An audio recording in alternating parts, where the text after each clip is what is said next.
I swear to God, if if I if I lose connection one more time, I'm actually gonna explode. Oh my God.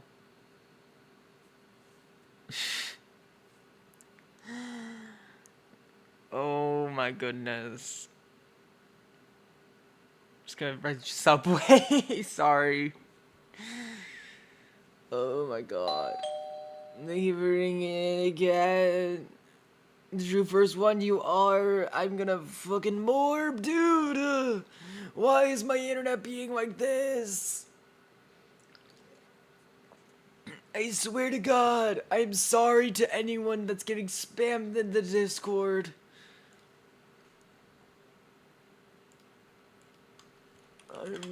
I'm Sorgy Internet Evil. Oh my God, I'm gonna morb. Oh.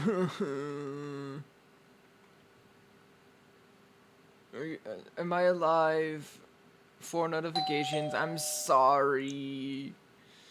I'm sorry. I didn't mean to. Sorgy accident. Oh my God. Hello, Mayo. How's your day been? Yeah, Ollie? Yeah? To put on my 3DS. Sun, Ultra Moon is very, very fun. I'm gonna morb. My day was good, kind of. I've been studying for like my exam that I have uh tomorrow Tuesday, it's Tuesday, and I had like my friend gave me like an old copy of the exam because like they hold on to it. So I'm like, okay, I can uh 98. Oh, Glenrino. Gotta hear what you playing. Once Upon a Night. Um, or Once Upon a Windswept Night. It's a Yuri game. Um, but I'm doing quite okay. But like I was like studying the thing. I'm like, okay, I'm like done studying. I can like reference this, see how I'm doing. I was so lost because nothing was like making sense or like things that I've covered before. And I was like, am I missing something? Did I miss something in class with the notes? Is this like actually on the exam? And then I checked the syllabus and it's covering stuff like 3 weeks ahead of where we are.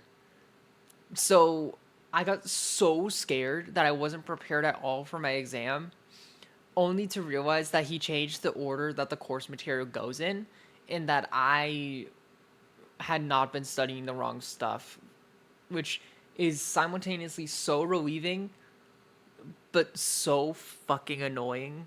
Because oh my God, I thought I was so screwed. Been Subway like once in my life, dude. I haven't gone to Subway in like 10 years. The last time I went was in like, I don't fucking know, 2014, something like that. I don't know. Um, when did they have the like Applewood? I'm gonna go to bed because too much stuff to do tomorrow. No worries. Sleep well, Remy. Good night, good night. Thanks for stopping by. Sometimes my favorite activity. I wasn't cheating, Ollie. I wasn't cheating. Because if I was cheating, I would have like the actual exam. I was just using like the past one. It's like an old exam that like he changes every single time. I just wanted to like see like in reference to like what information I should be studying and if I've been studying correctly and if I know what I'm doing. Um, I would be fine if I didn't get jump scared by information that isn't going to be on the exam because we're going over it in like 3 weeks or like literally a month out from now. Like one of the things was talking about sea urchin development, which is literally next week's lecture. So, ooh, curry bueno robobot, my beloved. It's like 12. I got food poisoning now. Ham lunch meat makes me sick from association. That is completely valid. Crepes today, teacher punting forward. That sounds so yummy though. I hope they were yummy. I'm sorry about your teeth, but I hope it was yummy. But yeah, Planet Robobot, my beloved. I really want to play that at some point as well. Oh yeah, Triple Deluxe. Yeah, yeah, yeah, yeah, yeah, yeah, yeah. Kirby games in general just tend to be bangers. Like, no matter what. Love a good Kirby game. Return to Dreamland's still one of my favorites, but that's also because, like, that's the first one I've ever played. So, Epic Yarn Port is solid. Ooh, interesting. I actually didn't know that. I forgot about Kirby and the Epic Yarn. I know Kirby and the Crystal Shards is really fun as well. Squeak Squad is like a one that's like people tend to be like iffy about. Magic Mirror is really good. On Wii as a kid, yeah, me too. Absolutely love Return to Dreamland. I'm also like I'm just biased towards a lot of the games I grew up playing. Like when I played Super Mario Bros. Wii, which I've like at this point I think 100%ed twice, and it's like the game that we play with my neighbors and stuff to like just hang out and stuff. Is just like playing through Super Mario Bros. Wii, which is really fun. And my ass being very normal about video games in general and platformers has 100%ed Mario Bros. Wii twice and Mario Bros. U once. Yeah. The anime Federfies that so we can have a Switch and we can play Return to Dreamland. Oh yeah. Well yeah, I know, but it's like it's not a worthy investment for me, but that's fun. That would be fun. His console? No, I agree. No, I agree. Um, but also like I know like a lot of like Xbox is really good as well. Like the Xbox One was really good. Um, like Xbox has kind of gone down the deep end. Super easy to hack. True, very very true. Very very true. But yeah, takes long for these to download. It's okay. You got it. As long as you get there eventually, you know. As long as you get there eventually.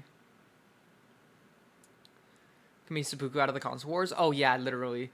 Cause like I think I saw something of like Xbox like hired an AI, like a person that's like only experienced with like video games is like AI stuff or like something like that, and they're like ending the branding thing or something. They're just killing themselves at this point.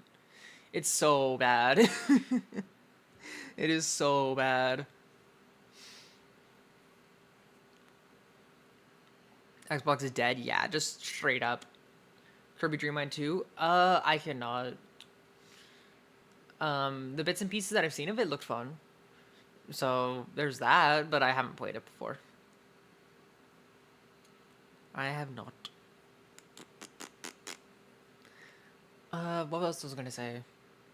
Oh yeah, I got a very patriotic like y'all know how like I buy monsters in like a 12 pack so I spend less money because I'm gonna spend that money anyway. So like if I like buy it in a pack of 12 for $25, I'm saving at least $2.50 on monster, right? So if I do that, then we're good. And yeah, patriotic, you know, patriotic. Patriotic. I love my country.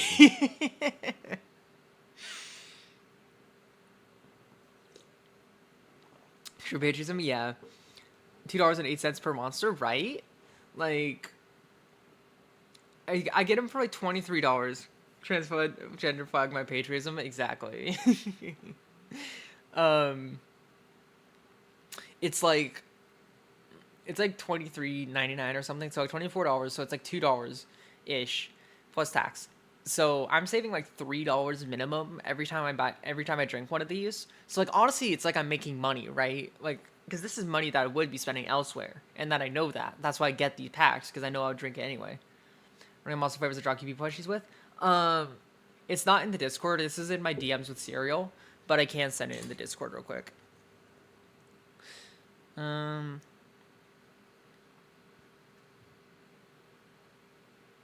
I've been chugging the blue ones though. Please reference? Yeah. I've been chugging the blue ones because they're like a pineapple-y citrus flavor. Epic Yarn 2? Fuck yeah. Enjoy the yarning that is epic. Dude, why is my nose bothering me so much? Artificial flavor fight me? Always. Always. Also, sorry, I need to sneeze. Fuck, I didn't mute in time. I don't think. I might have cut off my sneeze, actually. Micro SD card, and they're so... Oh, yeah, do it. Just get everything. Red? Ooh. I don't know. I don't like red, because I don't like fruit punch for the most part. I say, like, this isn't literally fruit punch flavored. Like, you know. But it's still... we ignore that. I've been on, like, an endeavor to just, like, get a bunch of different monster flavors to see what else is really good. Purple or orange also tends to be good. True. I really like purple. Amazing Mirror. I can. I haven't played it personally, but I have seen so much stuff about it, and like just in general compliments to the game that I know it's a good game. The Red Monster, they're interesting. Like I wouldn't recommend them for everyone, partially because of how much caffeine there is in them, partially because it's like very artificial flavored, I guess. Excuse me. I like monsters, but that's just because like caffeine makes me eepy. So this is my silly little like relaxant thing that I drink, and I like the flavor of it. So that yeah, and it's also water supremacy. True, water is trumping over all. Like water's just fucking good.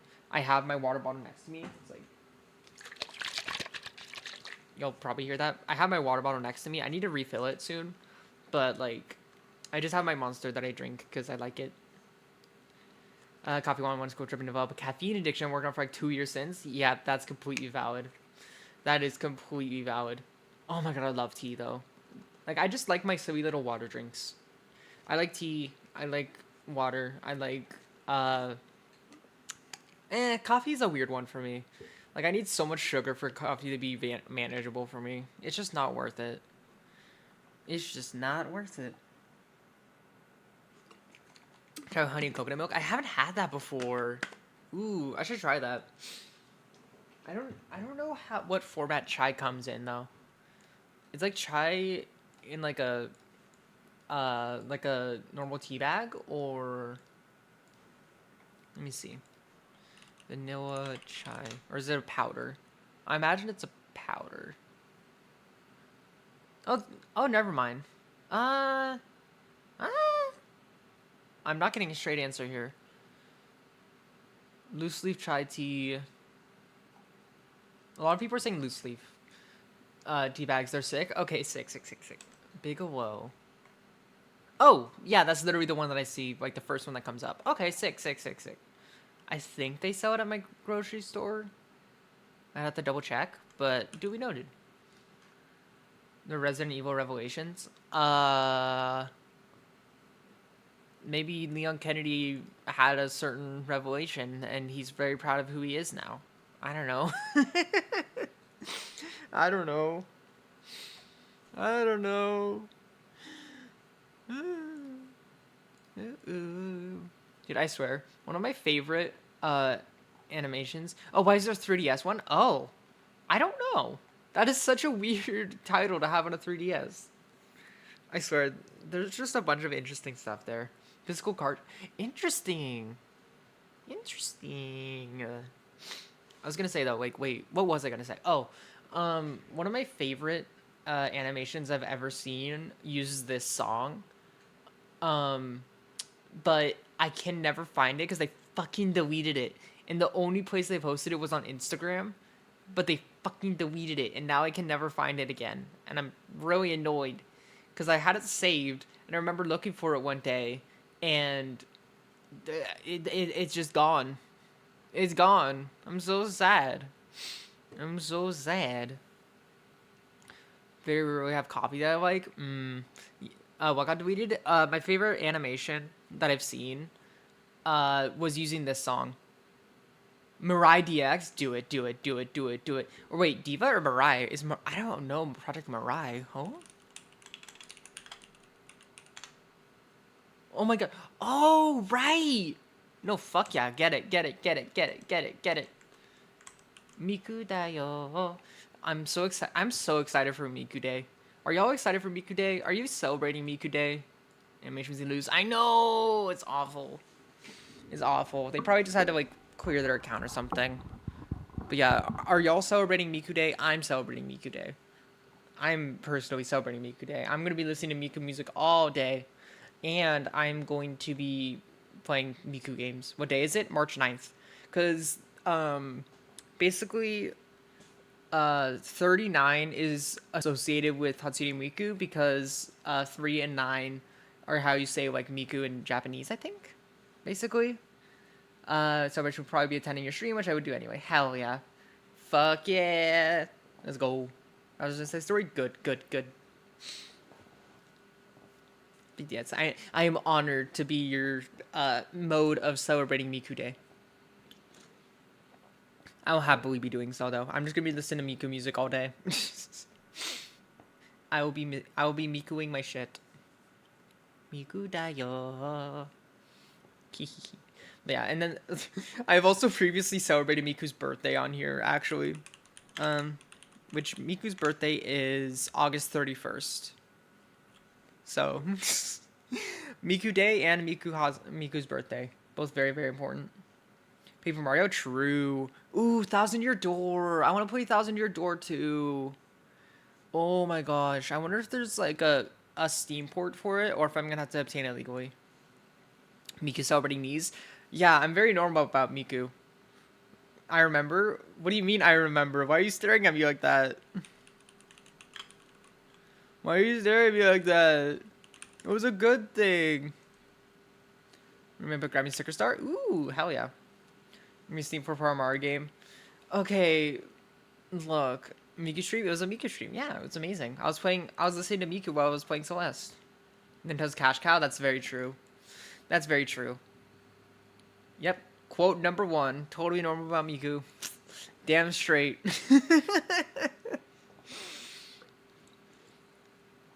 Yeah, I need to like legally obtain Thousand Year Door because that's another game I really want to play. Man, why are there so many good games I want to play? Fucking Nintendo, right, dude? Ugh, awful. Mario Luigi Paper Jam. It's basically the Mario Luigi game mixed with Paper Mario. A lot of people hated it. I think it seemed neat. Again, I haven't played it. I've just seen gameplay of it. I think it seemed neat, but maybe that's just like child me being child me. I don't know. But yeah, it's basically a crossover of Paper Mario and Mario and Luigi game.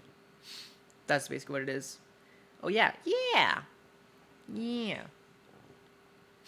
I do need to figure out how to legally obtain like GameCube games because I think that's what. Spending $30 for Mario Galaxy 1 and 2, based. Fucking based. I watched Anna's by an artist that ships her gaily with a trans Luca. Oh, that's not a trans Luca. That's or wait, Luca as in like Luca as in like actually the Vocaloid, or I thought you said like I thought you meant someone else. I thought you meant Rin and Len because like Rin and Len transform Luca. Luca is just Luca. Luca's not is Luca trans? I don't know. I know Gamee is trans. But I thought Luca was cis. Who knows? Maybe. Headcanon is trans? Oh, based. Honestly, based. Because I know Gamee the Vocaloid is considered to be canonically trans, which is fucking sick. Yeah. Gamee, my beloved. Yeah, that's a nice headcanon. I like that. Sweet, yeah. I thought you were talking about Rin and Len because I was like, that is so funny because they're just straight up siblings or twins. I don't know, it's complicated. But I thought you meant like I thought you said Rin or Len. Ooh, fandom, go away. Um, I thought you meant Rin and Len at first, and I was like, they're just the same. I forget the backstory behind Rin and Len, but I'm pretty sure it's like intended as like a gender bend thing that just became um a twin thing? I don't know. Why in box? I don't know. It's cute though. It looks cute though. They look very crumpled. For instance, the animations I can link in the description. Yeah, I'd love to. I would love to see Headcanon everyone's trans. True.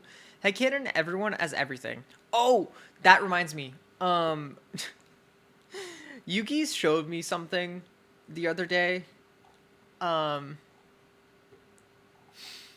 Yuki showed me something the other day. I'm not gonna read the whole thing out on stream, but basically, I studied for my exam with fanfiction. I think it worked. Basically, wrote fanfiction about like a subject to help like understand the concepts better. So I may or may not have been doing this. And it unironically works so well. Physics fanfic? Yeah. Unironically, it goes so well. Like, because the thing is, you have to understand the concepts to be able to write about it, right? So, Hindsight X Newton real? Yeah, like, you can do shit. Like, you can do whatever you want. Um, let me see, how far did I get on this? Because, like, I stopped doing it because I realized I needed to have, like, a separate page for... that I print out. But I did write... It's not IRL fanfics. True! Let's see. How many do I have on here? Yeah, it's about 800 words right now, which is like Super Monkey Ball 3D always. Super Monkey Ball is based as fuck. I'm not gonna show you guys it because it's not good. It's basically me just splurging out different topics and stuff. I would never show that on stream because it sucks. But it is actually helping me. At the same time, though, I never thought I'd describe an individual as a deuterostome because they're kind of an ass to other people. I never thought I would do that, but here we are. It is working, though, because the deuterostomes develop their anus first, while protostomes develop their mouth first. So protostomes are yappers in concept, while deuterostomes are assholes.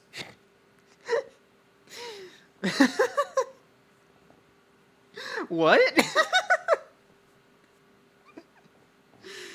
Excuse me? I said what I said. Biology jargon? Yeah.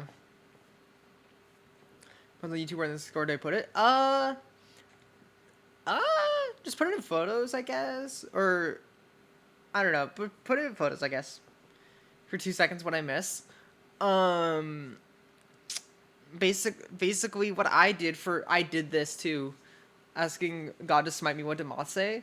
I'm using Yuri fanfic to... Well, it's not even fanfic, it's just making OCs. I'm using Yuri OCs to study for a biology exam. Unironically, it's working, though. And, I will say, like, my... one of our mutual friends literally just did this for our physics class. Oh my god, wait, is it, I can't say names. Is it your, like, you know who I'm talking about, right? Other physics friend, or like, I can't say names. I can't say names, but is it like the other physics friend? Because that's so funny. Yeah, the only other physics major? Okay, that's what I thought. But I was like, you know. That is so fucking funny, though. Oh my god, I love that. Kiss, let's they blow up, please. What are you doing? You're a real person? Oh god. I'm sorry, my chat likes biting people. Oh, that's so funny, though. Yeah, no. Fucking jump scare.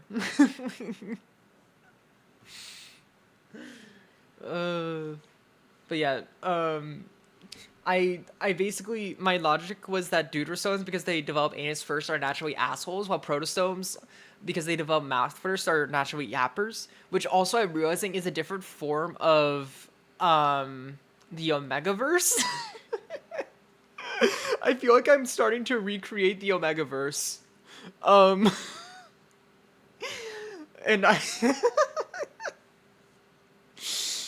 Force on the different types of gears. Good.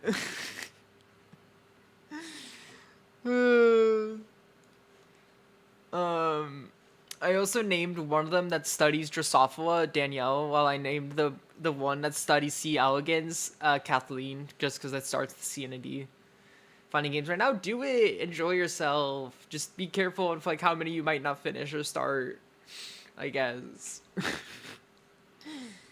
Oh my god, I don't know. Why the fuck is there Netflix? What? I don't know. Nintendo's weird. Omegaverse coding in the Spock was the war movie earlier today. Wait, Loki cooking? Loki kind of cooking. I see it. I don't know. All I've learned today is that Yuri is the solution to all of your exam problems. That is how that is where we are now. Cause hey, if it works, it works. That's all that matters. Doesn't matter how you get there in the end, but if you do well, that's fantastic. Yuri's the right of all sentient beings, of course. Most of life's problems, exactly. You get it. You get it. You get it. It's so silly, but I'm. I don't think I've mentioned it before, but I'll just say this comes easily to me. That's all I'll say. I'm not gonna say why, but this does come easily to me. Anyways, I think it is time to scran. It is time to scran.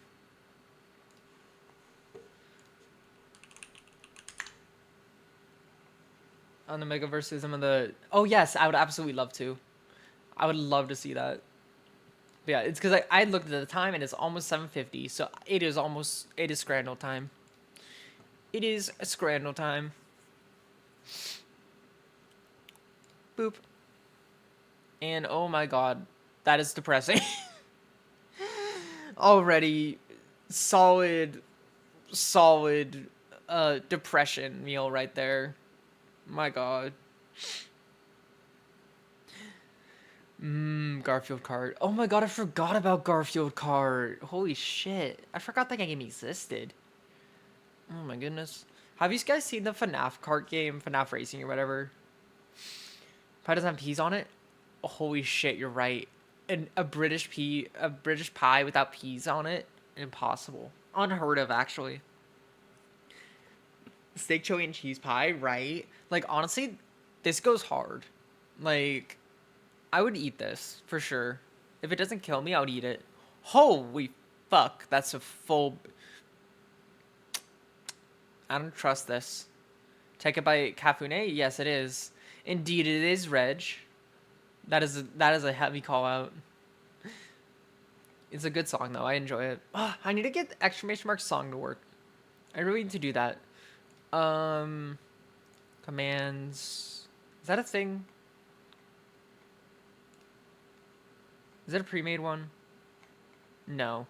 I'll have to do that. It's okay. I can figure it out. I'll stream. It's a banger song, though. I love this song.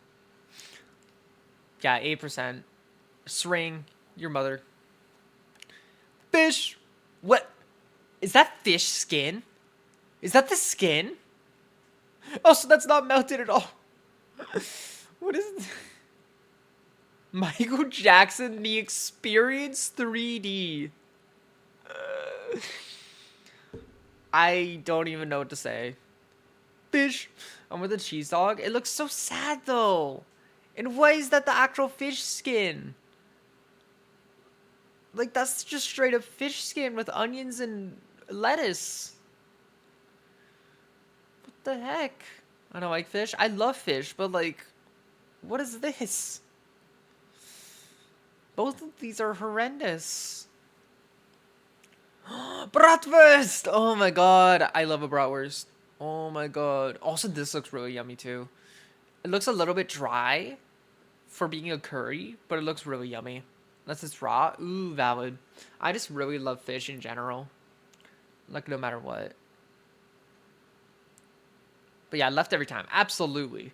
I fucking love bratwurst. Oh my god. Have y'all had like a bratwurst from like a actually maybe I'm just like, have y'all been to like sports games where like you get cold foods? Is that weird? No, not at all. Hi, Create, by the way.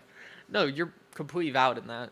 Cold foods are yummy sometimes. It just depends on what it is for me. Like I absolutely love sushi, which is generally a cold food. Um, However, I do love like my yummy warm stuff like takoyaki. Holy shit, takoyaki, my beloved. Unironically, my favorite snack food. Excuse me. Really? Borscht. Galorp shit. Oh my god. Gib. Gib. This looks okay, but like Gib. Gib. Why is there a pie and a samosa and bread?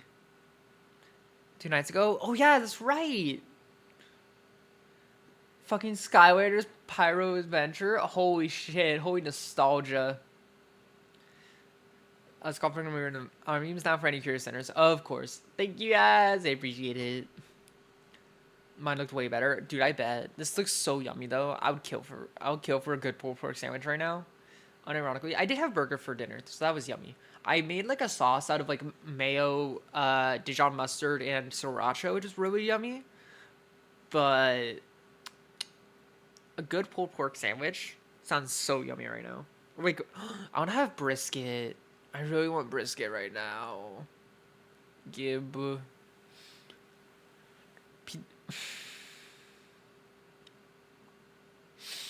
I almost just said none pizza left pepperoni. This looked like none pizza left pepperoni for a second. Oh my god. I think German place that made me to bratwurst and fondue. It was raining and cold and we were sat outside from being near the fondue thingy. Super fond memory. I was gonna say that sounds so delightful. Oh my gosh. Like, it's just cozy, rainy weather. Oh my gosh. Tumblr. Okay. You can't. Okay. What were you doing at the Devil's Sacrament? You can't laugh at me for being Tumblr brain if you know what I'm referring to. Like, that's on you. Honestly. Like, you're going down with me. Like, what were you doing at the Devil's Sacrament, huh? Huh? Huh? How about that, huh? My goodness. Commanders on my bed. Oh, man. Man. I don't know where our old Skylanders went. But I remember... This is such a call out. This is such a call out.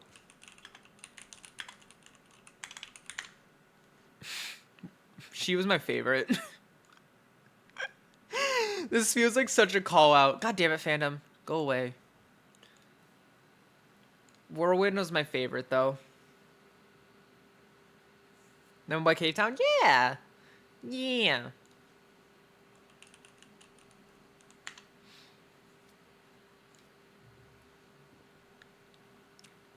Oh, come on. What was I doing at the Silver Sacrament? I was really yearning at a degenerate. You know, I can't fault you there, actually. That is completely valid. Can this, like, please center? Thank you. But yeah, this was my favorite character from Skylanders. And I know that's a call out. I'm not going to say why, because she gave me fucking gender envy. But I literally just said why. What am I saying? But yeah. That day, it's been ingrained in my memory since I enjoyed it so much. Oh, cute. I love that. That is awesome. I will say, certain smells remind me... Played this on the Wii too, didn't you? Yeah, I did. I did. I will say, certain smells remind me of certain games. Like, I'll be at home, and I'll be walking around, I'm like, huh, it smells like Persona 5 in here. Or like, huh, it smells like Fortnite. Like, I have, like, certain scents that I remember from stuff. Like, certain games and stuff. Dragons are very gender envy. Oh, absolutely. But, like, this Whirlwind gave me gender envy before I knew what gender envy was. So, It just feels like a call out. Where's Pigeon when I need them? God damn it. Wait, we're when we kept that up whenever feasible for every Scavengers game we played from the start. Cute. Smell tasty bitty sounds emotion. It's so nice. Oh, that's so cute. I love like positive little memories like that. They're always so fun. Just like having that comfy little time of being like, oh yeah, this was having. I was really happy. Should I name? Unfortunately, it's okay. Sometimes you don't remember like the place. You just remember the experience. And honestly, that's what matters. Farther away, you need to find it. Yeah, go ahead. Live that life again, though. My goodness, though. Yeah.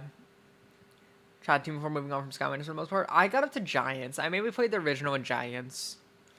Because my parents didn't want me to spend so much money on it. Remember things? Dude, fucking real. Bruh. Bruh.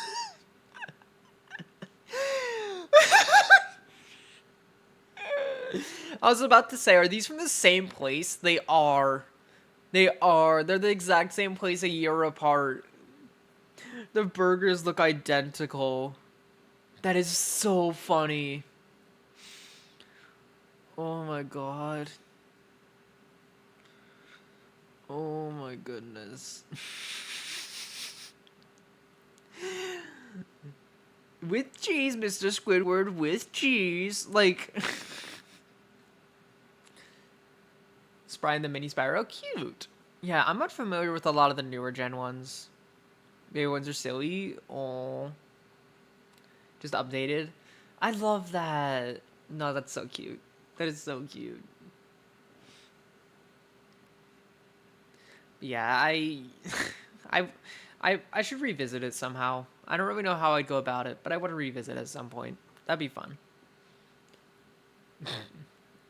Let's go. Why so red? Why? Whoa, that's huge. That's what she said. Whoa.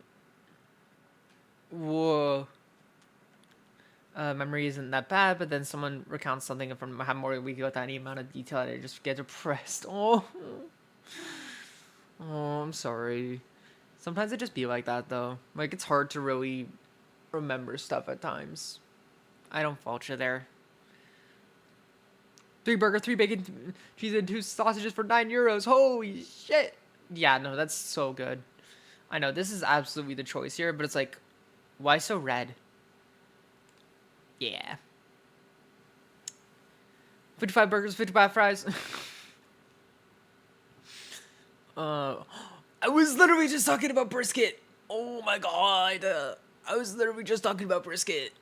I want this. I want it so badly. Nope, I'm not gonna say that. Nope, I'm not gonna say that.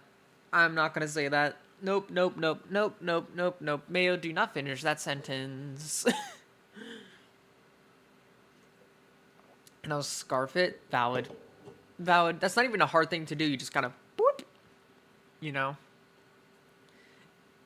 Hello, furry chat. Hi, Frank. God damn it. I'm not a furry, okay?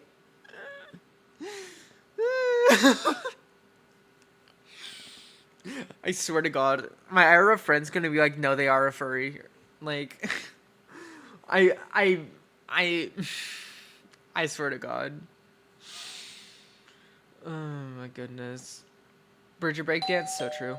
Potato, thank you for bringing it in. How you doing? Unironically though, drugs. Drugs. Hold on. Oh, and Frankie, thank you for bringing it in.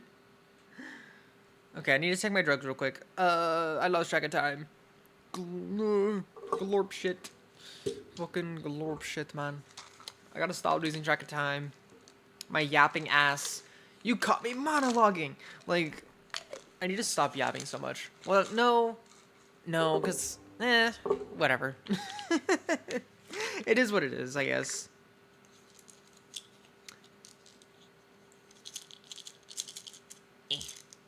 I can't help that I'm a chronic yapper. When you not lose track of time, fair point. That is a fair point. The only time I don't lose track of time is if, like, I actively have a billion alarms going off. But even then, even then, I'm often enough will adjust some amount of the drugs myself. Maybe. It depends. Oh, that reminds me. I remember. I got curious. I figured out how to look at the data for, um, how many times people have been bitten. Can you guess who has the most times being chomped?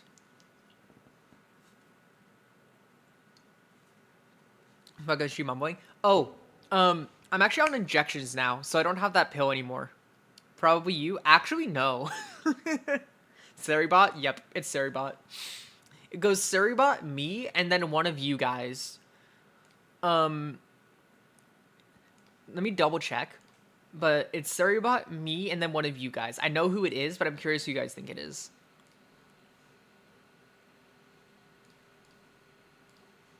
Gremlin? No. It's actually Lily. It's Ollie. It's Ollie.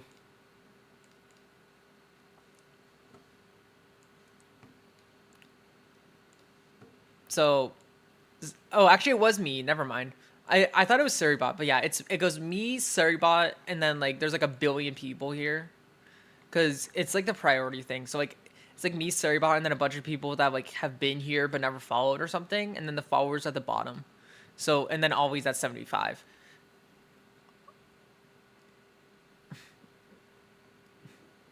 Always always barely here. Fuck yeah, let's go. Yeah, congrats. Chef is 59, Squid's at 30, Gremlin's at 26. 69, nobody buyed it, please. Um, this is an old data set though. Surrybot's already too far gone. Let me download it again. Export data. Banger song, by the way. Serial gave it to me.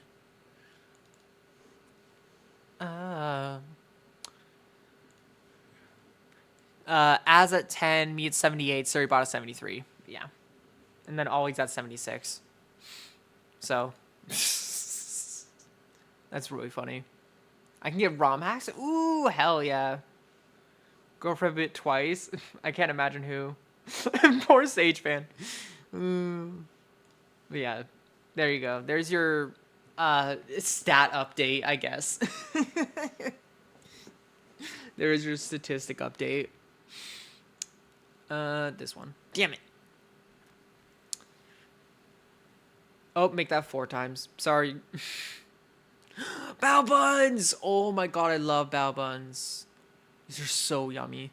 This looks delicious. Both of these look delightful, honestly. When I use the account when the phone died, probably. Oh my god, thank you for the 3 watch streak, Frank. Oh my god. Indeed. That's exactly what that thing is to me. It's just a little subtle gasp. Roll damage on yourself. Oh, one day someone will actually get smitten. It is yet to happen, though. Bao bun, bao bun, bao bun, bao bun. Also, something I want to ask. I want to know why. Have a goodbye here. Just a second for streaming amazingly. Thank you, Ender. Goodbye, goodbye. It felt weird to ask directly, but Frank, why are you a monitored suspicious user? Because ever since you showed up, you were marked as a monitored suspicious user, and I don't know why. I also don't know how to clear it either, and I'm just like, did you do something? Did you kill someone? Like, did you kill someone, Frank? What the fuck, right? What happened there?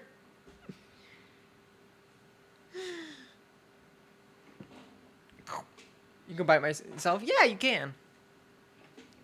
I think you feel judged for biting yourself. You know, that actually makes sense. What? Whose blood is in your hot sauce, right? Dude, I don't know. You tell me. Is it the name? Oh, it might be because this says Frank is a prick. That's actually so funny.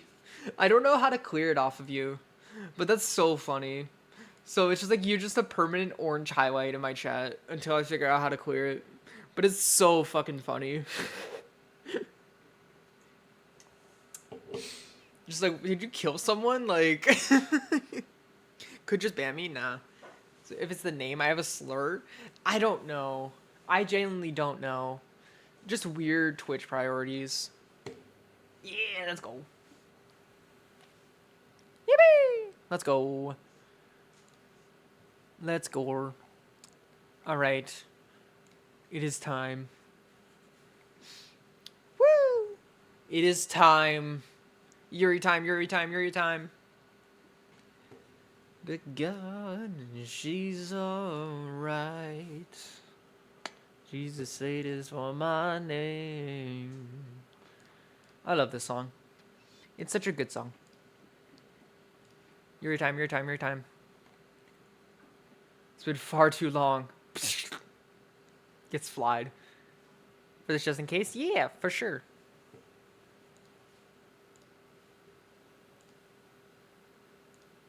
Let's go around if you see no. Turn off the music. Oh. Oop, I accidentally opened it in Ukrainian. Hold on. Hold on. Wrong language. Uh-oh. Uh-oh. Okay, I'm gonna have to uninstall and reinstall it because it hold on. Hold. 4 pings. I'm sorry, me. My internet hates me. I'm sorry.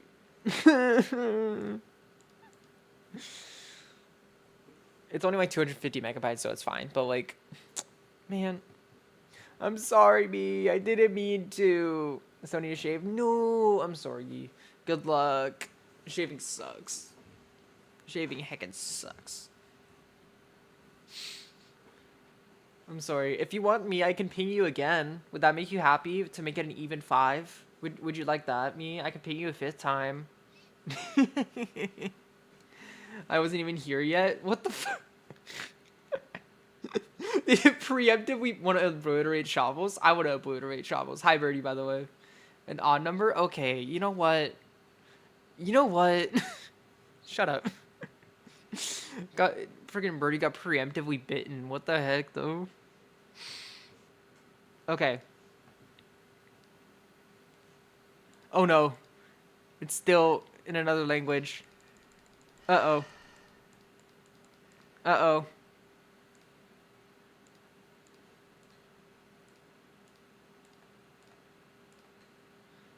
Mom, help. The Yuri is the Yuri's in another language.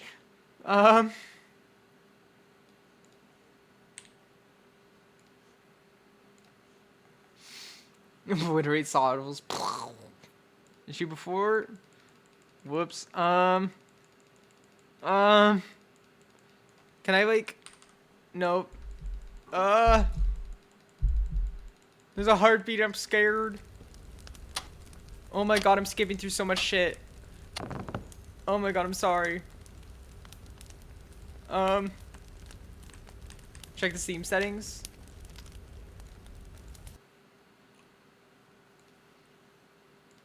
Properties. It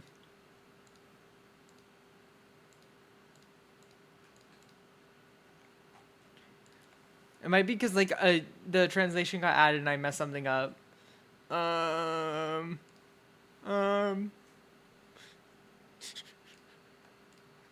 Mom, help. What if I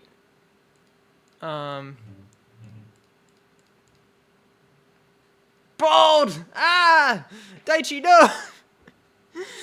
Stopping by. No worries. Hi, Shed. Thank you for stopping by. Thank you for 20 watch streak.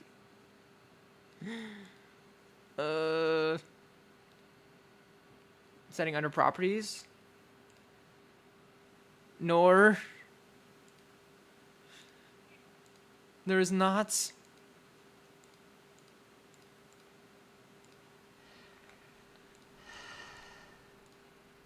Whoa.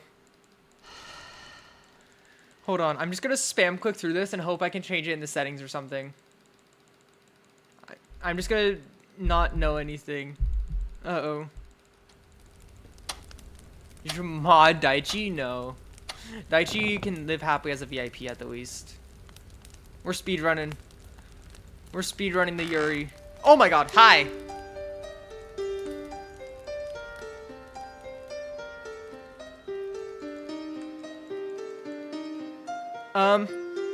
What is your name?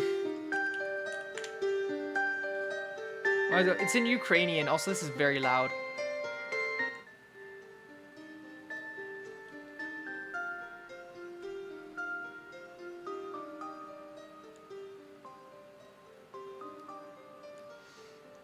Ask your name? Yep. Can you say English? Are you serious? Uh-oh. Uh-oh. Mom, help!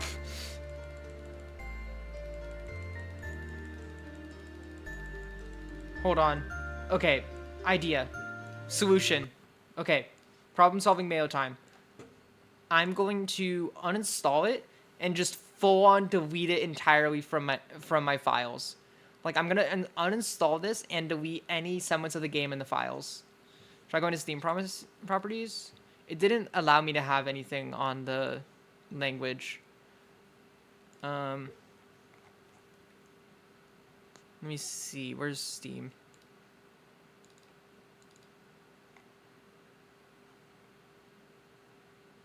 Okay, I'm just gonna delete this file, this folder, and then now we reinstall it. Minecraft? Yeah, I have one of the old downloads on it. It didn't smite? Uh-oh. What didn't smite? Oh, did you not redeem it? You may have not redeemed it. Go make a wrap. Ooh, yummy. What are you gonna put in it? That sounds delicious. Excuse me. I tried? Huh. I mean, it is on a cooldown, but you shouldn't be able to redeem it at all if it's on cooldown. Okay. Attempt number 2. Hold.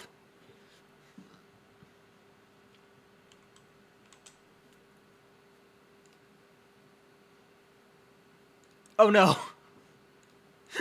Oh no. Shit.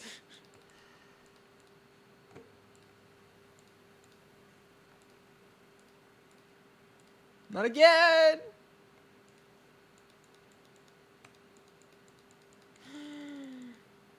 No.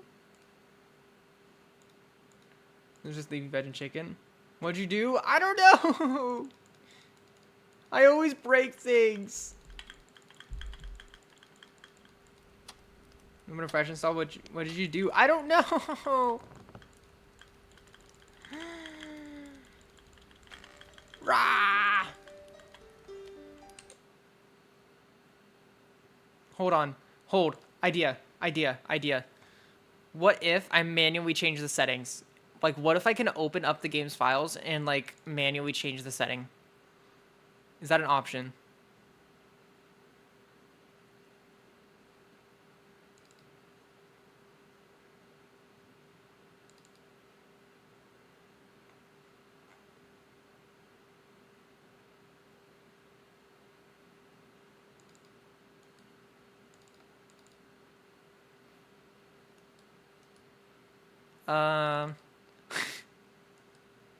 What if I just delete this? What if I just delete the translation? What happens? Is the game gonna crash now? What if I just delete the translation? Hey! Yeah! It worked! It worked! Yippee! Okay. Thank fuck. We're good. We're good. Let's go! Okay. Anyways. You blink. Your eyelash is fluttering. Underscore being upside down. I'm not ignoring it. Too late. You don't know where you are, or even who you are, and the room is dark. No matter how you strain your eyes, you cannot make out any details. It's cold and quiet here, save for the panic sounds of your own breathing. For all you know, you could be the only person alive in the whole world. The world itself seems to have compressed as of late. It's small, shrunken down, no bigger than the size of a walnut. You are trapped inside, all on your own. Where are you? The longer you sit there, or stand there, lie there, you cannot tell. The warmer your inert body becomes. Your fingers twitch. Ah, yes, you have fingers. You remember now. For a short while, though it felt much longer, you had quite forgotten. You have fingers you can use to touch, a nose you can use to smell, and ears you can use to hear. Arms and legs. A head. You are a person after all. It's fortunate that you remembered. You were beginning to doubt the nature of your own existence, lost amidst the ether of non-being. For all you knew, you could have been a cat, a dog, or an amoeba at the bottom of the ocean. You are not any of those things. You have remembered that you are a living creature, a human being, to be more precise, and that has given you the right to live. It is a right afforded only to a precious few. You should cherish the life you have. You understand that now. If only your surroundings would become clearer, then you might be able to plan an escape route. You know that you can't stay here. It isn't safe. Robbed of your sight, your sense of hearing is more acute than ever before. The sound of silence weighs heavily upon you, broken only by your own heart beating. Yes, it is beating. You take comfort in this fact. That organ pumping away inside your chest is proof that you are alive. You exist. You do. How else will you test your existence? You open your mouth, forming shapes, all the vowel sounds. Ah, e, o, oo. No sound comes out. Why should it? There is nobody here to talk to in this desolate void, though it would be nice if there was. Ah, all of a sudden you hear it, off in the distance. Perhaps it isn't so distant. It is a low, crackling sound. Fire, perhaps? And just above that, a dull tick-tock, tick-tock. A clock, then. And the chink of china, the flipping of pages, the scent of peppermint tea and dust. The decades upon decades of dust. This cold, empty environment has spawned life as though from your own desperate desire for company. Does that make you the center of the universe? Or you are not alone anymore? But you still cannot see a thing. You might as well be blind. You do not know if you're relieved or not by these sounds. They are cozy, yes, and you should be familiar, but you're not sure whether you might have heard them before. Maybe from another life. A past life. You swallow. Your throat feels dry. But curiosity propels you onwards. You take a slow and steady step forwards. The floorboards, it is a wooden floor, creak beneath your weight. Excuse me. Sorry, I shouldn't give them a... Excuse me? I shouldn't give them the Deku voice, I'm sorry. Excuse me. Hi, the name you gave yourself, do you want to try one or just do your own thing? I'll just do my own thing. I'm just gonna put mayo. Falls from your lips. It's a voice you would not have heard before. You recognize it only by the virtue of the fact it speaks when you manipulate your mouth, your tongue pushed against your teeth. Alrighty? Yeah. We can always come back to it later, of course. Your voice echoes through the darkened room, dozens upon dozens of excuse me's repeat, circling about you like dust motes. Flipping of pages. Pauses. Okay, I'll be honest. What was running through my head is like achievements. I'm like, I wonder what happens if you put a slur in there, and I almost just said the slur out loud. Sorry. The unseen fire continues to crackle. Somebody is looking at you. You can tell they are looking at you despite the thick darkness that envelops you. You shiver. Strain your eyes. Slur name achievement? Okay, noted. Perhaps you can make out a few details here and there. For the record, obviously I could do real strong today, huh? Apparently, dude. I don't know what's going on. Here and there. The wooden floor, a rocking chair, a figure sitting upon it, a dusty old tome in their lap. A girl? Estimate from my head. Hey! Ah! Gay! Oh my, it has been such a while since I've had a visitor. She sighs softly. Is that a good thing? It must be lonely sitting in the dark for so long with nothing but books for company. How can she even read these books in the gloom? But this reality seems to operate differently from the one you came from. It's probably better not to ask these things. Otherwise the whole world might fall apart. Lycoris. May I inquire as to your title? Your title? She wants to know your name? An awfully good question, but you don't remember it yourself. Your brain strains as you try to pluck the first word you can think of from the air. Munga. No, please. Please. Mayo, is it? Oh, okay, we're fine. Licorice! Licorice nods her head. You can see it shifting slightly in the gloom. Well, Mayo, do you know where you are? Very pretty. Oh, yeah. You shake your head. You have no idea. You just happen to wake up here. That is quite natural. Most of my guests are wanderers, travelers, if you will, who find themselves here for want of anywhere else to go. I am not overly fond of fancy names, so I suppose you could call this my library. Don't lick my rice. It's rude. Lycoris, but licorice works. Oh. Oh, Lycoris. Oh, Lycoris is probably more accurate. It's a library after all, you did wonder. This library is filled with books from all over the world, including some which have not yet been written, and some that need a helping hand. What does she mean? Oh my god, ads in 60 seconds. Sorgi! Difficult to explain, but stories are not born from nothing, you know? Now, seeing that you are here, and I am here, and there's little else to do, would you care to help me? You don't understand. The last 2 Game of Thrones books? Oh, holy shit. Peak. You don't understand. Is she gonna lie to us? How could you be of any help to her? There's a story in here that has been in state flux for quite some time. It's about a traveler much like yourself who... But Lycoris pauses. She frowns. I'm getting ahead of myself. I apologize. In any event, would you like to listen to this story with me? You're curious. What kind of story is it? It is very important to me. Engi. I feel it is connected to my identity somehow, yet it rejects me. It shifts like sand when I try to pursue it, and the words do not stay in the correct order. Such a thing may not be possible in the world you come from, but this universe can be rather unfair. When we want things the most, they slip between our fingers. If you were me, however, perhaps I would finally be able to reach the real ending of the story. What is so important about you? You don't understand. I do not know, but I feel as though we have a connection. You feel it too, don't you? The story is special to me, but I feel as though it may be special to you too. You press one hand against your chest. Your heart flutters like the wings of a butterfly. She might be right. In fact, you're sure she is. Why else do you hear her heart pound when she speaks to you? Gay! What do you say? There's nothing to say. Find yourself nodding in dumb agreement. This woman, whoever she is, takes your breath away. Gay! Perfect. Now why don't you take a seat, my esteemed guest? You discover to your surprise that you are sitting in an armchair. When did that happen?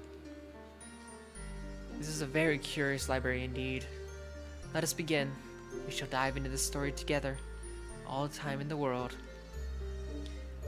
Read the story.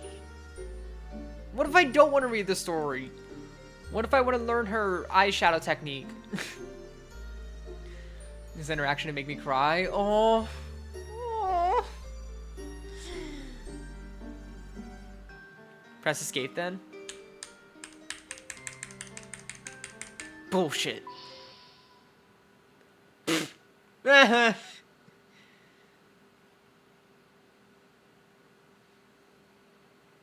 There's no escape. Shit! Shit! Once upon a... I got an achievement.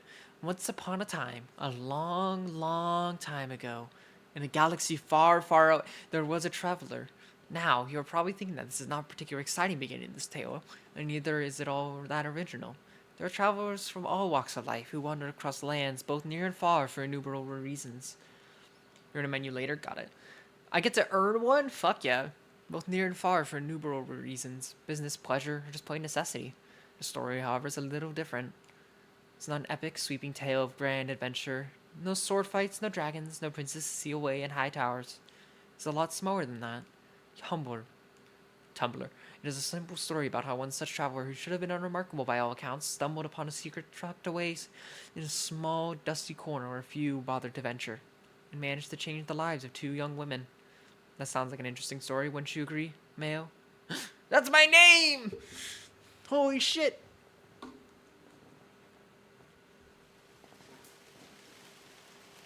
Ugh, I can't believe this. Shadowy figures trampling through the moors, a hood drawn over their face. Racism is bad theming, by the way. Got it. Obviously, obvious. But, yeah. Held to the figure from all sides, and the wind stirred the edges of their worn traveling cloak. Still, the figure did not slow in their solitary march. They could not. If they did, they might collapse from fatigue, and then they would never be able to get back up again. Rain on these desolate moors was unforgiving. Fell from the grey, overcast sky, endlessly threatening to submerge the landscape with water. Not that the landscape was much to look at, really. Few scrubby, weather-blasted bushes and a withered old tree that seemed ready to collapse. That was all. C'est tout. That's French, I think. Travelers' first time in Dequois, and they were not particularly impressed. The traveler. That accursed goblin. What did he take me for? If I see him again, I'll wring his neck! The traveler cursed under their breath. There was no reason for them to do so, as there was nobody within 100 miles who could hear them, but it made them feel a bit better. Gave them a reason to keep going. Revenge. Couldn't let themselves die out here, not until they had tracked down that conniving, backstabbing rogue and... Oh, I forgot about ads, Sorgi. I forgot. Long story short, we started story and we have a traveler who hates a goblin. Killed him? No, that would never work. The traveler was a merchant, not a mercenary, and they never killed anybody before. Or a vegetarian, for goodness sakes. They would have to use something else then. But what? Maybe this was nothing more than foolishness. The Qua was a large country, and the goblin would be long gone by now. They would never see him again. No, I can't back down. I will find them. I will. The traveler's ears twitched. Their nose was running. Ugh, gross. Sniffled, trying to stem a trail of snot that was beginning to trickle from their right nostril. Hymns have racism. It was very appealing. Rain seeped through the traveling cloak, and the traveler's skin was icy cold. Shoes were waterlogged. They were good shoes, too. High-quality dragon hide from the best tailor in Charlotte. Not that it mattered now. Ruined. That goblin, I had to find him. I'll show him what for. He could have dropped me off outside the village gates, but no. It's only a 5-minute walk, he said. Follow the path, he said. What path? The traveler had been duped, and they knew it. Goblin had not only taken their money, but refused to deliver them to their destination. Been walking for 5 hours and had still not encountered a single dwelling. Rain was getting heavier. Traveler did not fancy their chances. What if they died? Life, as always, had a way of providing when we needed the most. Things look grim and have lost all hope. There's always a light to guide us. A light that takes us by the metaphorical hand and envelops us in warmth. At least, that is how stories work. It would be a tragically short tale if the main character died within the first 5 minutes. You never know. You never know. It was when the traveler finally accepted the possibility of their own imminent death with teary eyes and a snotty nose that they chanced upon it. Salvation. There, in the distance, over the tops of one of the many hills, was a shape, a structure, a building. It was no piece of mere vegetation like the other markers that dotted the environment. The shadow, though faint, had walls and a roof, the lights flickering into the windows like fireflies. Ah, the traveler gulped. It almost succumbed to the cold. Fiery indignation towards the goblin had faded alongside their last scraps of strength, and been on the verge of surrender. Sweet, blissful surrender. Could hardly do that now. But keep going. Keep on trucking. Oh, cute! The nun. Oh my, are you alright? Son traveler was met at the entrance of the church by a young woman wearing the garb of a nun. Her habit was navy, her hair was cornflower blonde, and her eyes were blue. These blue eyes were fringed by very long, pale eyelashes, and when she blinked, the traveler feared she might lacerate her own irises with them, such was their length. In a word, she was pretty. Almost inhumanely so. Enough to take the traveler's breath away. I am fine. Isn't that the same descriptor that the, chorus was given? Taking breath away? Traveler, I feel like that's definitely intentional. Traveler was uneasy on their feet, and they faltered. Also, how loud is this for y'all? Because that's loud for me.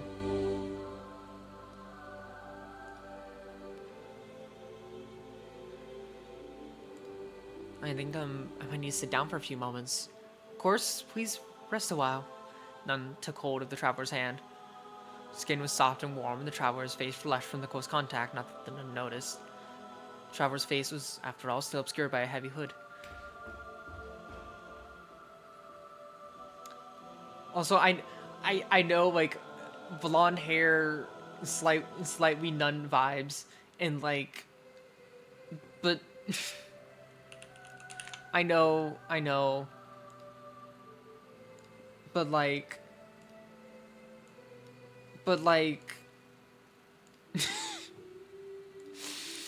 I know. I know. But like, come on. Come on. He goes moth-like. I see that. I just got Bridget vibes from her. Anything about Guilty Gear? That's valid. But it looks like Bridget Guilty Gear to me.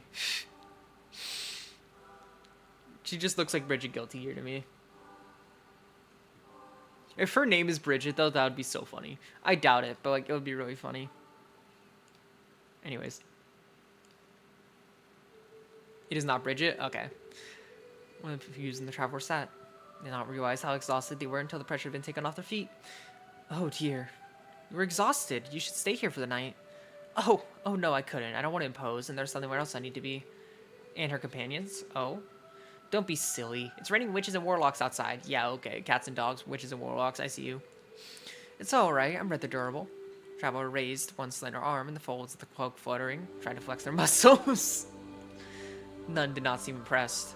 Though she was a soft woman with gentle curves and golden hair, there was a certain hardness about her, school mistressy perhaps, that made one point absolutely apparent. She wanted to care for somebody. She would, no matter how unwilling. Also, wait. Okay, I can't turn it down. Okay.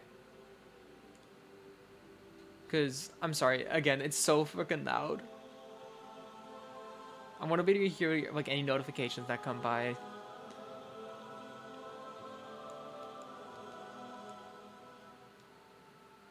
Okay.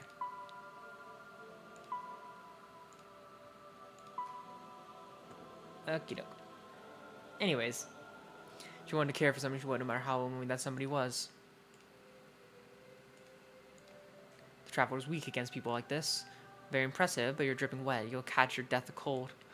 Whatever doesn't kill you makes you stronger. And whatever does kill you, kills you. True! Fucking don't die.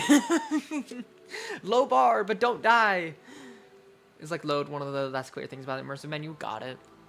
Ah, yes, I didn't think of that. Changed upon this church. We don't get many visitors. Nun's voice trailed off, and the traveler felt inclined to ask why that was. Sounded like the beginning of a story, some narrative thread one would do well to follow. Shook her head, and the moment passed. Are you hungry? The traveler was hungry, starving in fact, but they had more pressing concerns to address. I was wondering if you could answer a question. And what might that be? How far away is Castella? Castella? Suppose it's a good 10 miles away. Would take 2 hours to reach on foot. This weather, however, could take as much as 4 or 5. 10 miles? For 5 minutes down the path. The goblin when I see him. Ricky, when I get you, Ricky! When I get you, Ricky! As far as the ancestors will feel it. Goblin? Goblin these nuts. Sorry, I'm so unserious about this. I'm sorry. By any chance going to the market in Castella? That's right. I have wares to sell and I need to sell them. It is imperative I get to the village before the break of day so I can set up my stall. You say that you need to, but that's not possible. The rain is too great and your condition. Who cares about my condition? If I don't make any sales, I won't have enough money to eat. That's the reality of life. Especially after the traveler had given the goblin 5 gold coins. 5 gold coins was not an especially large sum, but it all added up. True. None, however, remained firm. If you want to know who cares about your condition, I do. Haha. Servant of Lady Madeline, it would be a grave sin for me to leave you in this state. It is a suicide march. You will die. But, no buts.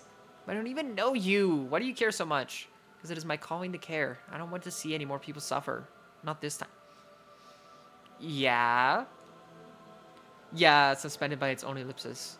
Again, an invitation to ask questions, a loose thread, a story I was only just unraveling. Not unraveled enough. Not yet. Further introductions to be done. We no more arguing. You'll stay here tonight whether you want to or not. What a pain. It's wild. Got it. Got it. It was not. The traveler had to admit their finest hour. No, now you must get some food in your belly. When was the last time you ate? I'm not sure.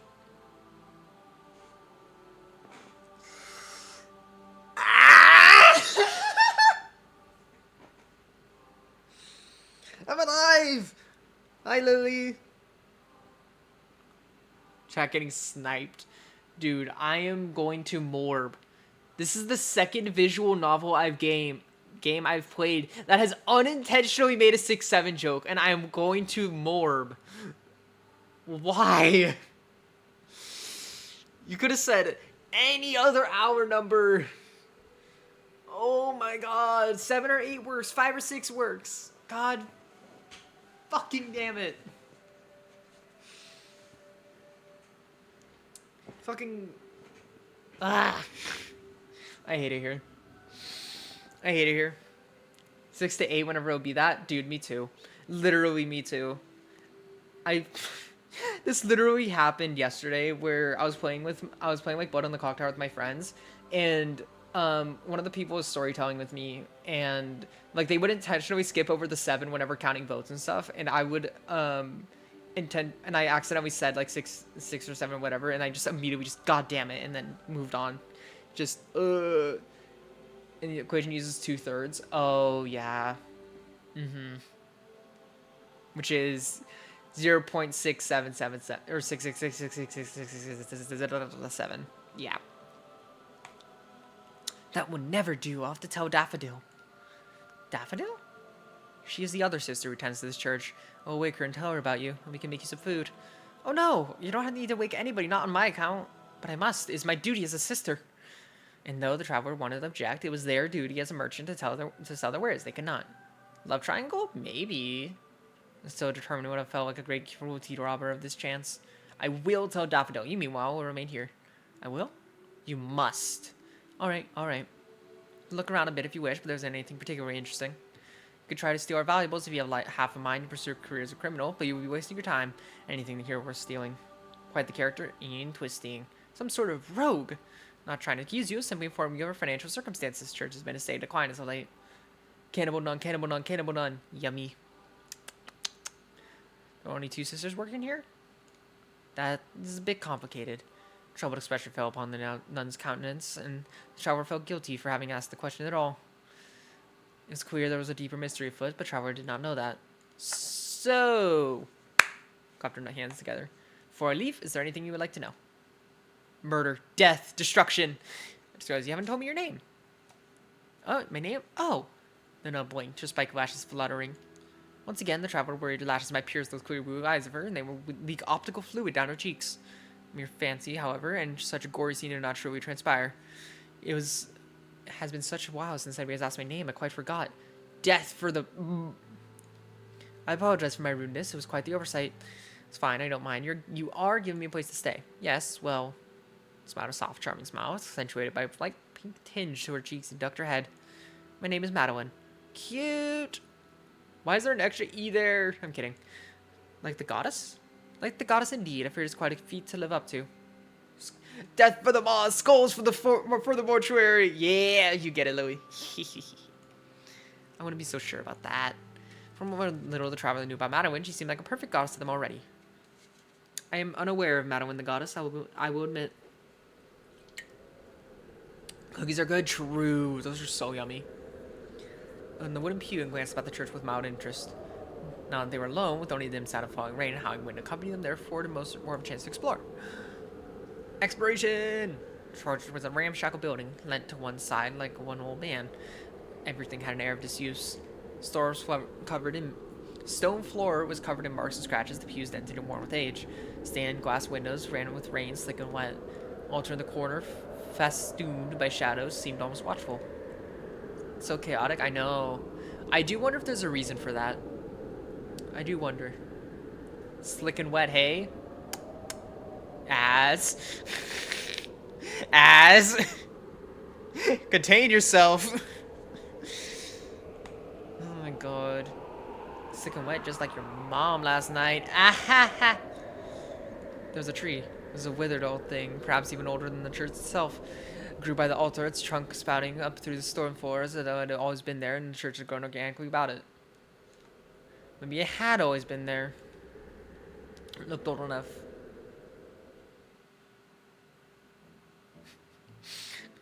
Travelers shifted there behind and brushing against the rusted nail. Ow. Snagged on the fabric of the quote, digging against their skin, and it hurt.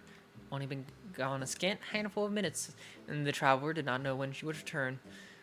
What should they do while waiting for her? Examine the altar. Traveler rose to their feet, legs heavy with fatigue, and crossed the stone floor. Feet fell against the stone with a series of harsh striking steps. Thud, thud, thud. What a follow-up quote. How is that a Pokemon Emerald quote? Look. Look. It's because what it's because there was something, it was like something that had to do with one of the Pokemon I had. It was named Ass or something like that. I forget. It was like something with like a donkey. I don't know. I genuinely don't know what the context was. The Poochyena? Maybe. It might have been. I'm forgetting the context for that one. A lot of the quotes I have are, I do remember the context for. That one, not particularly. I need to for something? Yeah. Coochiena, that's crazy. Crazy name. Perish. Wolfie con perish. No. In their current state, they were probably too tired to explore. Would have scolded them if she knew. But the traveler could not help themselves. They had always been a curious sort. Why else would they have become a traveler? And seeing new sights invigorated them. This church out in the middle of nowhere was certainly intriguing. Even if the traveler had been more familiar with the main religion of Dequa, Caramoism was it called, the church would have been piqued all the same. Also, wait, does anyone even know, like, the Wolfie Come Perish meme? I imagine Lily knows, if anyone. But, like, just off the top of my head, I'm like, The what? Wolfie Come Perish. Do you not know that? Oh my god. Whoops, I think that's a call out on my ass. Oh, Mr. Obama then perish. Oh, I don't? Never mind. I'm ashamed. No, you're not getting a mouthful of hair and biting me. Teehee. Referencing Etherwing? That's on me. That's on me. The skill issue on my part. Get paralyzed. Traveler pondered. Ears flattened against their skull. The altar consisted of a complex wooden structure set upon an adorned table. I know what you are. I know what you are. There was nothing else. But it's a meme in like the VGC community. There was nothing worth stealing. The church was very plain, and the altar was no exception. Although, Traveler blinked. It seemed to be a prayer book lying inside the wooden structure. Tastes like chicken, concerningly accurate. Have you bitten yourself? Is that what you're saying? Falling apart before the traveler's eyes. No? Okay. Can I add you to my rap? Please. I'm nosy. Look the battered prayer book curiously. They're held tilted to one side. Bindings were made of aged leather, and the traveler feared that the slightest brush of a fingertip would make it crumble. It's difficult to see in the relative darkness of the church, but there's an inscription running along the cover. The Book of Marjolaine. At least the traveler thought it said, but they were not really entirely sure. Rabies. They're not entirely familiar with Dequasini. There's so many long words, I don't know how to read them. Nuh-uh. Fuck you mean, nuh-uh. The traveler making out the finer points of the alphabet, particularly in the dark. An opossum? Mm-hmm. The rabiosexual days? No. I am not familiar. The traveler had been interested in languages from an early age, and there was more or less fluent 3 of the main tongues across the Sevier. Certainly knew enough to communicate with Madeline. The what? That's what I'm saying. Slight accent made it a touch difficult for Madeline to understand the nuances of their conversation, but it was enough. And speaking of Madeline, it was probably best to sit back down and wait for her. Traveler enjoyed peeking at curios from centuries past, and this book certainly seemed centuries old. Not want to ruin anything potentially holy. To be able to read the fine, spidery handwriting of a long-dead nun in the dark. Aw, man. Did I already get to investigate one of the things? Oh my god, hi. Hi, Daffodil. Who on earth are you? Daffodil, as it transpired, was not nearly as welcoming as Madeline. It was because she had just been woken, but the traveler was more inclined to believe Daffodil was a disagreeable girl by nature. Something about her face that seemed to say without words, I am thoroughly unlikable. Not even the nun's garb could dampen this impression the traveler had of her. This is the traveler I told you about, Daffodil. Daffodil. They're to stay in this church overnight to rest and recuperate. Dequa, like a person that lives there or culture from there. Oh, got it. Thank you. Sage. God damn it, you're right. God damn it, you're right. Trust them, they're a complete stranger. It might be the case, but isn't our duty to care for our neighbors, even those who may come from foreign lands? Isn't it also our duty to look after ourselves so we can continue to serve the community? For all we know, this traveler could be a wanted criminal, a serial killer. Just imagine. I don't think you're a serial killer. You aren't a serial killer, are you? Like a real serial killer would admit to it, idiot. This traveler was inclined to agree with Daffodil, but let the comment slide. Yeah, secure last time I checked. I might change my mind when I get a hold of that goblin. Me when I fucking get you! Traveling with a goblin? For a few hours, yeah? Then that settles it. We can't trust this person, Madeline. Nobody who travels with goblins can be reputable. Yeah, fuck you. Daffodil, don't be so prejudiced. There's nothing wrong with goblins. They're cheaters and swindlers. They don't hesitate to stab people in the back if they make a few gold coins. For all we know, the traveler, in quotation marks with their fingers, could be a goblin themselves. We don't know what they look like. Yes, I did wonder about that. You should take your cloak off. It is drenched with rain. You'll get sick. Oh, faltered. Though their hood was heavy with rainwater, then I even consider removing it. They could not. It is all the same to you. Prefer to keep the cloak on, sensitive to the light. Oh, shit. Are we a vampire in a church right now? Oh my gosh. Vampy, but it's dark in here. Oopsie, I clicked on the second letter by accident. Daffodil standards, don't worry about it. Not dark enough, I might get a rash of sensitive skin. It's all very suspicious. Forgive me if I don't trust you instantly. Expecting you to, I never asked you to trust me. Or I was surprised I missed some Madeline? Just Madeline is fine. The Madeline was so accommodating. I didn't expect it. Madeline is like that. She's far too nice for her own good. Takes in all the mongrels that turn up on her doorstep. Now I'm the one who has to clean up after. Daffodil prodded Madeline in the side with the elbow. Do you remember that time you insisted we take in this old beggar asking for bread, only for him to steal our bronze candlesticks? Well, at least he helped the poor man. His clothes were ragged and he was so very thin. I hope the candlesticks were of use to him and he sold them for food and lodgings. Rolled her eyes. As always, Madeline, you're far too nice for your own good. But he must be nice. There aren't enough nice people in this world. You agree with me, don't you? Who, me? Yeah, you. Well, quite a quandary. Get dragged into Archme, but now they had no choice. Interesting. I do like Madeline more. I like Bridget more than Sayori. Who needs canon names? This is Bridget and this is Sayori. I'm kidding. You think so? I quite agree. Daffodil folded her arms across her chest and turned her nose up in the air, none too impressed by the traveler's reply. Just saying that because he wanted to get on Madeline's good side. Not that that's very hard. Well, yes, she puts up with you after all. That was what the traveler wanted to say, but they did not.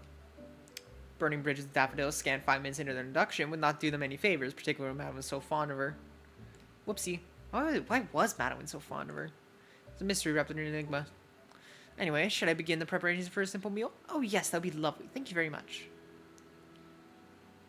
It's nothing really. You're far better at cooking than I am. That's only to be expected given your upbringing. I wasn't very good at cooking when I first started either. I guess that makes me feel a bit better. And that could have possibly happened. Food while you tend to our guests? No, thank you. I would rather cut myself with a knife in 15 different places than rub salt into my wounds. Ouch. Is my company really that repellent? It's repugnant. Jeez. Good vocabulary, but damn. Deserve to eat Madeline's cooking. You haven't earned the right. Somebody's rather protective. Gay. Don't mind Daffodil too much. She says harsh things, but she has a big heart. Just doesn't want me to get hurt. It's not like that, really. You're reading too much into it. Folded her arms and turned her nose up in the air. I don't know how you managed without me for so long, Madeline. You're hopeless. Maybe the case, but when I'm with you, I feel rather less hopeless. You give me strength. Cute. Stupid. Don't just come out with sappy lines like that. Baka. Like... They have privacy. Gay. Homosexual. Gay. But then... So she literally like textbook tsundere there. But it's true. Yeah, okay, they're yeah. Funny but meaningless spoiler. Yes. Whatever. Whatever. So saying, the younger nun departed to prepare the food. A serene, gentle stillness settled upon the prayer that remained broken only by the sounds of the falling rain. Just as Madeline predicted, the rain still would not let up. Probably wouldn't stop until long into the night. By that point, it'd be too late to depart for Castella. If they fucked in it, neither will give you a direct answer. That is so funny. That is so funny. Traveler sighed. Their plans had been well and truly scuppered. Oh man, I missed something. It's okay. The meal Daffodil prepared was a rather simple affair. Thick vegetable soups are served in an earthenware bowl with a piece of brown bread on the side. Cut awkwardly with an experienced hand, and parts of the soup were burnt. Has to be canon, right? Bread, meanwhile, was expertly made and sunken in the middle like a crater. The outer shell was hard enough to break teeth, while the middle was chewy and curiously textureless. Nevertheless, the traveler was hungry and made short work of Daffodil's less than impressive offering. Young Nudge watched as the traveler ate their food, shoveling into the dark recess where their mouth should have been, and frowned. What do you think? Is it good? Fine. It's such an obvious lie. It isn't good at all. Despite being wily enough to see through the traveler's blatant falsehoods, cheeks still flushed. Yeah, cute. Seemed though she knew what she was being lied to, the lie still made her happy. Humans were such complex, contradictory creatures. Once again, implying that we are not human. A void in a cloak? That's what I'm wondering. Like, either we're a vampire, we're just a straight up void in a cloak, or like we're two goblins in a trench coat. Like, oh, Minos' prime fate. Minos primes his face. I see that. So, smiled warmly as was her wont when the travelers set their empty bowl and plate to one side. It is getting rather late. I believe Daffodil and I will turn in soon, for that would be rather lonely for you. Lonely? Indeed, I would not want you sitting in the vestry on your own. I would feel guilty. The thing going on for sure true. There's something going on there. There's a mess, but there's something. Leave them to it, Madeline. You're giving them a roof over their head and a place to sleep. Isn't that enough? What a company. Rabbits die have to get too lonely. Calling me a rabbit? Ah, stiffened at this comment, but neither woman noticed. Instead, Daffodil rolled her eyes. Interesting. Rolled her eyes a lot. Probably bad for her. Fought her skull one day. Please. Traveler might be many things. I'm sure they're not a rabbit. For one thing, rabbits can't talk. Don't worry about rabbits. I'm worrying about rabbits right now. I'm so worrying about rabbits right now. I'm actively concerned about rabbits. Holy shit, I'm so worried about rabbits. Suppose you're right. Sort of seemed guessed. More like unwanted nuisance. What if I worry about ferrets? You're welcome to do that. I love ferrets. They're so cute. Some company tonight, if you desired, I would not mind staying with you. Asked like that, the traveler found it hard to resist. Really had no choice. Sneaky but sweet little guys, true. I could never own one, but they're cute. You're all right in those damn clothes? Oh, thank you for your concern, but I'll be fine. Did not look convinced, but she let it slide. For that, the traveler was grateful. Even so, the expression on Madeline's face, all of a sudden, looked horribly sad. Dr. Evil for a bit when I was a kid? Cute. Friggin', on the Pokemon coming playing that fucking dog on two legs! I don't think they will. I'm manifesting it. They won't do it. They won't do it. They won't do it. They won't do it. Dr. Evil sing-along blog? Oh, cute. Cute. Quadruple bestie? Yeah. Quadrupedal, sorry. Is that an offender? I'm not wearing this cloak because I don't trust you. I do it, I just can't take it off. Not for your sake, or Daffodil's, or even my own. Okay, Mimikyu. I hope you understand. Traveler did not know why, but they did not want to upset Madeline. Gay. Last stream or the stream before? No, literally. No, literally. Oh, they knew the woman. She was sweet and soft, gentle. The kind of person whose smiles could lighten your heart. I think it was last stream. The cute ones furries. I mean, hey, it just happens sometimes. Whose frowns could pierce like thorns. If they had been with Daffodil, Traveler would not have cared one whit about causing any potential offense. That was last stream, yeah. Madeline was different. Cute, haha. Surprised, however, the Traveler's commented. She blinked. I'm not offended. Please do not worry on my behalf. You look so sad. I didn't know what else to say. I am sad, but not because of you. Not entirely. Partially because of me. Well... Directed her gaze upwards at the vaulted roof of the church. Still raining outside. Rainwater tapped against the stained glass windows, insistently asking to be let in. Knowing Madeline, she was the kind of woman who would have opened the worm-eaten wooden doors to welcome the rain. Cute. I think it's sad that you feel the need to hide your face. Not that I'm trying to coerce you into removing your hood. If you do want to, you don't have to. It's own your prerogative. But, and you seem like 5 times. Yeah, I'm not questioning it too hard. Help but wonder. That may seem rude of me. What kind of life must you have led to make you so secretive? Like I said, it's the sunlight. It's bad for my skin. It's dark right now. Yeah, it's a visual novel. It's gonna use a lot of frames. So or space anything really? That's so fucking real. That's so real. But bit their lower lip. So they have a mouth. They could have removed their hood. They did not know Madeline well, but they now feel that none would judge them for their appearance. Yet the traveler could not. Upwards with tremulous hands, but frozen in the act of revealing their face. Scorned by such a sweet woman would have hurt too much. Anyway, I apologize for making the atmosphere awkward. It was rude of me. We're going to be together for quite some time. It does not appear the rain will stop anytime soon, so... Any questions? Feel free to ask. Cute. Questions, Glanced about the church at the wooden pews, the cobwebs in the corner, and the withered tree by the altar and pondered. Why is there a tree growing in the church? Are you deaf and alone nuns here? Nature of a relationship.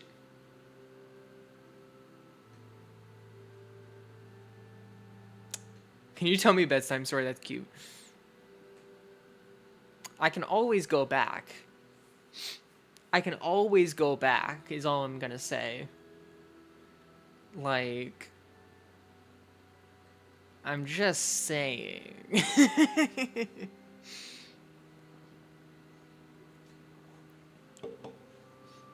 Don't be nosy. I'm nosy, okay? Pardon? Frowned, tilting her head to one side. Her blonde hair shifted, falling over her shoulder. I'm afraid I don't understand your question. To ask for a bad time story? True. Oh, pondered. There were unshrouded phrases without being insensitive. God damn! Just rip the band-aid off, huh? Wow, just rip the band-aid off directly, huh? That's crazy. You know, if we're going the blunt route, like, we've been awfully blunt so far. They fucked, that's true. The fucking semi.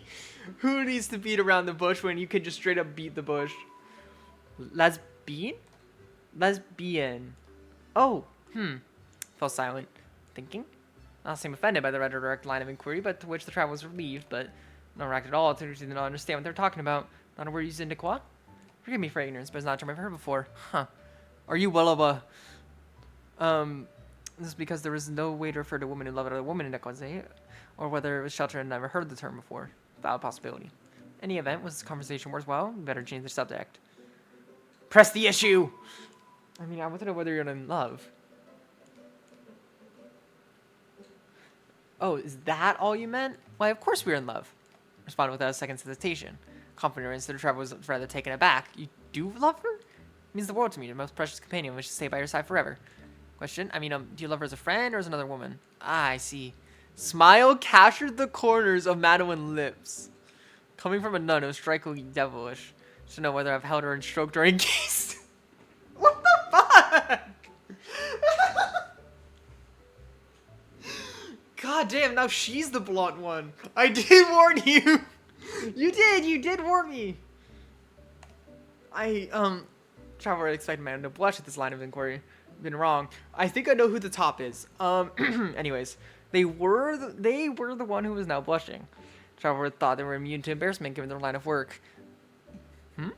Having something so scandalous stated in such simple, pretty terms by none of all people was too much. I suppose I was saying that yes, but not in so many words.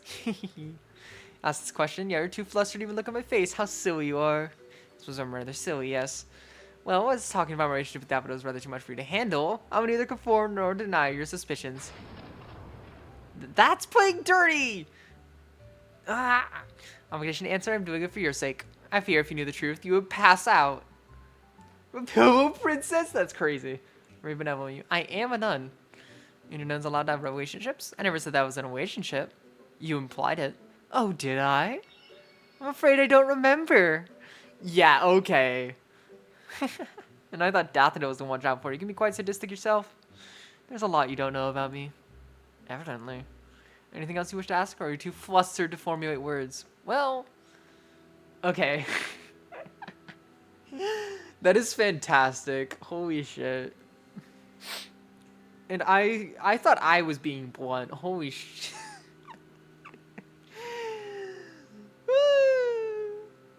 You're definitely the only nuns here. There are no other sisters here. You were. She just outdid you. True. I'll ask the tree one. Rather unusual having a tree growing in the middle of a church. A pause. Unless this is a common custom in Daquasan places of worship. Am I unfamiliar with it?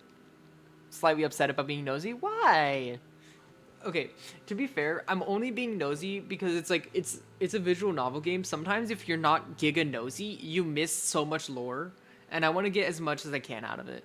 You know, like maybe that's just me, but that's how I tend to play visual novel games.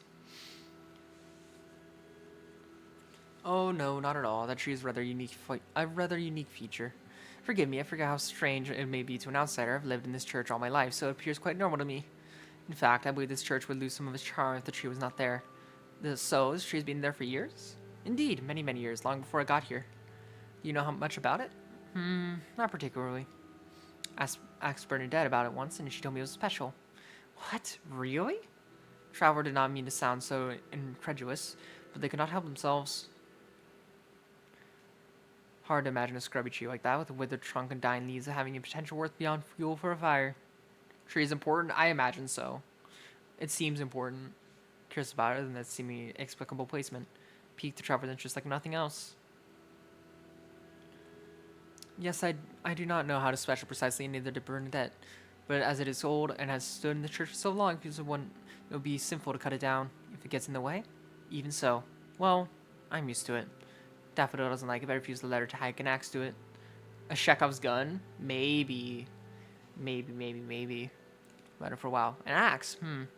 Not sure if they like that mental image. Seemed to agree, but she just laughed. Daffodil a great deal, but not sure if I would entrust her with a sharp, lethal blade. Not seem to have quite the temper. Any event, trees are sacred in caramelism. We cannot cut them down, particularly a tree in a church. Why? It's a story in the Book of the Marjolaine. It states, Would you like me to tell you the whole story? Go right ahead. Troy wished to know. She had her hands folded in her lap, but she made herself more comfortable. Are we just gonna get a story inside of a story? Okay, we're getting a story inside of a story. Story of Lost Souls. Long, long ago, more than 1,000 years hence, people were not born as one complete vessel, but two. All living creatures were divided into a physical body and the spirit. That would be the soul. Living creatures cannot see their souls, but everybody knew they existed. The soul made its presence manifest whenever a person felt sad or lonely, to soothe and comfort in times of strife. Already story, sorry, you're just going another layer deep. Oh yeah, that's true. A story within a story within a story, of course. Of course. A horse, of course. When people were stressed or unhappy, they could place their burdens upon their soul. As the soul is a separate entity of the physical body, the soul could accept these negative emotions, and the physical body would be cleansed. Like Horace and you, traveling the nuns, this story, true. There was, however, a downside to this practice. Soul accumulating too much negativity, it would become tarnished. Then, when the person died, their soul would be left behind to wander the earth. The soul could not transcend to the next life because it was too beleaguered, but with all the regrets the physical body had left behind. It means a lost dream somehow, but how? Without a corporeal presence in the world, it's not easy. My life energy of the world. Okay, part of me wonders if, like, Horace is the soul of Madeline or something. That'd be cool. No alternative other than wandering, they become one with the earth and turn into plants. That is how trees and flowers are created. They are lost souls of those who died unable to reconcile their regrets and thus were unable to transcend. Many centuries followed, and all living creatures nowadays are born with their souls inside their bodies. When people feel pain or regret, we have no way to purge ourselves of these feelings. Because of our soul is an intrinsic part of our bodies, we have to deal with our pain and regret while we live, lest they consume us from the inside. Lesson we all should learn: we cannot run from our problems forever. No matter how difficult life becomes, we have to do our best to tackle the obstacles we face. Then, and only then, can we be at peace with our inner selves and achieve true peace when we die. Aww. That's actually really sweet. Use code word deadass, otherwise I'll assume your preference is to wait and see. Wait and see is my thing. I will say deadass, don't worry. I normally say like /gen or something, but /gen, deadass, anything like that works. Dr. Head, perhaps to touch slightly, and brushed a strand of blonde hair behind her ear. What did you think of the story? Did you like it? Inspirational story. Oh my, do you really think so? Of course, what would I gain from telling a lie? Glad you like it. I too am rather fond of it. Particularly cheerful story, but I think it carries an important message. Can't run away from our problems, right? Indeed, they're useful words of advice, whether you believe in souls or not. Daffodil does not like it. She does not. Hardly surprising. What Daffodil didn't like would feel a lexical. Makes her feel uncomfortable, and I can imagine why. Life has not been easy on her. But neither has it been easy on me. I'm glad Sister Bernadette told me this tale is the single most important gift anybody's given me. I doubt I would have been able to keep on living. Sounds like you must have led a hard life. I suppose, but Lady Madeline does not give us hardship if we cannot bear them. Maybe it was a test. And we hate her, I know, right? I mean, she was kind of a dick to us, like, off-rip, too, so I feel like it's kind of fair. I could tell you if you wish, but I fear the story is even less palpable than the Book of Merlin. And the traveler started suddenly guilty. She's a racist dick? Yeah, exactly. Not confided in Madeline about their true nature. Spoken to them so earnestly, but still did not know a single thing about the traveler. Why then did they seem so willing to offer so much of herself to a relative stranger? Just because she was too nice. Trusted too easily, and then she got hurt. General impression the traveler had. Surely it would be rude to turn her offer down.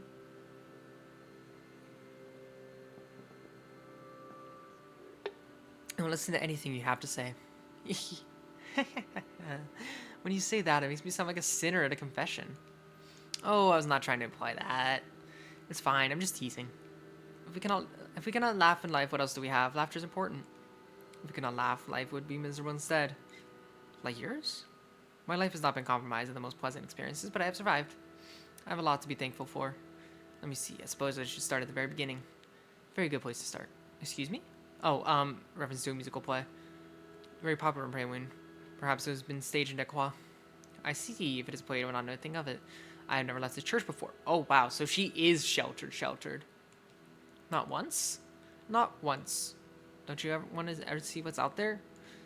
I have always been criminally uncurious, is what Daffodil tells me. She says I should explore more, but if we have occasional guests such as yourself, and they tell me tales of their own travels. That's all I need to be happy. Sounds like a simple kind of happiness. Happiness, nonetheless. I do not want to ask for more, too much. It would be selfish. You should let yourself be a little selfish from time to time, or you'll never get what you want. My mother never approved of me becoming a traveler, but I defied her wishes. Yeah, criminally uncurious. I could never. I am way too curious for my own good. As is on record here, honestly. So I cannot compete. You see, I never knew my mother or my father. In that case, I apologize. No need to apologize, you didn't know. In any case, I might not be an orphan. My mother or father may still be alive somewhere in Dequa. Never meet them. I was abandoned on the doorstep of this church when I was a baby. Nuns found me and took me in. They raised me as their own. That must have been lonely. I was not lonely. I did not miss my parents because I never met them. Don't you resent them? I could never. I would resent my parents if they abandoned me. Comforting me? I know. This game is low-key making me eepy. I'm really enjoying this, but like I'm getting eepy. God damn it. It's like I've never known. Moreover, I'm sure they had their reasons for leaving me. Maybe they could not afford to care for a child, or perhaps they were worried they would be unable to make me happy. Put some rocket in the background? Nah, it's fine. It's okay. I'm cozy right now. Oh my god, maybe mother was, and she did not want to keep a child born from such a union. Mother died in childbirth and raised me alone would have driven my father wild with grief. Miku this shit? Miku to the background of this would be so funny.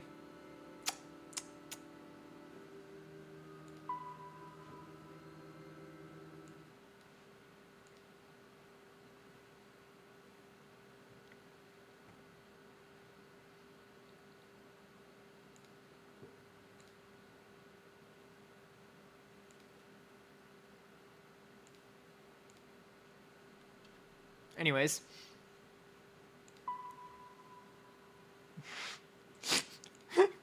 Wanted me to die, they could have left me in a ditch. In fact, they left me outside of church because they wanted me to live. Loved me enough to give me a life and a chance of sustaining me. I'm sorry, I can't take it seriously like this. I only have thanks to give them. Hold on, is the audio okay? Because I have my audio down a bit. I don't know if abandoning a baby is an act deserving of thanks.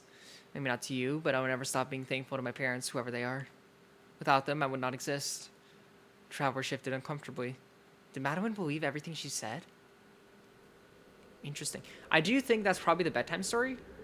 She could choose to present it however she wished, but as though she refused point blank to accept any negative interpretations of her parents' action, or always argue with the family, prompted their decision to leave home as soon as possible.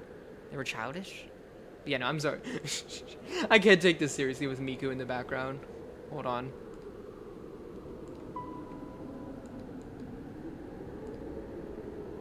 That's also very loud.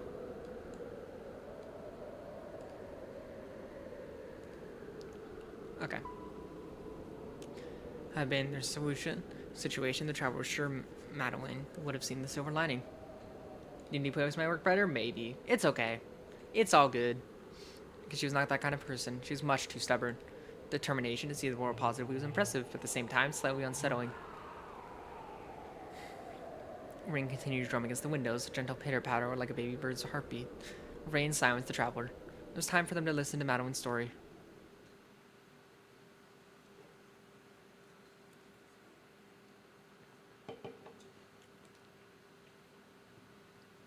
Yippee! Madeline lore, Madeline lore. I never knew my mother or father, but I was left on the steps of this church when I was but an infant. However, I was never lonely. The nuns who lived in this church were very kind. Also, wait, didn't she say she's never left the church? Wait, did she say she's never left the church or never left the area? Because she said, like, she has to, like, wake up early to, like, travel and, like, sell her stuff. So, like, either I misinterpreted or she's just straight up lying. Because their daughter, though, in fact, doesn't know who to be a child of mysterious origins. Fed and clothed me and gave me a place to sleep. They taught me rudimentary mathematics and how to read and write. The traveler has wares to sell. Oh, the traveler has wares to sell. Got it. How to tend the vegetable gardens outside and how to cook and clean. Most importantly of all, they befriended me. Gave me companionship. Never felt like I had any reason to feel sad, even if I don't know my parents, because I'd already managed to find a wonderful family. Tell me about Lady Madeline and how she must have saved me for some greater purpose. I thought it was horribly self-centered to believe a divine entity had any interest in a remarkable girl like me. Sisters preserved.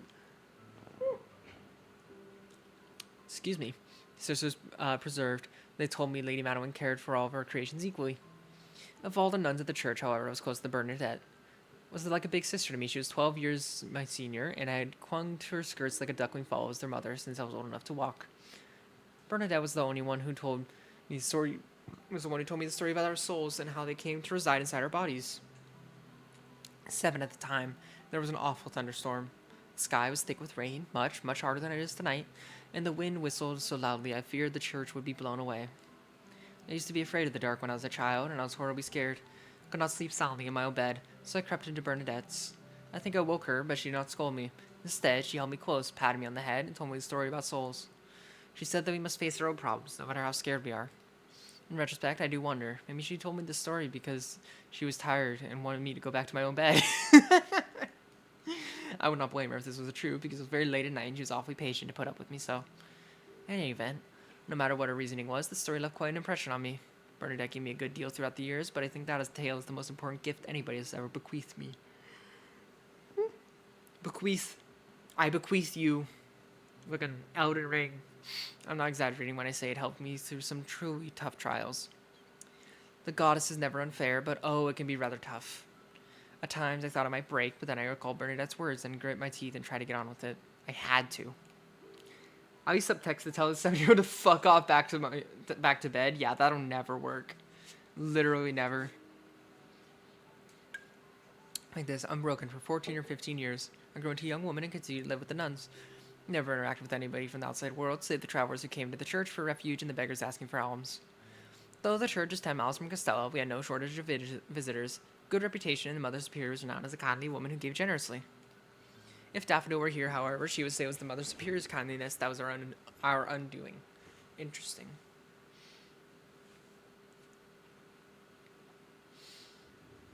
Drew a breath, perhaps attempting to steel herself for the latter half of her tale. She winced. Wait, is steel yourself, like, actually a phrase for, like, prepare yourself? Because I've been playing, like, Rabbits in Steel a little bit. It's, like, a roguelike game. And I thought steel yourself was, like a made-up phrase or something. Yeah? Oh, I actually didn't know that. Yes? Oh, pfft. That's on me. I just thought it was like a random phrase they made up because it's called Rabbits and Steel. That's so funny. It's like Grim and Barrett. Oh, interesting. I didn't know that. Also, speaking of Rabbits and Steel, when she mentioned rabbits, my mind went to like, hold on.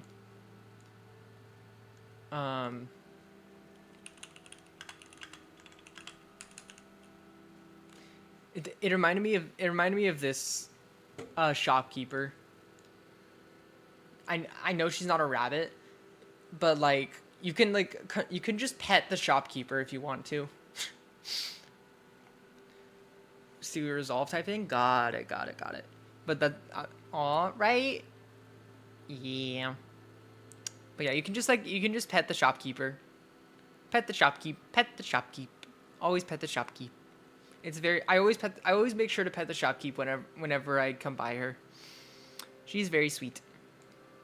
Anyways, oh yeah, this was me saving a GIF because, glorp shit.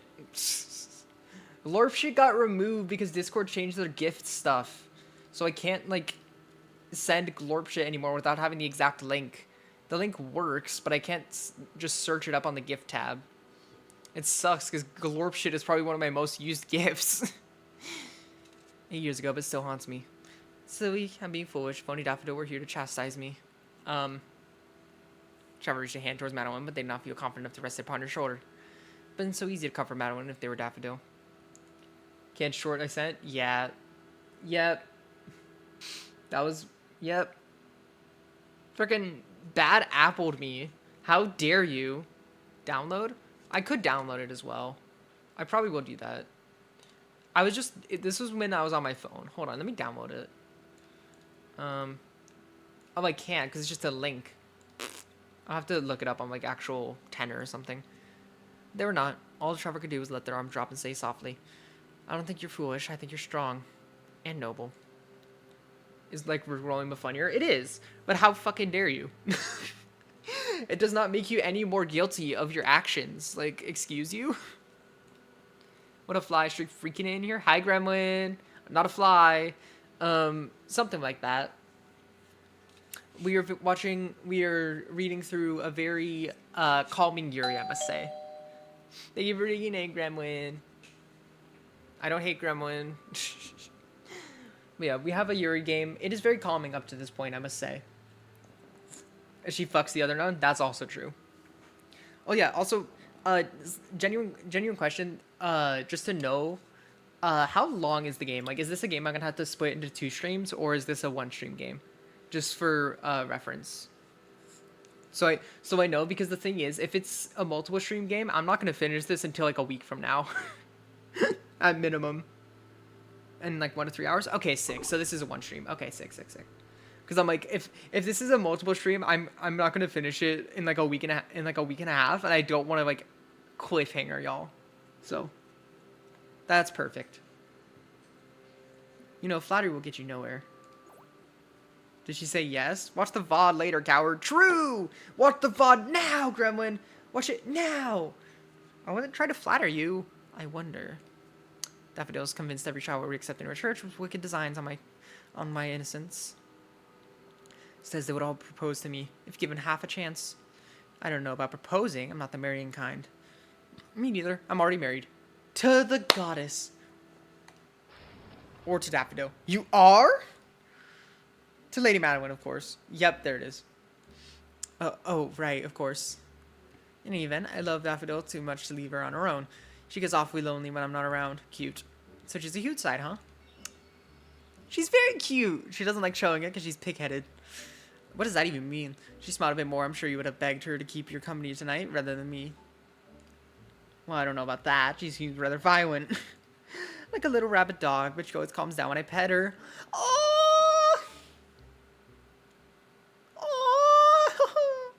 Look a little happier than she did before. Sure, we must have loved Daffodil of talking about her tears so completely and silly. Saying stubborn as fuck. That's so funny. My word. Fuh. The merriment soon faded from Madeline's face as she reconsidered staring out of one of the stained glass windows. I say it again, Madeline is the top. Like, no doubt in my mind.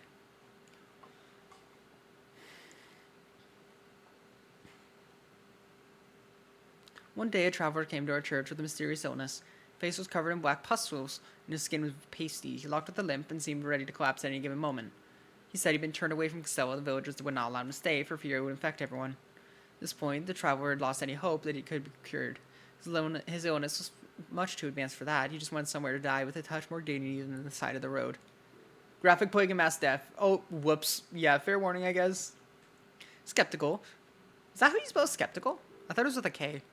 Mother Superior remained firm. She said it was our duty as servants of Lady Madeline to welcome any and all travelers in our church. We nuns followed her orders, of course, and prepared a bed for the traveler so he could die in peace. As he died, he thanked us. I remembered that clearly. Though we could do nothing to alleviate his condition, he was thankful from the bottom of his heart. I think the dev is ESL. Oh, interesting. Uh, uh, his presence in the church was like a curse. Cleaning off my bed in preparation for switching bed. Room feels empty now. Oh, how's the cleaning off going though? Oh, ads of 60 seconds. Sorgi. I will stop the game for a little bit while the ads are running.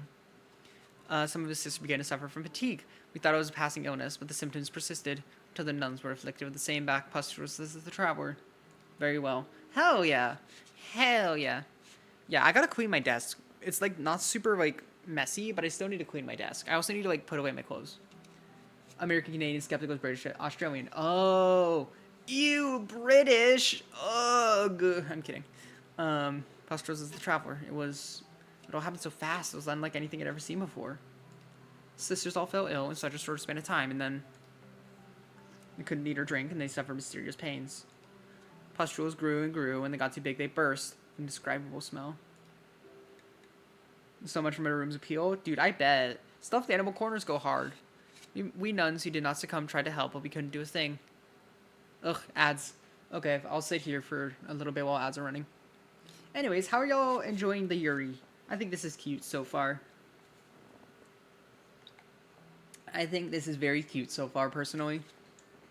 I'm having fun? Hell yeah. I always think about it, like, with like, visual novel games, these are definitely, like, I get so worried about me reading so much, because, like, I personally hate my voice, but, like, kiss while the ads are running, just kidding, unless.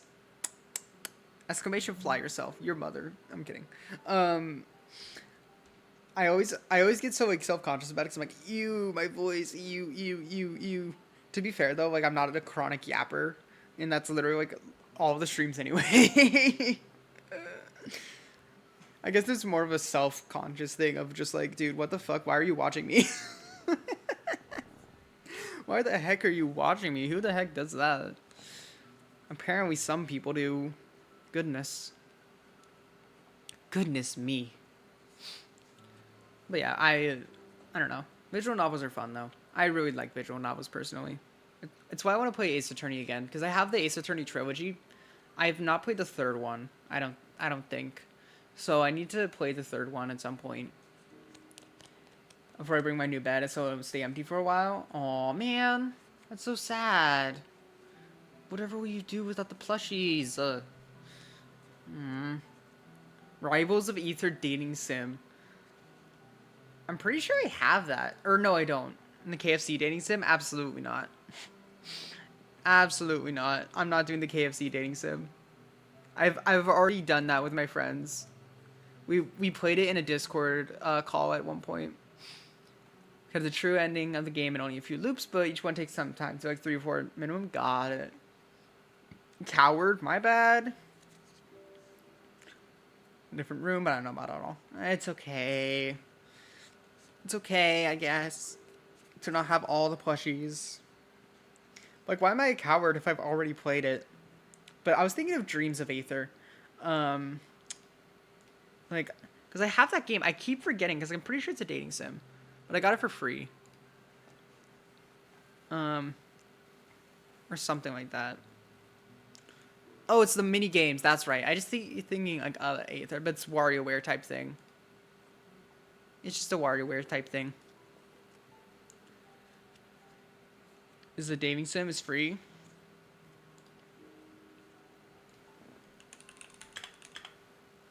Oh yeah. That's crazy. Sure. Maybe at some point.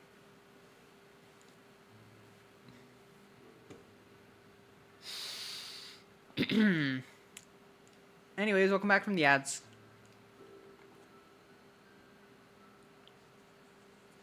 Called a physician from Casella, but he could not help either. He had no advice to give other than fresh air and bloodletting, but it made no difference. Within time, even Bernadette, I not want to dwell on something so miserable. You should know what happened.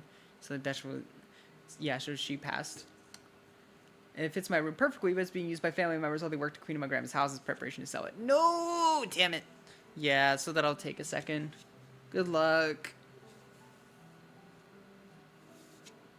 Yeah, I don't know how long it take. It's okay. But soon, TM. Soon, TM.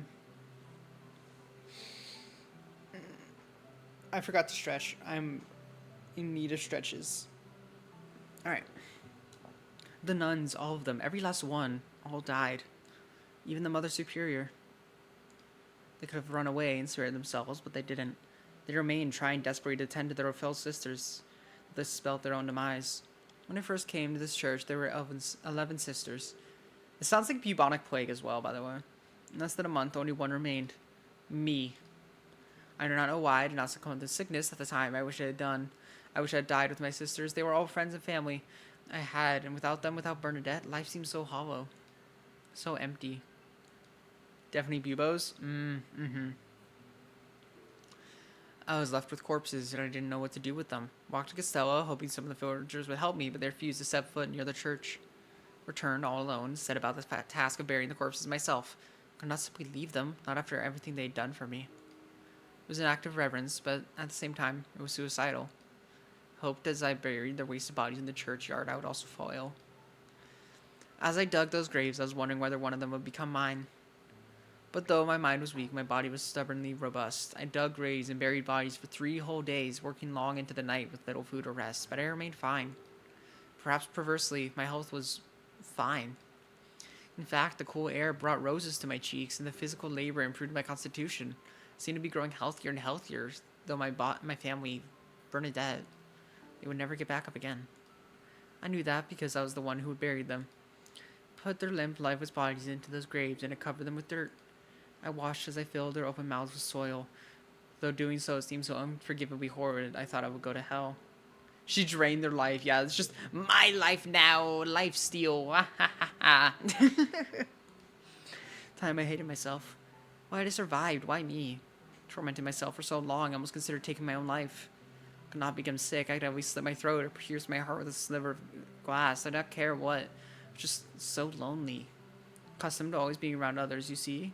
Lucky enough since my birth to always be surrounded by people who love me, and I fear I'd become rather selfish.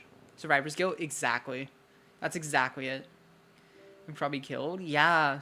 No, actually though. Like, absolutely. So desperate I could have died, but I remember the story Bernadette told me that we should not run from our problems. We should take care not to stain our souls so we may transcend to a higher plane of existence. I told myself if I took my life, my soul would be back into irreparably. And unlike our ancestors from hundreds of years ago, I would not even be able to become a tree. I would just wither and die. So I could not kill myself. I was close to it, but I knew that would be unforgivably selfish. Vowed to be a nun and spend my life serving others. What manner of nun would I be if, when faced with hardship, I served only myself? Chose to live. Thanks to Bernadette and my faith and all the love I had been fed within my childhood, until I could not be loved any more than I already was, I was able to survive, and I have never regretted it. Aww. Yeah, survivor guilt is no joke. Honestly. Travelers stared at Madeline, their eyes wide beneath the folds of their hood. The clouds in the night sky had parted. The moon shone bright and full, high up in the night sky. The stars twinkled around it, spectral spectators. Had they been so very impressed by Madeline's tale that they had come out of hiding simply to listen? If so, the traveler did not blame them. This was the strength of a woman who had seen those she loved die before her eyes, unable to do a thing. Buried their bodies on her own when she was only 15. Still a child, really. She had seen so much death, and yet here she was. Still alive in this church, and she continued to welcome travelers with a smile. Could still smile, even now. Even after everything that happened. Damn. You really are impressive. Oh, it was not solely because of my own strength. I do not mean to brag. I was lonely, you know? I was horribly lonely. Remained in this church for almost 5 years, all alone because it was my duty. I helped those who asked for help, but nobody stayed in the end. They always left me. I worried, though I'd not killed myself, I might collapse from loneliness. Living on your own is not a pleasant experience. There's nobody to talk to. Until you meet Daffodil? Indeed, until I met Daffodil, smiling. I can keep going because of her. She gives me hope, though she does not realize it. Cute!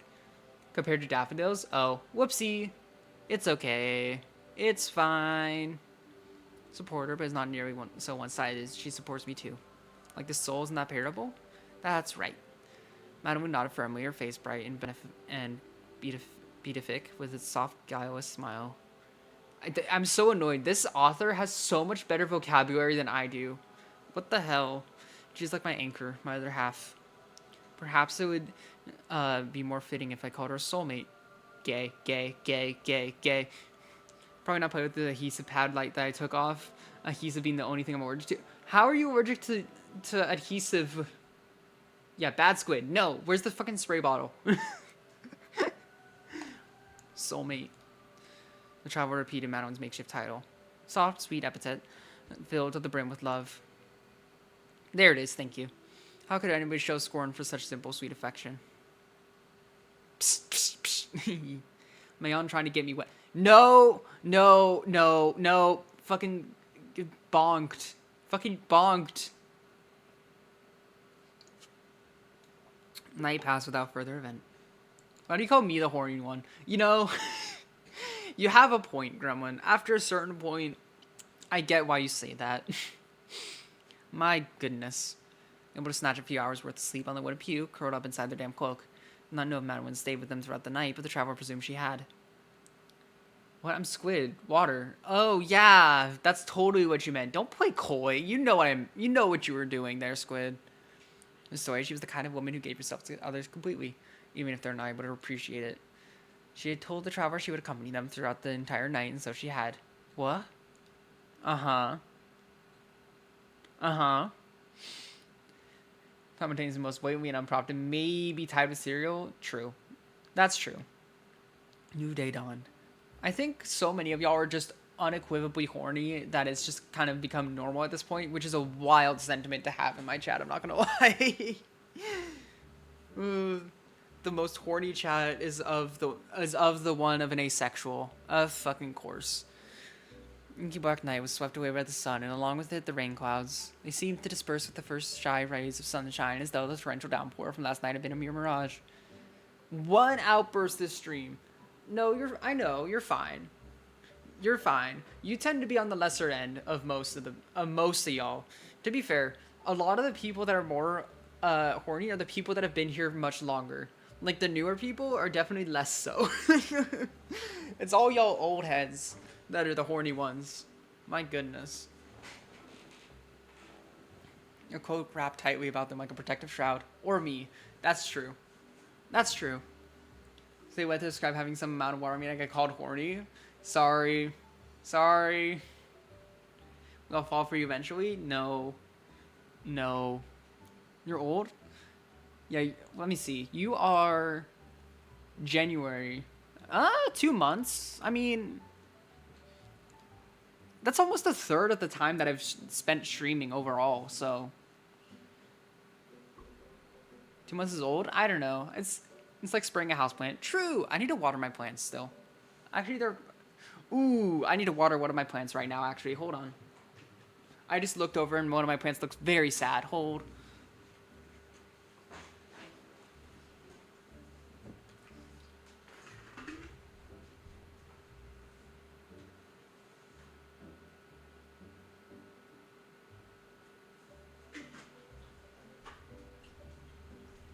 Okay. Sit outside in the rain. The issue is that this plant is an indoor plant. If I kept it outside, it would literally burn. So, the saplings love it. I believe it. Like, that's where my aloe plant lives. But it's just like this plant in particular is an indoor plant. But yeah, so sorry. You look so sad. Oh, Oregon native, very happy. Hell yeah. Hell yeah. I just got this point from IKEA, so. Standing by the entrance of the church, their cloak wrapped tightly around them like a protective shroud. Also, oh my god, enjoy having fun with Stardew. Water your plants good. They're fussing over their newfound companion. Or rather, Madeline was fussing. Daffodil, as in keeping with her character, kept her distance. Property raised plants where I live. It just takes practice. It's hard. Or like with a garden, do you mean? Again, difficult, but I understand like not having the capabilities to do so. I was working outside with my club. Very nice, lovely time. Dude, I love the rain so much. I don't like walking around in it when I don't have to, but some point to place plants. Oh, damn. That sucks. I'm sorry. Are you sure you'll be alright? I don't want you to get lost on your way to Castella. You'll be fine. I'm a traveler by nature. I wouldn't be a traveler if I got lost. Daffodil. Like you did on your way here, you mean? Traveler shot a glare at Daffodil. White lily and a blue magnolia. Those are so pretty. Hell yeah. Love that. Dog months didn't survive the shock. No, the cactus. The poor baby. A propane stone and cattle? Cute! Oh my god, I want to make tea again. Lily, eh? What do you mean, Lily? What do you mean, Lily, eh? Not paying us at all. Touche. Was prick. I miss prick. That's really good, actually. I think you should pay us. You ate our food and took up Madeline's precious time. Rather selfish you to keep all yourself. Selfish? What, did you want to spend time with me? Man really had been sitting by the traveler on the pew all night, had she? Yuri Mayon. Oh. Oh. Whoops. Whoops. Daffodil did not look very happy about this. She hung back, huffing childishly. How on earth was such an irritating brat a nun? It seems to seem like a very suitable profession. Pay up, you owe me. Louise Yuri, I don't know. I'm just playing along with it. Anyways, now down front, Daffodil, it is our duty to care for travelers. That is part of being a nun. It would be wrong if we asked for reimbursement. Well, I don't care about the food that much. But they monopolize your company for a whole night. That's priceless. Gay. Gay. Gay. Gay. This person says no way I can pay you back. I'm willing to accept your firstborn child. Excuse you? So now you're a witch? I could be. I'll become anything. A witch, a monster, a demon, for Madeline's sake. I have no idea either. Whoa. When you become a heathen on my account. I don't think you should be announcing that in a church either. True. Stomps her foot on the ground. I won't back down on this. Your firstborn child on your life. I don't think I'm going to have any children anytime soon. I'm not the type to settle down and start a family. Why do you want a child so much anyway? I don't want a child. I hate children. They smell and they make too much noise. So why? It isn't for my sake. I think it will make Madeline happy, that's all. Oh my, I'm very flattered. You get flattered far too easily. That isn't anything special. I worry raising a child in a lonesome environment like this would be cruel, though. Wouldn't. Not if they have a mother like you. That's very sweet of you to say. Think nothing of it. It's true, anybody would be lucky to raise by a woman like you. Gay. I know I nag you a lot, but I really do think you're impressive. You do? Blushing. I always have done. Daffodil turned her head to one side, cheeks burning. Gay. Give Madeline a baby, right? It's okay, you can get pregnant if you try hard enough. All I'm saying, to those, to the straight, probably to like the one or two straight people in here, if you are the girlfriend in a straight relationship, get your boyfriend pregnant. Do it. Do it now. Get your boyfriend pregnant. Try your best. I don't care if they say it's not possible. Get your boyfriend pregnant now. Impregnate that man. Impregnate that man immediately. It's so important that you do it. Oh my god, it's so important. Please do it. Please get your man pregnant. Get your man pregnant. Get pregnant now. Oh my god. Get him pregnant. Seagull impregnate her too. Exactly. Seagull's mom that shit. Exactly. Exactly. I don't care if they say it's not possible. Fucking do it. Anyways. Awkward. I won't exactly be a girlfriend. Are you telling me to get pregnant? Yes, Gremlin. Get pregnant. Get pregnant now. Get pregnant now. Awkward girl like Daffodil being honest like this must have stung. I looked physically painful. On it, boss. Hell yeah. Yeah, not by me. Not by me. Not by me. Not by me. Just in general. On it. Good luck. Good luck, Gremlin. I salute you. I am saluting in real life. I didn't even say anything. Anyway, what are you still doing here? Are you trying to spy on us? Perish the thought. I value my life more than that. Though seeing Daffodil blush was rather amusing, it wasn't worth the hate-filled glare the traveler was receiving. The true nature of Daffodil and Madeline's relationship was interesting. Traveler did not want to pry. They already knew enough. Gay, gay, gay, gay. It was what Madeline had said last night. They were soulmates, united by a bond of love stronger than anything the traveler could imagine. Stronger than anything they could understand. Daffodil and Madeline already had one another. They did not need an unwanted interloper. Might have had a dismal past, but that was well and truly in the past. She had buried the bodies of the family she loved so much, including her beloved Barnadette, and had managed to find a new family. A family of two. If they were being honest with themselves, the traveler was jealous. They knew there was no sense dwelling on it. A new day had dawned. It was time for them to start moving. That's why that was Yuri. We may never know. The end. Read Madeline's story. Cute. Cinema.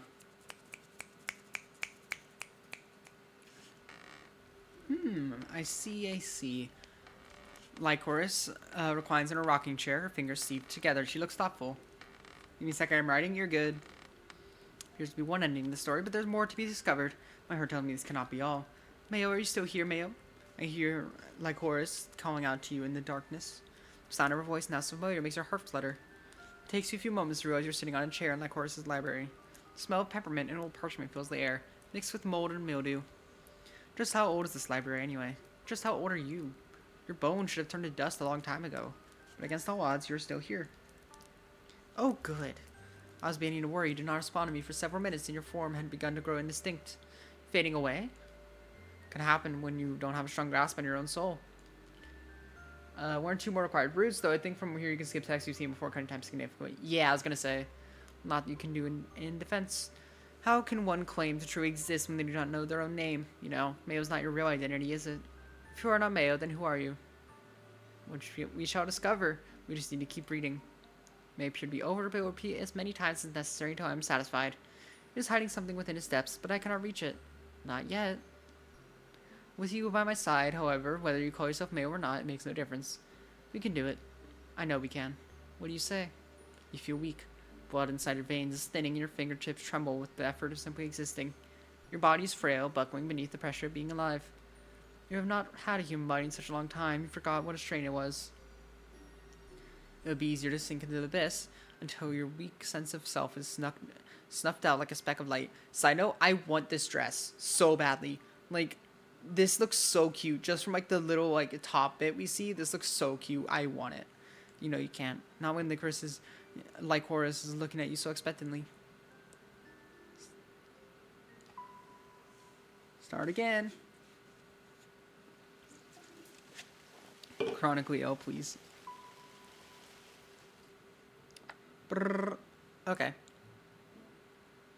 Get a better look later? Hell yeah. Okay, check the window. Have straps with her shoulders and everything? True. I would imagine she has like tape or something. Cause yeah, strapless dresses scare me. But I imagine she has like tape or something to keep it up. Traveler tipped their head back, face still shrouded in the shadow, and looked a little more closely at the stained glass windows. The windows appeared to depict important religious figures and parables, but the traveler could not discern what any of them actually were. The traveler was unfamiliar with the main religion of Carmoism, wasn't it? And was rather ignorant about the finer points of their faith. And one of the windows was particularly interesting. It depicted what appeared to be two mice, one white and one brown, drowning in tureen of liquefied butter. Golden dripped over the edge of the tureen like melting candle wax. Holy. It was a rather idyllic scene, all things considered, which was rather strange considering the mice were a hair's breadth away from a slow, buttery death. Travelers shook their head, bemused. Okay, in the language of flowers, lily mean love and affection. In Japanese literature, lily stands for beauty and purity of women, and is a symbol used in Yuri. If I'm remembering right, Yuri translates directly to lily. Oh! Yeah, see, I did not know that. That is so interesting. Thank you, Squid. Some sort of moral message. A warning against greed, perhaps. But all I was doing is making the travelers feel you hungry. Why didn't you make that obvious connection? Shit! I'm not a real Yuri fan. That's my bad. Fuck, fuck, shit, fuck, shit, fuck, fuck, fuck, fuck. Please. And the traveler flustered. When was Madeline going to come back? Call in 3. I doubt that's Reg's intention, but cute. Who on earth are you? Transpired was not nearly as welcome as Madeline. Maybe it's because she had just been woken, but the traveler was more inclined to believe Daffodil was a disagreeable girl by nature. There was something about her face that seemed to say words. Oh, wait. I was going to say, wait. I already read this. More careful. See? This person's completely suspicious. Let me add. Agrees with me. I just said too far instead of one also means Yuri. I don't know. That'd be wild if it did. I've known you for 5 minutes and they already see right through you. Oh dear. I'm sorry? Don't apologize. She needs to hear it. It's good for her. Like cod liver oil? Cod liver oil? Gross. Tastes disgusting, but help in the long run. You're awfully practical. Remind me of a governess. Sure, Bernice will be happy to hear you say that. A small smile alighted upon Daffodil's face for a few moments. The moment, like the smile, was small and it was extinguished all too soon. This still doesn't mean I trust you. Naturally. Just because we agree on two things doesn't mean we're friends. We haven't known one another long enough to be acquaintances, let alone friends. Magnolia? Maybe. Exactly right. Expression hardened. I'm going to keep my eye on you. If you try anything with Madeline, I'll cut your hands off. Angie. Angie. Scary stuff. That's the other flower? Quite terrifying when she wants. Cute. Why did Madeline sound so happy about that? Gay. Anyway, should I begin the preparations for a simple meal? Oh yes, that'd be lovely. Thank you very much. It's nothing really. You're far better at cooking than I am. Only be expected. It's terrible! Just insult a girl's cooking? You monster! Her mean pillow princess? Teehee. I already knew that. You didn't need to be so blunt about it. Daffodil glowered, her lips forming the shape of an upside down V. Ovo. Or like, what would that be? It'd be like the carrot thing, right? Like the little carrot, like the up arrow. Travel reflected they had been a bit too harsh. Though her food lacked finesse, it was not edible. Yeah, like that. That doesn't really work. No, it doesn't. Man. Tragic. Yeah, I don't think it'll work then. It's not inedible. I mean, it's just like ovo upside down, I guess. Hanging on. I was grateful for it. The meal was terrible. It's because Daffodil kept glaring at them. Their piercing stare would have stopped the flavor from any meal, no matter how delicious. So...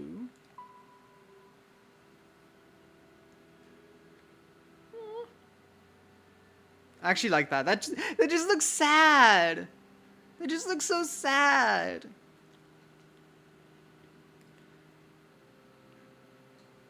I imagine this leads to the same thing, so. Tell you a story? Really? Yeah, you have a nice voice. I like listening to you. It's relaxing. Goodness, I've never been told that before. Oh, exactly. It just looks sad. As in Daffodil? In case you haven't noticed, Daffodil's quite awkward. She dislikes complimenting others. I believe she's never been taught how. No? You locked your root again? Uh-oh. Is that not good? It's be expected given your upbringing, but... Oh, am I stuck with her again? Shit. Always cherished it. Started out quite sad. So you send him out. Yeah, because this is... You're taking the same route again? Whoops. Shit. Back. Okay. Travel frown. Unexpected. How did I do that?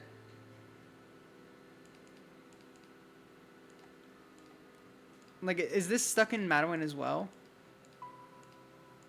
Insulting Daffodil? God damn it, I just wanted to see what she would say.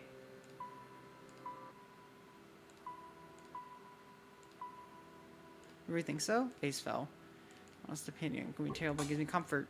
I don't mean to rude, but I don't understand how such a check will comfort anyone. Death and despair is an important moral message. But polite to talk at such length about topics the other person does not find interesting.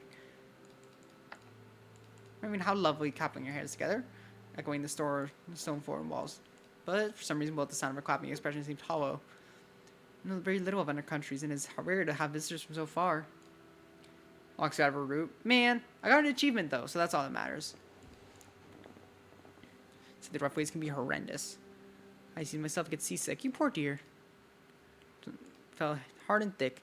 Discussion, mostly private cooking. Trevor found themselves lulled off to dream of sleep. And this rain. The end. Oh, well, that's a new one. Madeline refuses to share her story. Orange wings the butterfly. You should offend Madeline. What do you think? Star, you were so engrossed in the story, you almost forgot where you were. Unlock the other two. Got it. Oh my, if you're almost lost you for a moment. I know these stories can be interesting, but becoming too engrossed in them, you might forget your own identity. Is that possible? Nature's grasp of their own selfhood have been followed by the stories in this library. Here's Daffodil. Yeah, there you go. That's accurate. Parents, your friends, or even your name stands to reason you try to fill the gaps with knowledge glands from elsewhere. Components of these stories use them to augment their own fragile existences. Exceedingly dangerous. Mix your soul with that of another, you're losing what is making you, you. Ship of Theseus! Yippee! Lost in the swamp of confusion, existence will fade away. Oh, not quite then. I stare like Horace. I keep wanting to say licorice. Ironic later. Oh, fun. Your eyes wide. If you listen to the story too much, you will disappear. For a few moments, you really do forget yourself. Am I just gonna merge with her? Fingertips to reassure yourself and still have them. It should be discovered that they do twitch upon your command. I still blink. Your veins would still bleed too if you wish to test the hypothesis, but you don't. Grrr. Exactly. You're not a masochist, or are you? Who are you? You don't know. Even called Neo? Discover in due course, we need to read on. Merging is Yuri? True. Isn't that like the whole thing of like Steven Universe is like fusing is like equivalent to like an intimacy to like that sort of thing? Like kind of like kissing and stuff. Consume that story. Should we go that far? Giggles. Little pain is so like you. Glance down on your knees. Yes, you still have him. Alive for now. Are we able to save you? I'm a little more concerning. What should we do?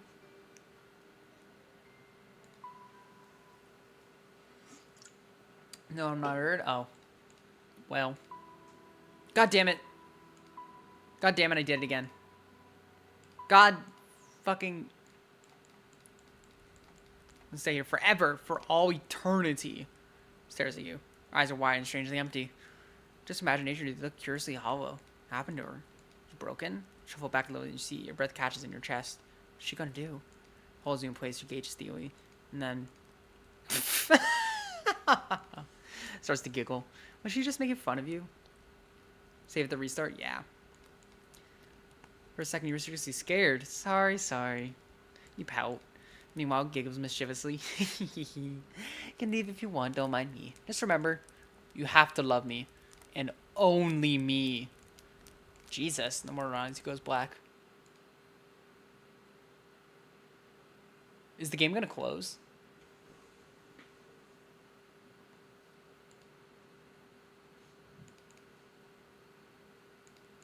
I think the game crashed. Yeah, the game crashed. I got an achievement that says only you. Like, Chorus gets a little too possessive. And it crashed. That is crazy.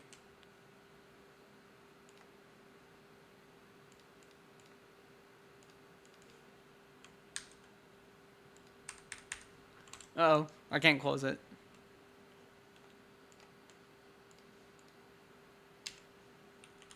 Okay, there we go. That is crazy. Fucking only Monica. My gosh. We got one of the RNG achievements? Oh. Wow. Yippee, I guess. But yeah. Only you. Like, Horus gets a little too possessive. That will give you achievements. Oh, hell yeah. Yeah, there we go. These are our achievements so far. Refuse to share a story. Insult the girl's cooking. Madeline's story. Caution to the wind. Start a new story. Welcomes you to her library. We got this one. Nice. Why bad apple achievements? It's because it's her, like, sitting. But, yeah, bad apple. The bad apple song played. I just realized Hold. You see the icon? Oh, return to the library for a second time. You see the icon that the game is? Why Bad Apple logo? We're playing Bad Apple the game, actually. Ah, appears you have returned here. Twitch your fingertips. It takes a few moments. Oh, wait, hold on. I need to switch screens. Hold. And cover, it's a true end. Oh, are you so cold? It's the crackling of the fire through invisible offers some warmth. Whereas in the course.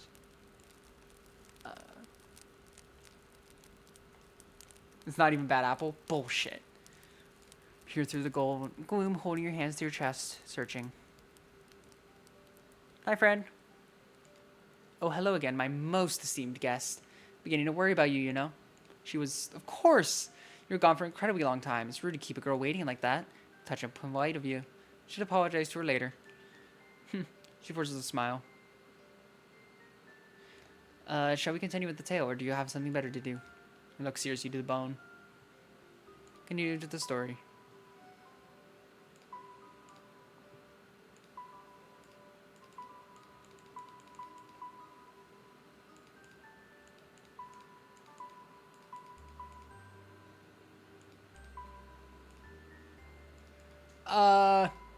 Did I soft walk myself?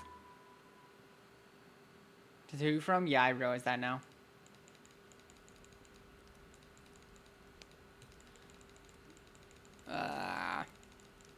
Oh, wait. I just skipped something important.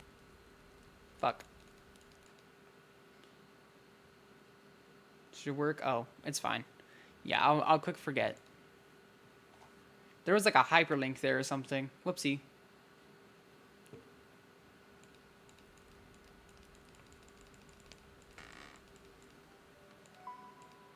Head spins. You open your mouth to reply, but no sound comes out. Instead, you choke on your own tongue. Hyperlink blocked. That is all far too much for you. Oh dear, do not fret so. You for to say, have any help? She looks so concerned. Oh wait, you guys can't see the screen again, can you? God damn it. Hold.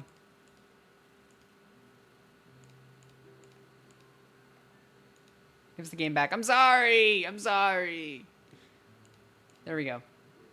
Lodge and pouring going on the tent bed. Fuck yeah. When you have faint phantom-like existences, begin to ponder the age of your own life, too gently you'll snuff itself out. Forget everything. Forget me. But most of all, forget yourself. Far too late. Yeah, she's totally yandere. Really is hopeless. You don't even know your own name. Precious little to forget. Rid of the last few scraps of your identity should not be too hard. Even easier than closing your eyes. Body's growing very faint. Growing fainter and fainter, swallowed up by the darkness. No longer hear the crackling fire. Smell the dust. Feel your fingertips. Keep on going on. Suppose this is for the best. Always still be waiting. Always be waiting. Prophet's Gamma will be sure to greet you like a dear friend. Why does it hurt so? Does perchance happen before? Let yourself forget everything. New achievement. And the game reset again. God dang it! That apple. English.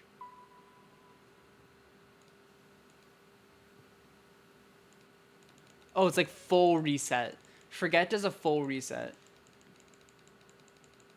I'm gonna play it often. Ooh. God damn it, I should play One Shot again. I won her. Yeah, okay. Give us the game back. Sorry. There you go. I should play One Shot again. One Shot is so fun. If none of you guys have played One Shot before, highly recommend.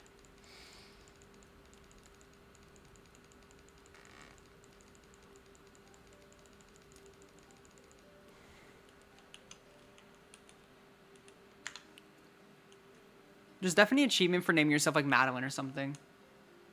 You'll make me cry, so maybe One Shot. Teehee. Teehee.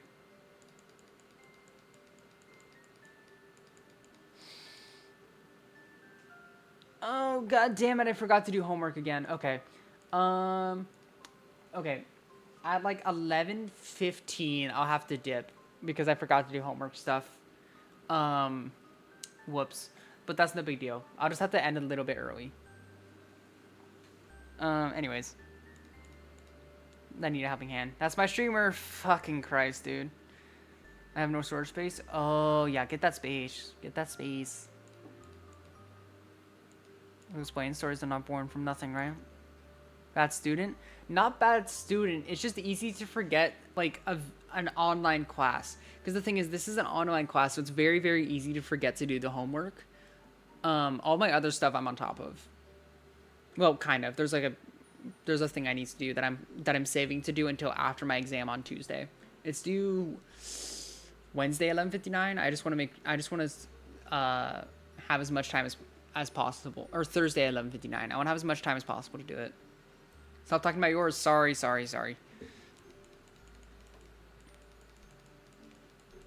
Of course, Meadow and Daffodil Minuet, and a few cameos and references. Got it.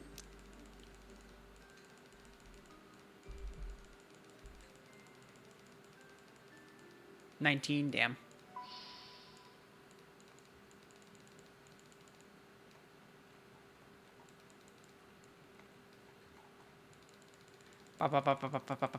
Spam quits. Skim. Amount of being available.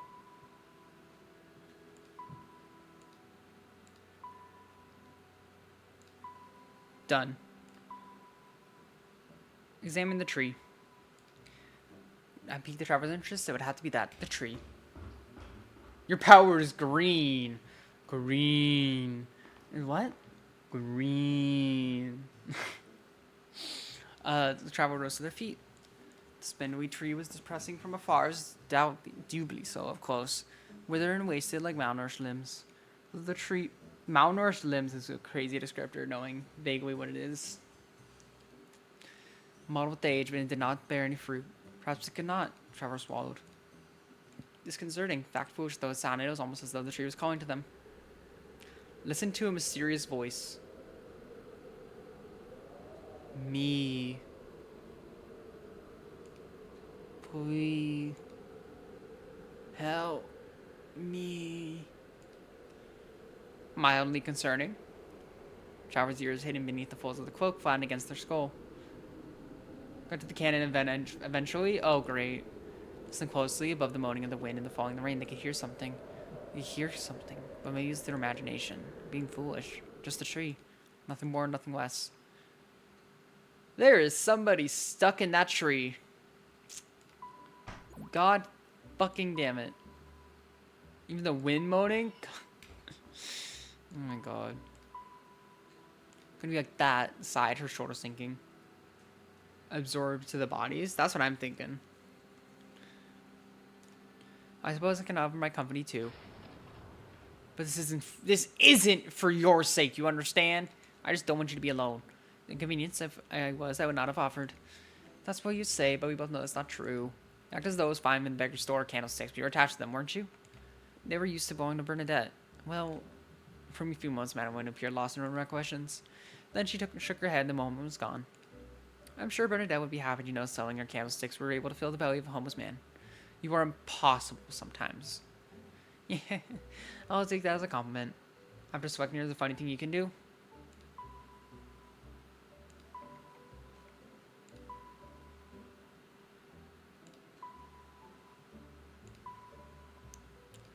It wasn't meant to be. Daffodil turned on the traveler, hands on her hips. You have a choice between two girls, rejoiced traveler. For none, you're not very humble, are you? Starting to feel wrong, right? Right? I don't trust her. I don't trust anyone here, I'll be honest. Act in a certain manner. If it were all sappy, wide-eyed innocence like Madeline, Daffodil pointed one finger at the sappy, wide-eyed innocent in question, then we would run through our wells and days, and all the churches and abbeys and monasteries across the quad would be plunged into ruin. Trust Daffodil? That's true. Like this one? Tempted to ask, but they hold their tongue. Not one to damage Daffodil's pride. Such short goes in overabundance of it. What would it be? Do you want to stay with Madeline or me? Daffodil still races. That's true. I'm just gonna go back because I have it saved, but like, does it matter? Aw, man.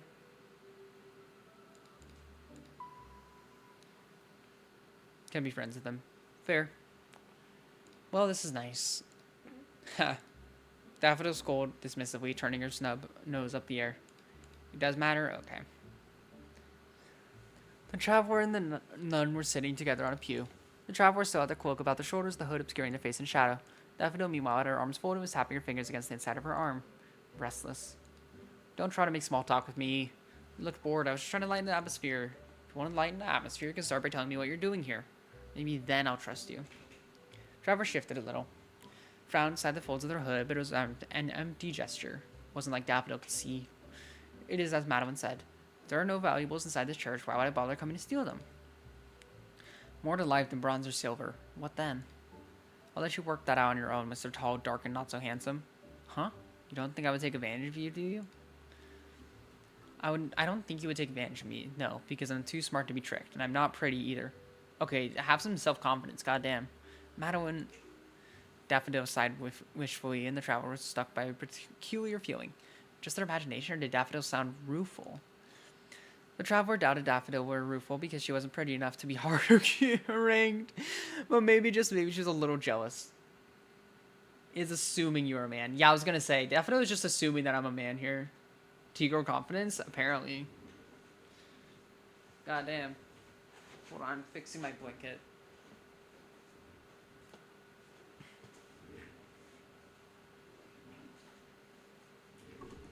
Ow. Fuck.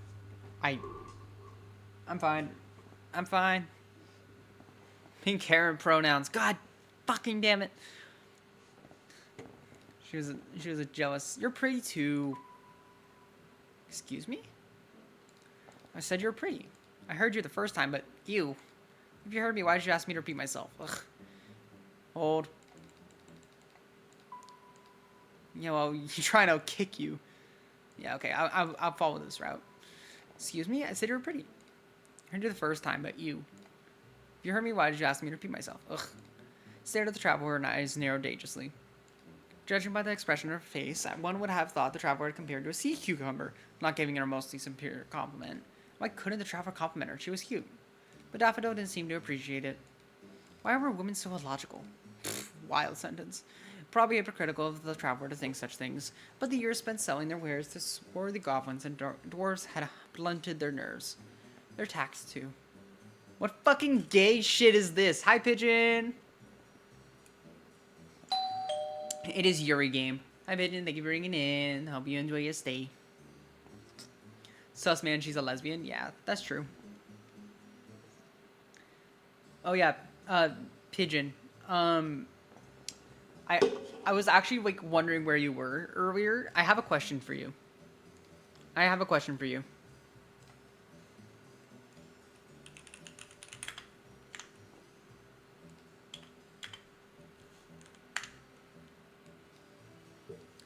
What happened? Is this an understandable gender envy target? Because this fuck-ass dragon from Skylanders gives me gender envy. As the resident dragon expert, that's why I'm asking you. Dragon, so yes? That's what I'm thinking, but I wanted to double check. She's a unicorn dragon male, my bad. My bad, you're right. Personally, if it were pink, then yes, but it's blue. That's valid. That's valid. You and your love for the color pink. I can't fault that. Feeling inferiority? Honestly, real. Dragons are just cool. Look up Cinder. I'm not the dragon expert. It's both of you. I just like... It's just Pigeon is brutally obsessed with, not my gender envy, but arguably envious. Got it. It's because Pigeon's, like, giga obsessed with How to Train Your Dragon. So, like, that's where my brain associates. You can be dragon expert too, though, Squid. Oh, yeah, this dragon too. I remember this one. Mayon. What? Am I forgetting something?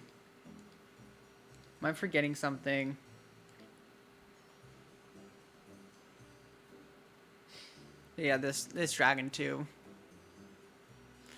Actually, yeah. I mean, it's kind of pink. So, about how to trade dragon in your chat. Oh, you did. I for Gaur. I'm Sorgi. I'm a bad streamer. How dare I not remember, like, That's a manic pixie dream.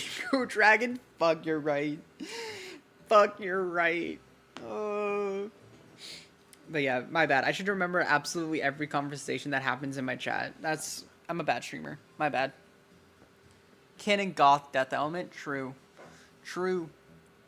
Every chatter, every conversation / parasocial. Yeah, you're so right. That's my bad. I'm a bad streamer, bad person. God fucking damn it. Tee. Anyways.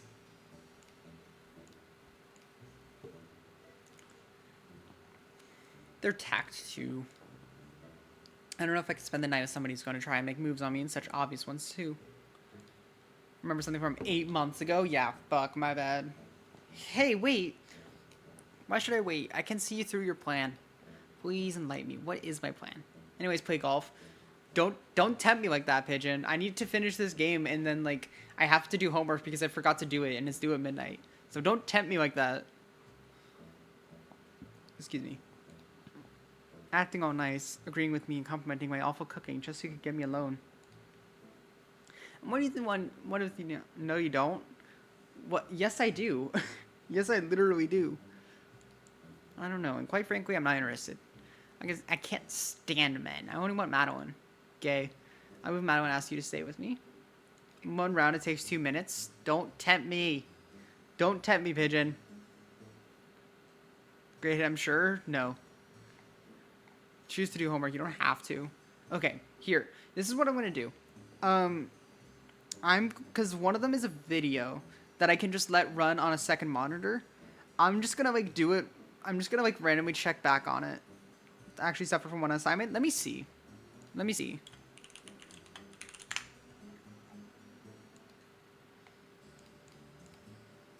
It's also not one assignment, it's a few.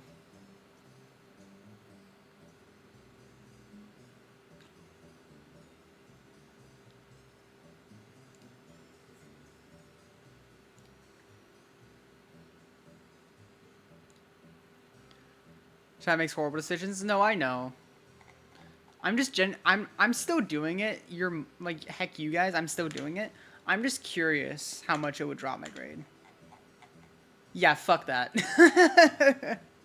Not doing this would drop my grade 15%. So at next ad break, I'm gonna do the one that actually matters of those three. And then I'll let the other two run later. Yeah, fuck that. I'm not letting my grade drop 15%. Whatever. Whatever. Oh my god. Fucking lumpy space princess. Look on head ass. My god. She did not order me. I have no reason to hang around. That isn't a very benevolent thing to do. Maybe I'm not a very benevolent person. Put up on screen, let's all do it. Yeah, and dox myself? Sure.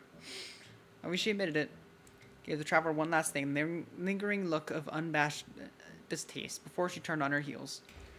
The traveler watched her back as it had vanished, swallowed up by the shadows. Well, that could have gone better. Traveler sighed, leaning back against the wooden pew. What now? They sure Daffodil had an interesting story or two knocking around inside her head, but it was too late to prize it free now. All because they called her pretty.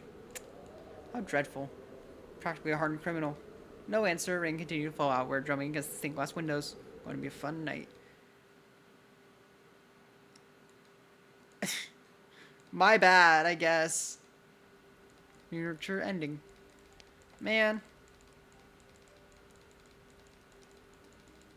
How about, doxing you? Yeah, it's okay. Don't worry about it. Well, you try it, I'll kick you. I don't think nuns are supposed to kick people. I don't care what nuns are supposed to do. Traveler frowned again, though Daffodil couldn't see it. It was easier to talk to people the Traveler amused when one could see your face. But in this instance, that would probably make things more awkward. Daffodil claimed to not trust the Traveler, but the Traveler was certain she would trust them even if less if she knew what they really looked like. Trying to both dox you and switch games, SMH? This is about average, though, to be fair.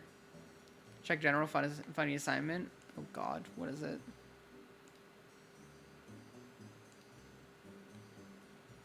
Oh my god, why? Why?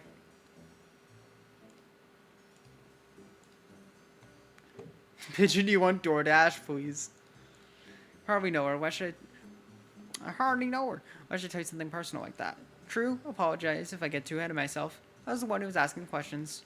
What about you? How did you end up in this church? Patch smug. Well, it isn't a very exciting story. I'm a traveling merchant, you see. Traveling? I didn't think your accent was strange. Where are you from? Praline. Oh, I see. Not too far away. Oh, goodbye, Az. It's over the ocean. At least you don't come from Battenberg. I think those lands are popular with cannibals, even the queen herself. Cannibalism. This gave me too much power. It is a fantastic emote, I will say. It is a fantastic emote. When someone else gets blessed. It's weird being on the other side of it, huh? Cough, shaking her head. Just wasn't proper. Madeline would have been disappointed. Praline is foreign, but it's not too foreign. The Qua imports a lot of fabrics from Praline. Fruits and vegetables, too. You seem rather knowledgeable about this. My father was a merchant. I picked a couple things up. But Daffodil's expression shut down upon the mention of her father. Maybe talking about him was painful. So, did you come here to sell your wares? That's right. I was traveling to Castella. Oh, 07. Ah, for the Elven Market, I see. Is that why you get a ride with Goblin? Yes, he said he would help me with a small sum of money. I was too tired from my journey to be discerning. The traveler gritted their teeth together. Snom dance, snom dance. You tricked me, looked largely unsympathetic. Of course he tricked you, idiot. What do you mean? You were going to the Elven Market. That's one of the most popular markets that caters to elves, goblins, and dwarves for miles upon miles around. He was probably going to the Elven Market too and didn't want to help a potential competitor. The more sellers there are, the more potential profits are divided. That's common sense. But he said he was going to Charlotte. And he was lying, obviously. Do I need to spell it out for you?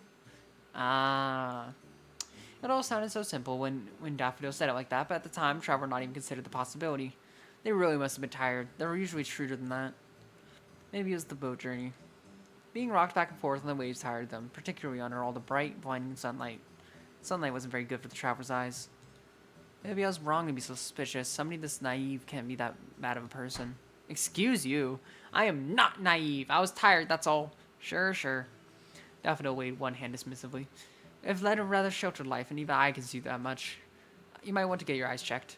Oh, if only she knew. Do I not have eyes? Or like what is going on with us?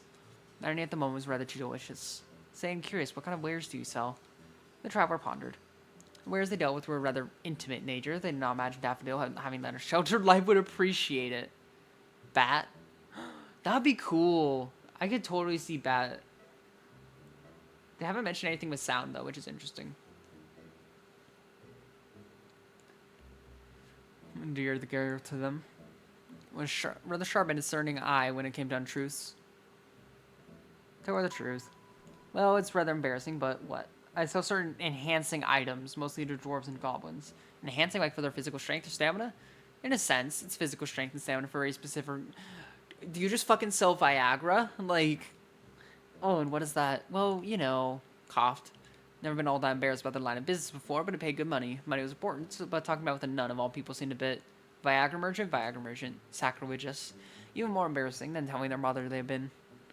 Is so enhanced strength and stamina in the bedroom, boudoir, chamber, act of making love? Oh, looked at the traveler. Traveler looked at Daffodil. Then with a sudden squeak. Ew! That's gross! Someone's to a church. Yep. Daffodil shuffled backwards on the pew, her eyes wide with alarm. Her face was pale, but her cheeks were bright red. I take back what I said before. You're suspicious. You're definitely suspicious. There's nothing suspicious about it. It's just a way to make a living. Make a living selling filth. You're just basing yourself. Hardly debasing myself. I'm just filling a gap in the market. You are impossible. I have a talent for brewing aphrodisiacs, that's all. Everything's made by hand. Traveler belonged to a race that were renowned for their innate skills as herbalists. Perhaps it was because of their enhanced sense of sight and smell. But they were sight and smell. Interesting. In which plants were edible and which were not from afar. The traveler had been taught the art of potion making from an early age. Like a mole? I don't know. Fuck are you, right?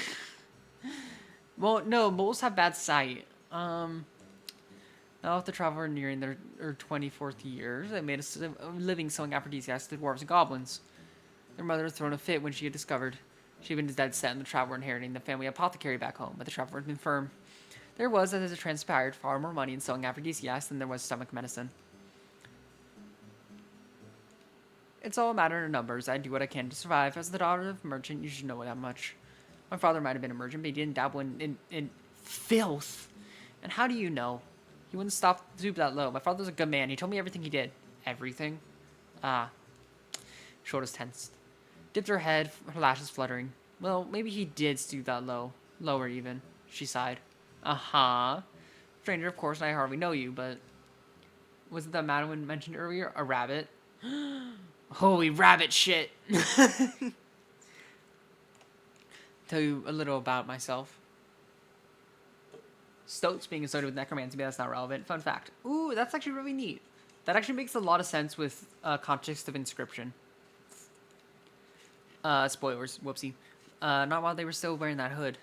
Why, then, was Daffodil suddenly so meek? Maybe she was lonely. Ah, ads. Lonely living in the church, throwing Madeline for company. Traveler not asked because you're not presented elf. They're not seeing any of her sisters. How could you? I know, I'm sorry. They were asleep at this hour, but the pervasive atmosphere in the church was far too lonely and desolate for that. That tree sprouting from the stone floor by the altar was proof enough. You know, you don't need to tell me if you don't want to. I don't mind. But I do. I want to talk. I thought you didn't like me. I don't like you. Not all something that only makes sense in hindsight. Yeah, exactly. That makes zero sense until you get to the end of the game, so whatever. The baby stoats. Interesting. Interesting. Knowing a line of work, but I appreciate that you're honest. How could you tell I was being honest? You're an earnest person, I can tell. Not by your eyes, but by your voice. I don't need to see your face to know that much. The mother stoat, that is. Interesting. That's really interesting. I should look into that more later. Does that mean you trust me? I did not think of it like that, but maybe. And instead, Madeline was too innocent. She is innocent, but she has never been tricked by Goblin before. True. Even if I wasn't going on an important business trip, I still wouldn't entrust my welfare to a goblin. Of all foolish things, I know some goblins who are rather nice. The ones who buy your wares? Yes, well, those are business relationships, but not personal ones. And I should hope so, too. Yeah, she's a racist fuck. Honestly speaking, though, their line of business did not distress the traveler. They did not want to mull at length over what their clientele was going to do with their wares. That was a mental image nobody needed. Well, if you don't want to tell me, I won't. I have no interest in interacting with somebody who isn't interested. Is it true? I am interested, I swear. Traveler cares by nature, they're interested in Daffodil. Over a relatively short period of time, the young knight endeared herself to him. Interesting girl, and the traveler wanted to learn more. Well, where should I begin? Should try the very beginning. It was a very good place to start. Daffodil nodded her head, a faint smile curving the corners of her lips, and the traveler laughed. There was a quote from a popular musical. The traveler managed to secure cheap tickets in Prelude's capital a few months ago. No, not realized it was so popular, it also spread to Dequois. Let's see. My father was a merchant, like I said. Daffodil's voice dropped to a low whisper. Oh, ads. Whoops. I'll leave it for a sec. Yippee!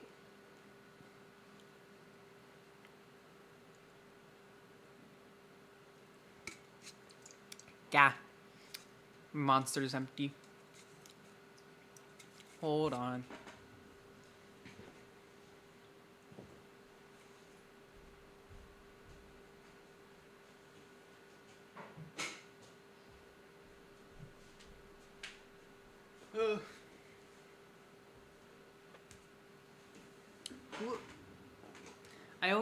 I forgot that the stream fucking exploded twice. That's still so annoying that happened. My goodness. Goodness.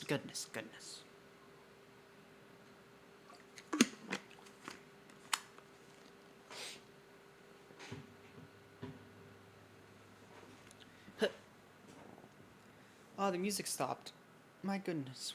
Whatever will I do?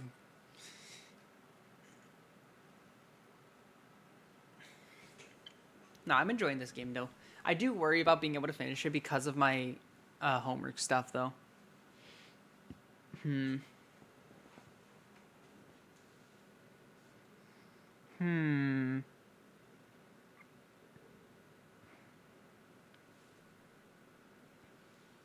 As if you're here, how long would you say the game has left?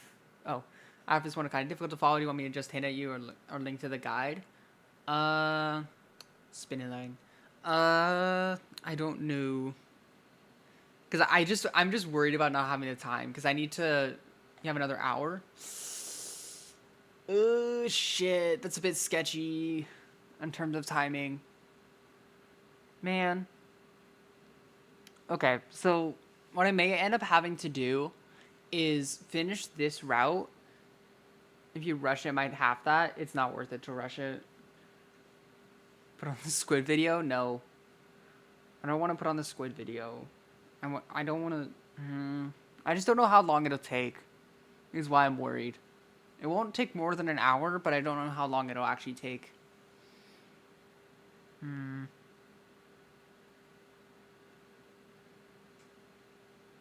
Background web fishing? I don't know. We could do that. I don't know. That's the plastic duck sim. Yeah, okay. So what I could yeah, so what I may end up doing then is finish this route, then open up the plastic duck game and let that run while I quickly do my homework stuff. How does that sound?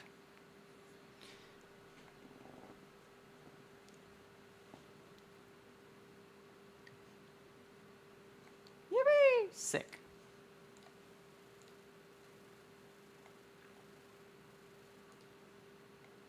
More mayo for me. Sick. Reverie until after Miku Day and stuff to finish this end of the day. Sick. Okay. I mean, either one works. I'll just have to see like how long my stuff takes me. Because if I can finish this early, then I'll have time to finish stuff. So we'll see. We shall see. Let's just keep going and enjoy the game, I guess. Drop to a low whisper, reminiscing of a quietly flickering flame. Something in my mouth. God.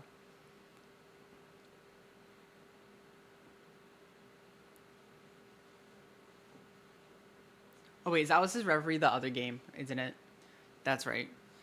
Lean in just a little closer to pick out the subtle shifts in her tone. The rain outside continued to fall, slicing down the stained glass windows.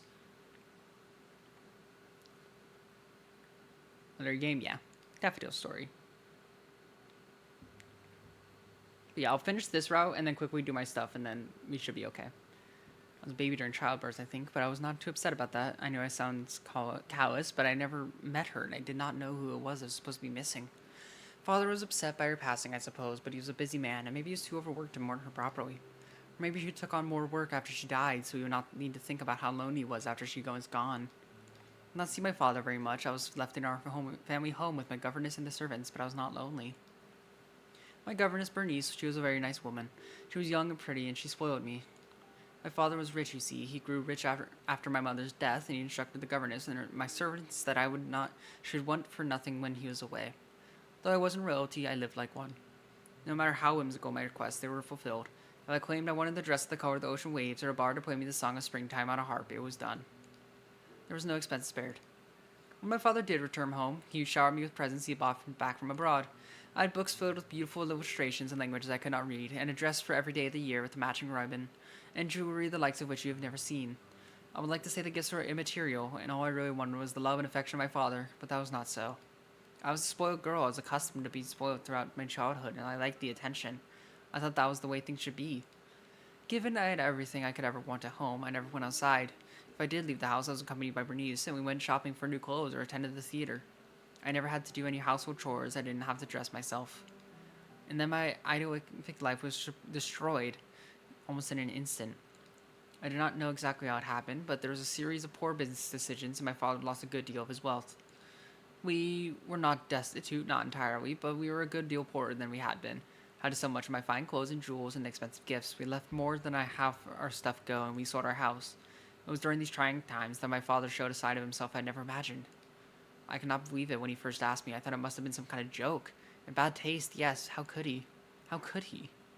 Never thought my father capable of something. As I've said, I loved and trusted him. Perhaps that's because I did not truly know him. We rarely spent time together because he always flattered my ego with gifts. I would always allow myself to believe he was the most wonderful man in the world. More wonderful than all my clothes and jewels and shoes combined. Well, I do not think he did it to hurt me. He did it because he wanted me safe and perverse through it may sound. I'm sure he had my happiness at heart. Always put me first in his own ways. Perhaps it was self-serving.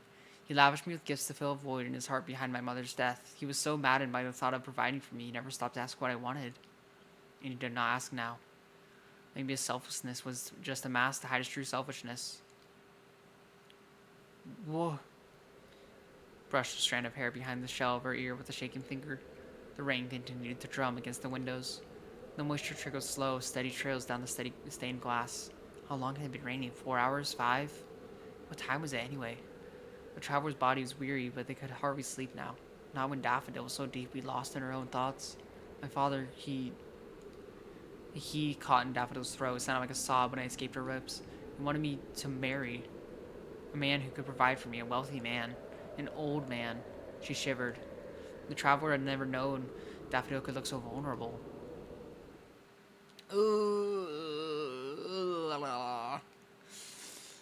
Oh, God. The Duke was in his 40th or 50th year at least. He had withered hands, sunken eyes, and a low voice that made the hairs stand up on the back of my neck. Throw thousands of rocks and tomatoes. He had been married twice before, and both his wives had succumbed to mysterious illnesses.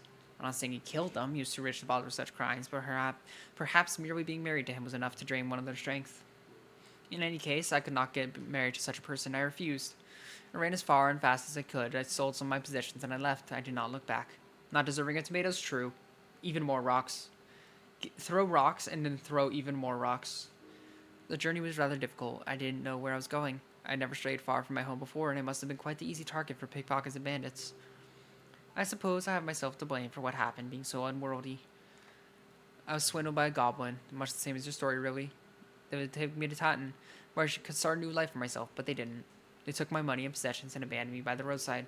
All I had were the clothes on my back and the blood on my veins. So scared, I walked and walked, but I had no idea where I was, and I thought I was going to die.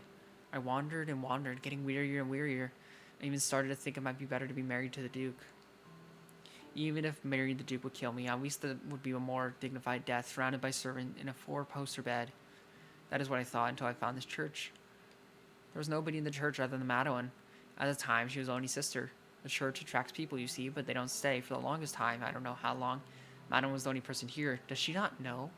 She tended to the church on her own and gave alms to those who asked, but they didn't tarry. Took advantage of her hospitality, bled the funds of the church dry, then departed. But I decided to stay. She was all I had. She had done so much for me when I wanted to give something in return. It isn't an exaggeration to say I really do love her. Gay! Well, my story ends there. I don't think she knows. Either that or it just doesn't mention it because two different routes isn't anymore. Poor little lesbians. I know, right?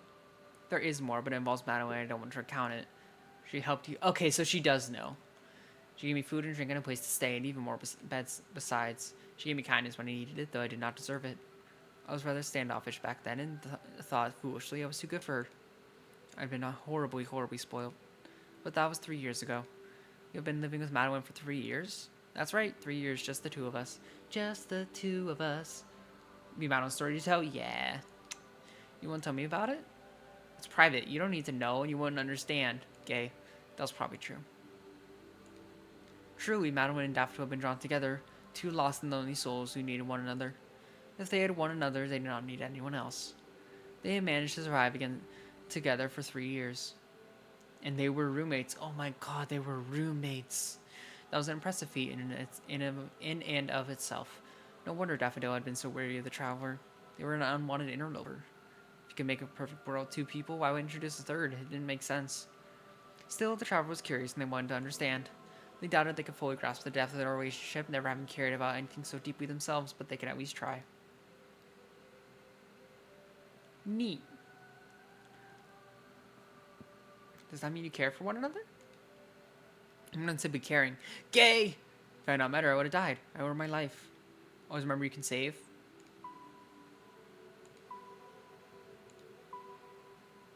Anyways. What of Lady Madeline? What about her? You know the NC up there somewhere. Traveler pointed towards the ceiling with me. That wasn't right. It existed everywhere. In the air, in the earth, and the sea. Traveler didn't know. Not familiar with the doctrine of Karamosm. That you were supposed to serve. Oh, that, well... Daffodil snorted. She didn't look particularly impressed by the traveler's question. Coming from a nun, it was a touch insensitive. I was not raised in a religious family. My father worshipped the memory of my mother and money. I don't believe in cannibalism, but because I never was taught to. Yeah, you became a nun? In appearance, perhaps. It's more for Madeline's sake. I thought she might appreciate the gesture. I was gonna say, because she's not wearing like a nun's habit or anything. So like, I feel like she's just kind of hanging out. You're lying to her? I'm not lying. She knows how I feel about religion. Our one point of contention, actually, she's trying to convert me. I wish she wouldn't. She does, but she cares about you. She's just hanging. Yeah, she's just chilling. She's doing her thing. I know she does, but that's why I cannot believe in Millie Madeline. Emotional support lesbian. God. Peak. Yeah, clothes are clothes. That's true. Could have done as much for me as the flesh and blood human Madeline has. Flesh and blood human Madeline has. Why did you specify human? That's so specific. She doesn't exist. Prove I'd like to see it. I'm believing in things I can't see. What a materialist. I am the daughter of a merchant. What do you expect? True, true. I don't know why you're trying to argue this toss with me. You're also a merchant, and you come from Payween. They worship different deities there. Guilty is charged. Lesbian is my terrible post aspiration? Hell yeah. I thought so. You're not... Oh, man was the name of the god. That's right. Specifying the human one. You're right. My bad. Whole opinion, high esteem. Trevor laughed at me as my was pointless and bowed their head. Thank you, appreciate your honesty. I'm always honest, except with the feelings. Are you honest when you're masqueraded as a nun? It isn't a masquerade. I became a nun, not to serve some divine being I can't see, but to serve Madeline. If I worship anything, it's her. Traveler sighed deeply. In all their years, they had never encountered such a pure, innocent, unselfish declaration of love. Gay. Kinky. I didn't even think of it like that. You're right, but I didn't even think of it like that. Despite goblins and dwarves, the strength of Daffodil's feeling was unquestionable. She really did love Madeline. So blindly and me. Apparent almost took the traveler's breath away. The night passed without further event. Trevor was able to snatch a few hours worth of sleep on the wooden pew curled up inside their damp cloak. Not know if Daffodil had stayed with them throughout the night. Trevor would not blame her if she hadn't. I asked Daffodil to keep them company, but what company could give to somebody who was asleep until the new day dawned. Inky black night was swept away by the sun, and so were the rain clouds. It seemed to disperse with the first shy rays of the sunshine, as though the torrential downpour from last night had become a mere mirage. Now the traveler found themselves standing by the entrance to the church, their cloak wrapped tightly about them like a protective shroud. Madeline and Daffodil stood there, fussing over their newfound companion. Or rather, Madeline was fussing. Daffodil, as was in keeping with her character, kept her distance. Yes? Are we sure you'll be alright? Did you get enough sleep last night? Absurd steps, probably best you do your homework before attempting it. Sounds good. I'll be fine, I promise. Are you sure you'll be able to find your way? It's easy to get lost in these moors. Don't worry, I'm a traveler. Traveling's what I do. Yes, and you very nearly traveled your way into an early grave last night. If a true traveler had not been wearing a cloak, they would have stuck their tongue out at Daffodil for a wanted commentary. Please. What a snotty little shit. I don't even know what that is, but I'm just going to say it's snotty little shit. Given her upbringing, a bit of snottiness made sense. She had, for the vast majority of her life, been even wealthier than a princess. I may have run into some minor hiccups last night, but she'd be fine now. It isn't raining anymore, and the sun is shining. It's perfect weather for a stroll.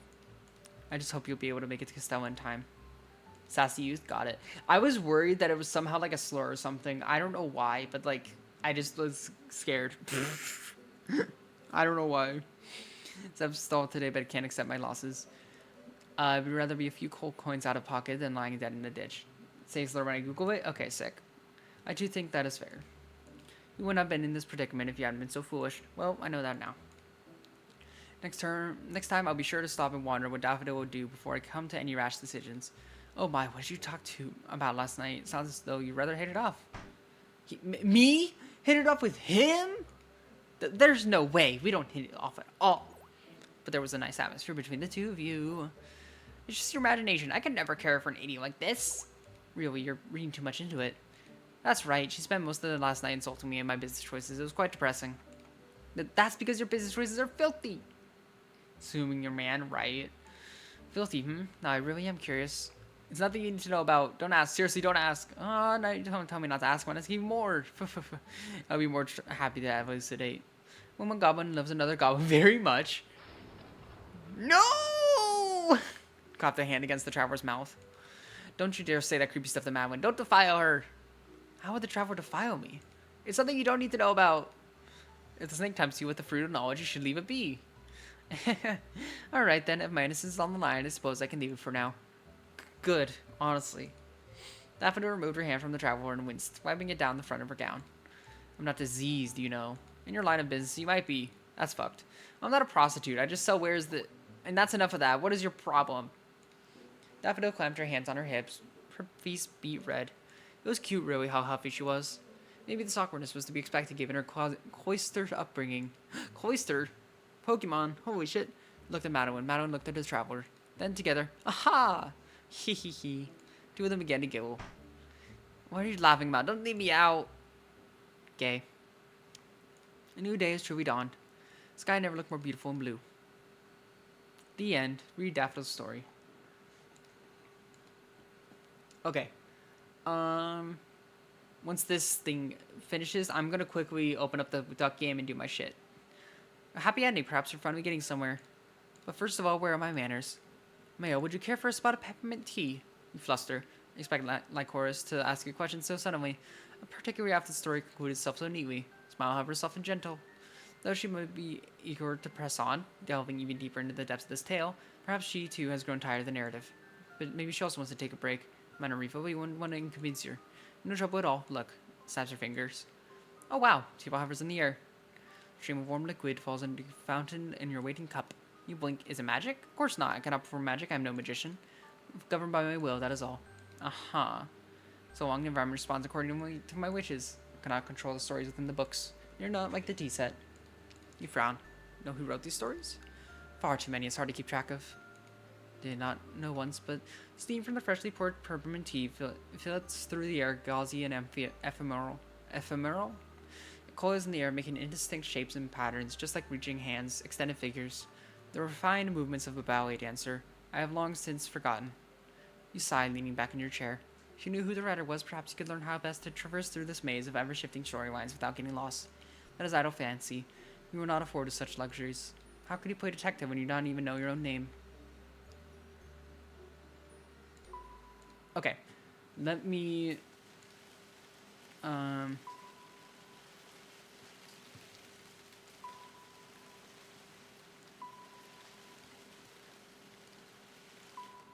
okay, let me duck real quick.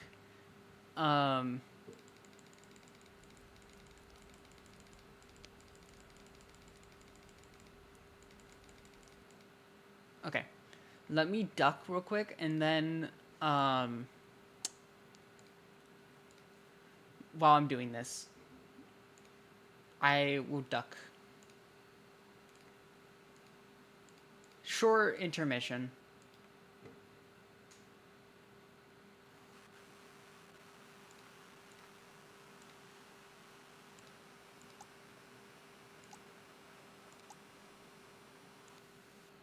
Quank. Yeah, let me just do this real quick. I'll be right back.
Hope y'all are doing well over there.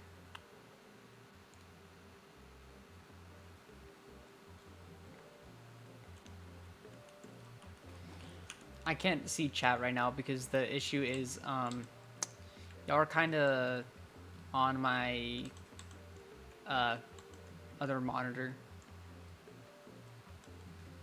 So, mm,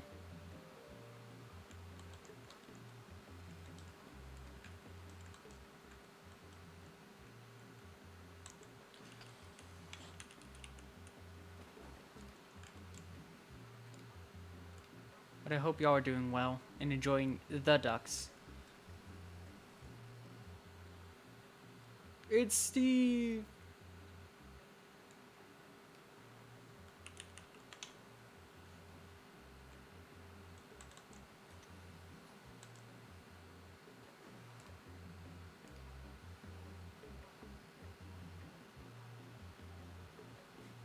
I love these ducks so much. They're so silly.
Okay.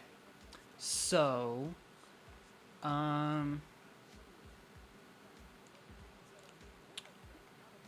I have it basically covered. I'm just gonna have to remind myself to check back every couple minutes. Who needs category swaps? Not me. Teehee. Um,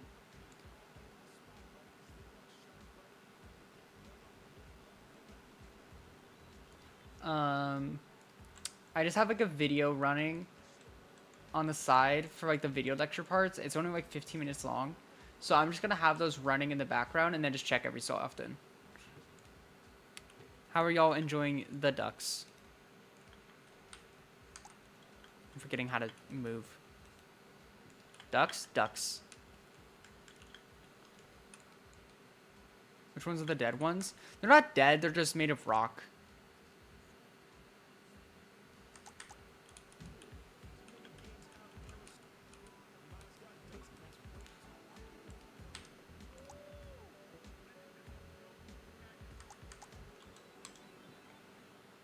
That's Fred and bread.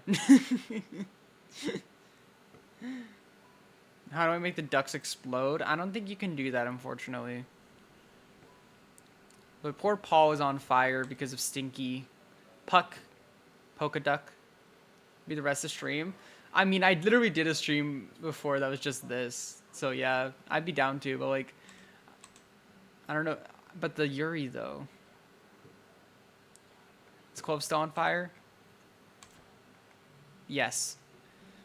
Clove is unfortunately made of wood, so clove is flammable.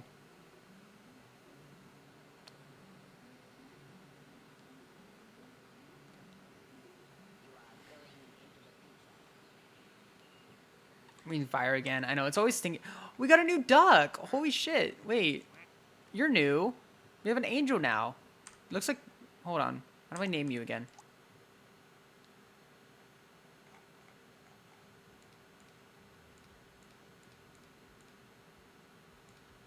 Events. Looks like Gabe, I guess. You're new. Also, we're gonna get a new duck that spawns in just a moment. If you look at the top right, once that fills up, we get a new duck. So, I want to see what the new duck is. And then we can go back to Yuri.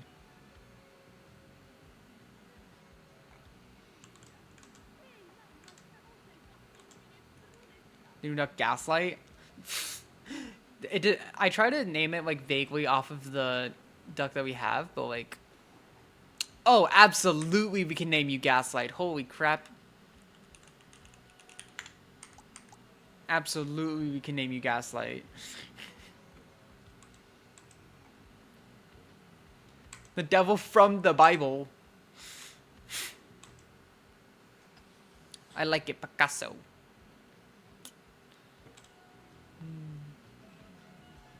Not the cactusy.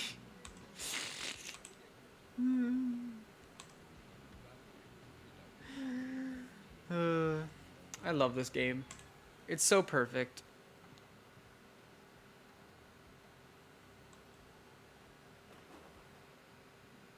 Cuck, the cow duck. And Red 41. Lenny. Ew. Romeo.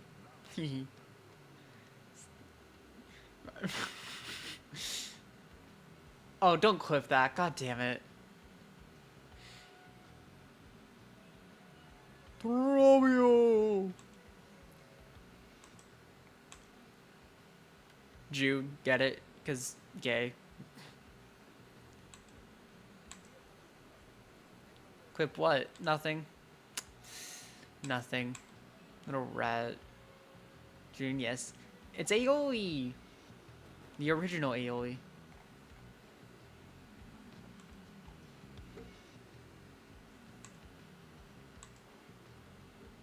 Yeah.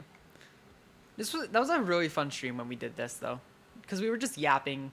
Yuri? Yeah, it's Yuri time. But it was fun. Because we were just yapping while letting the ducks spawn. It was fun. Anyways, Yuri time.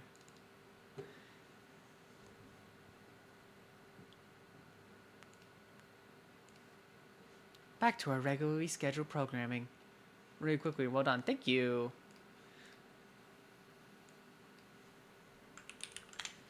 I knew it wouldn't take long.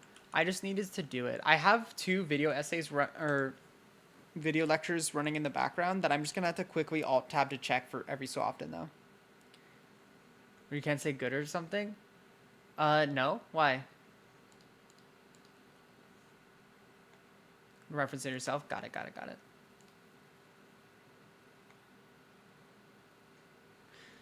Kind of absurdly complicated. Done. So you can skip to this heading. Got it. You changed it to well done? Oh, thank you. I didn't even what do I mean thank you? I just straight up didn't even process that.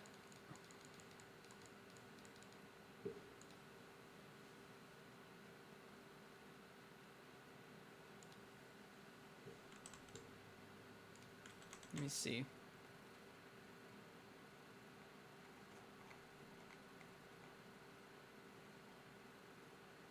Hidden endings. Okay.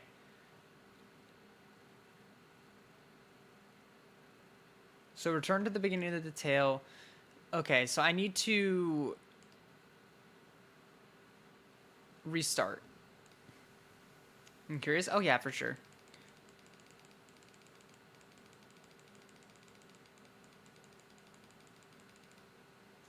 Oh.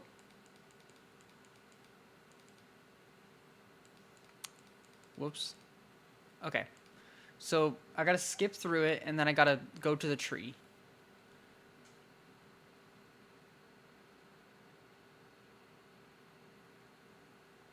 So turn to the beginning of the tale, examine the tree. Okay. You should be more careful. It's good. Choices don't matter. Okay.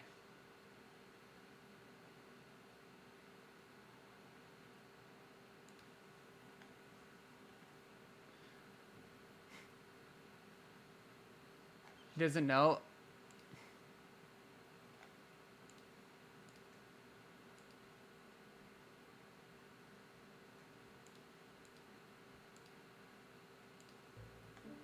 Wrong screen. Thanks. Shut up, me. Shut up.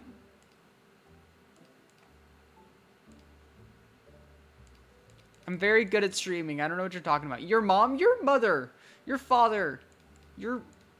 Heck you.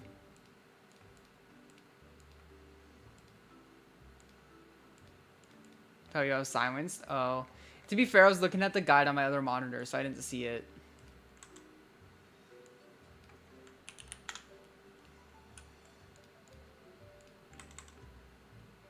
Into the ether now? Yeah, okay, me. Bye-bye. Why isn't it working, though? It's like, it's just straight up not switching the capture. Maybe I need to like, click on it. Okay, there we go.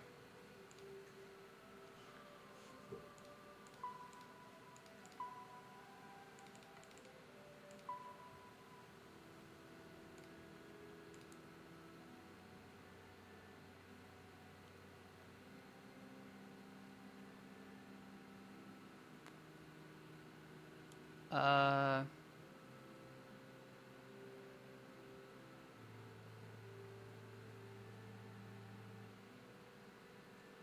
Hmm. From the beginning of the tale, examine the tree. You should be more careful. It's good. Stay with both. I didn't get stay with both is the thing.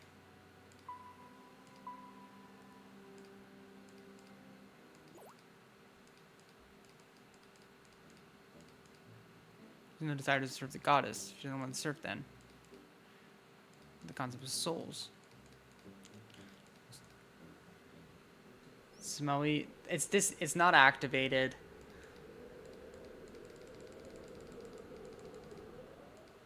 Oh. Touch the trigger. Got it. Yeah, we already had this story though.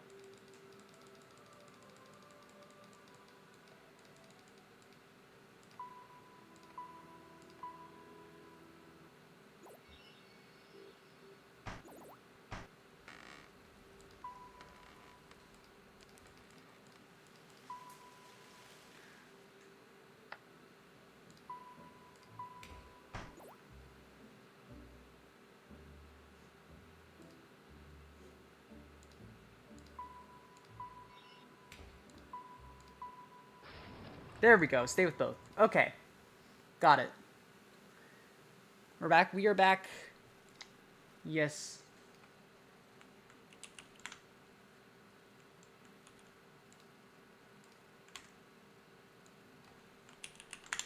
Hold on.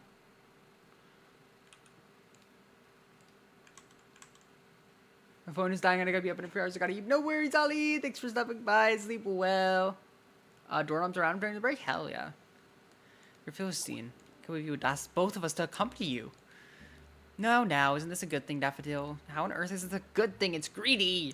Maybe rather greedy, but I like it when people know what they want. It makes it easier to tend to their needs.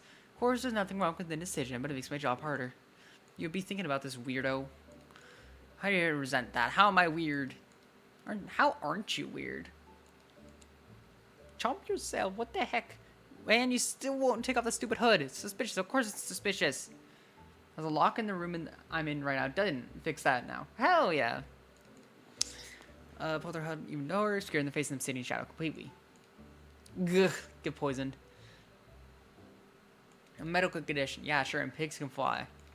They can in some parts of Praline. Huh? What? Really? No, not really. Jerk. Fumed while Madeline laughed. You should be thankful, Daffodil. This way we can spend more time together. Wouldn't you get lonely if our guest picked one of us over the other? Well, I'm happy we can spend more time together, but thankful? It's quite a tall order, Madeline. Well, maybe not thankful, but I think things have worked out rather well. Trevor was also inclined to agree with Madeline. Things had worked out rather well, considering Daffodil seemed to not like them in the slightest. At least the younger nun had not tried to kick them. Yet. Despite being a nun, Daffodil seemed exactly like the kind of person who would kick somebody if she didn't like them. She was rather straightforward about her feelings and was making no attempt to hide her discontent. What a funny girl. Would have been amusing were the traveler not so concerned over their immediate well-being.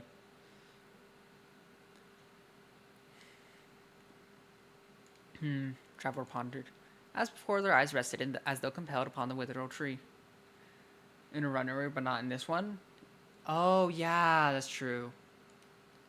They swore they had heard a voice emitting from the branches earlier, but how could that be? The trees couldn't talk. At least the trees in Praline didn't talk. Maybe it was different in Trakwa. The traveler did not rightfully know, however, having arrived in the country earlier that morning. Maybe it would be better to ask Madeline and Daffodil.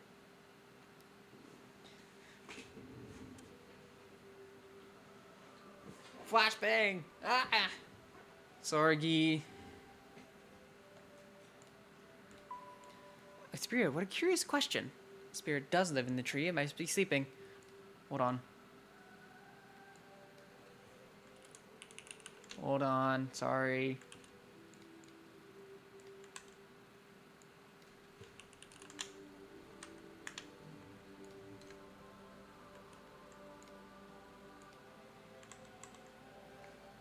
Apologizing before. I had to do homework thing real quick. Because, again, I have, like, the video lecture on the side. I need to, like, answer a question real quick, so. Most people have never heard of such a thing. Of course you haven't. Nobody has and nobody will because spirits don't exist. Daffodil's tone was so dismissive it took the traveler by surprise. They had not expected a nun of all people to make such a claim. It's one of those? Yeah. You don't believe in spirits? Of course not. They're all wives' tales, like ghosts and fairies. A lot of these old wives' tales you score on Daffodil are written down in the Book of Marjolaine. They are an important part of Cremoism.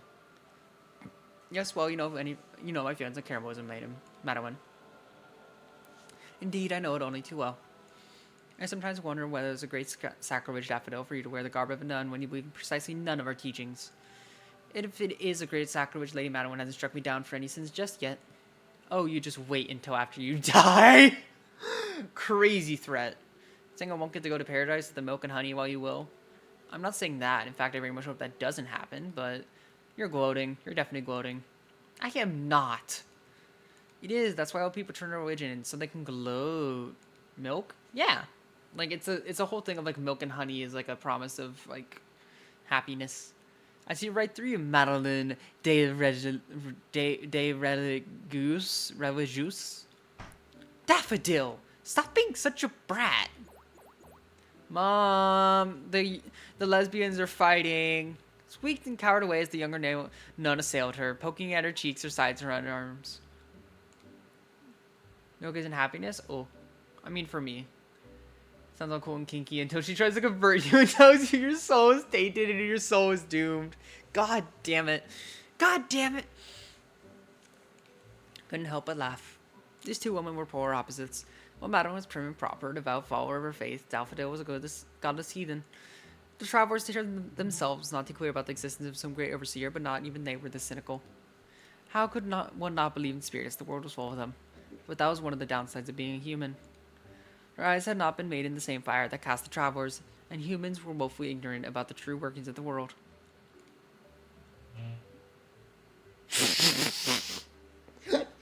Sorry, I just heard someone, like, scoot their chair in, like, an apartment over or something. That was so funny. Half the things a traveler could, or hear half the whispers carried along on the wind. Maybe that was why humans clung to their faith so diligently. You're something? It is creepy. I think it's a friend. Made in fire? Are you not made in fire? Is that not a normal thing? I thought that was normal.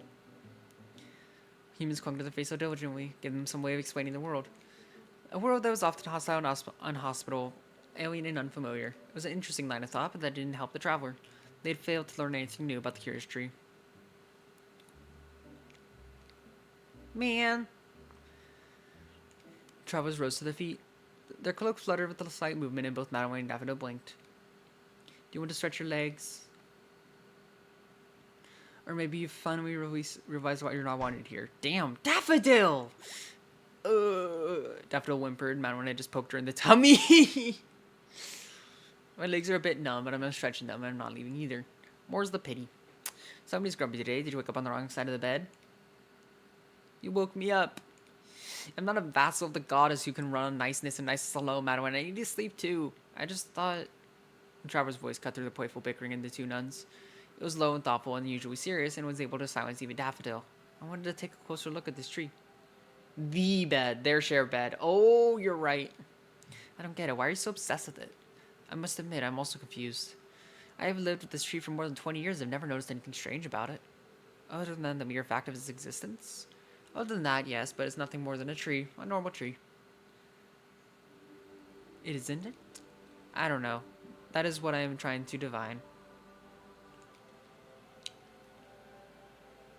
The traveler paused by the tree, resting a hand against the bark.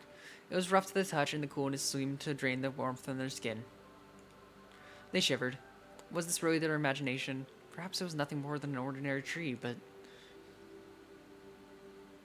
What do you mean divine? You're not, are you? I could be. Ugh, I thought there was something fishy about you, but it's even worse than I thought. I can't stand people like that. You are all charlatans. You take advantage of stupid, gullible people to line your purses. What's all this inner eye nonsense? You can't see anything more than we can. From the tree, honestly, I wouldn't be too sure about that. Huh? What are you talking about? You're making this hypothesis based on the assumption I'm a human, just like you. But that is not the case. Ooh! Please, please, what? You? Open and close like a fish. Her eyes were wide. She did not even consider the possibility the traveler might not be a human. Finally, please. That was the conceit of humans. They assumed any creature that walked on two legs and could speak their mother tongue relatively well must be been a human too, even if they couldn't see their face. Traveler supposed it was not an unfair judgment. Humans were the most populous species across Deservier. Other beings like dwarves, goblins, and trolls only made a scant 10% of the population. And man, wow, fake as hell. Wherever he went, humans dominated. It had been much the same in Prague wherever the traveler hailed. Humans were everywhere, but the traveler was not a human. The traveler had kept their cloak about their shoulders, hood over the face to conceal their true identity, but this is no longer feasible. Get to the bottom of this mystery, they need to full use of their five senses. White cis man male. That's me. White cis male. No. The only thing accurate about that is that I'm white as fuck. Cloak off moment. Yeah. Traveler reached their hands up to their hood as they did so. Daffodil flinched, her eyes narrowed with mistrust. You're not a human, just what are you? I'm also rather curious. You're not a goblin, are you? I wasn't the last time I looked. Or a dwarf? Am I short enough to be a dwarf? You could be two dwarfs sitting on one another's shoulder. That's what I said! Except there's two goblins in a trench coat. The traveler snorted. For a Gaur who claimed to not believe in ghosts or spirits or even religious she was supposed to serve, she would be awfully imaginative. Right, I admit that's not the best idea I've ever had, but if you're going to stay in the church and take advantage of our hospitality, you should let us know. It's rude to keep secrets from your saviors. What on earth are you?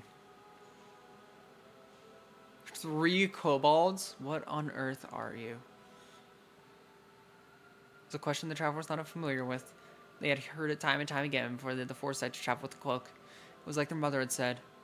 Humans don't trust us. You can never hope to travel the world without facing discrimination, or worse. Becoming a merchant is folly. You should stay here with us. But the traveler had not listened. They were never one to listen to reason. When the traveler wanted to do something, they followed their heart, no matter where their heart led them. Are they like a tiefling? Is that why they're like born in fire or something? Now their heart had led them to this church in the middle of nowhere. Rain continued to fall against the stained glass, and the wind outside moaned. But above the hum of the weather, the traveler swore they could hear a voice. Have you not seen that, Mayon? Yes, I have. I believe I have, because that sounds familiar. Me. Please. Help me. Listen, please. was such a humble request, spoken in such piteous tones, the traveler could not ignore it. This was a voice that had been ignored for years upon centuries, perhaps because humans could not hear no matter how hard they tried. They had not been born with the knack. I know you said rabbits, but like my mind thinks like maybe tiefling somehow. We're different. They could listen. Why they've been born such long. Okay, it is rabbit. It is rabbit. Oh, cute! Oh my god. Ears the traveler now exposed slowly undid their rain-soaked cape and let it fall to the ground. What are you dotting, Serial? What are you dotting? You. I don't believe it. A leporide. Bunny girl, bunny girl. The nun's voice were hushed with shock. Way too small, true. Not big enough. Almost reverent. Nothing. Uh-huh. Traveler turned her head slowly, hands held together at her front. The white, fluffy ears that protruded from the top of her head twitched. So this was her true identity. A bunny girl, or leporide, to use the correct term. To pay rent? Oh, awful. Awful.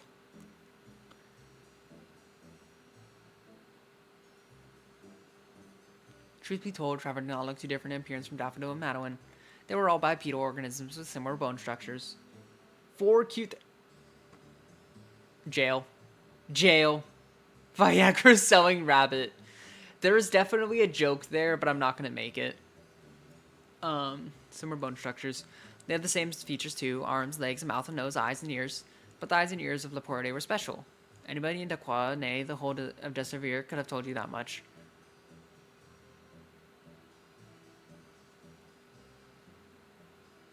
I never thought I would see Laporte in the flesh. I thought you all lived underground. Also, Laporte sounds like the similar naming convention of, like, genuses. Hold on. Yeah, Laporte is literally the genus for rabbits. It's the family of rabbits, I should say. Yeah. I was like, that sounds exactly like the naming convention for, like, families and genuses and stuff. And stuff. Hold on, I'm doing my thing real quick.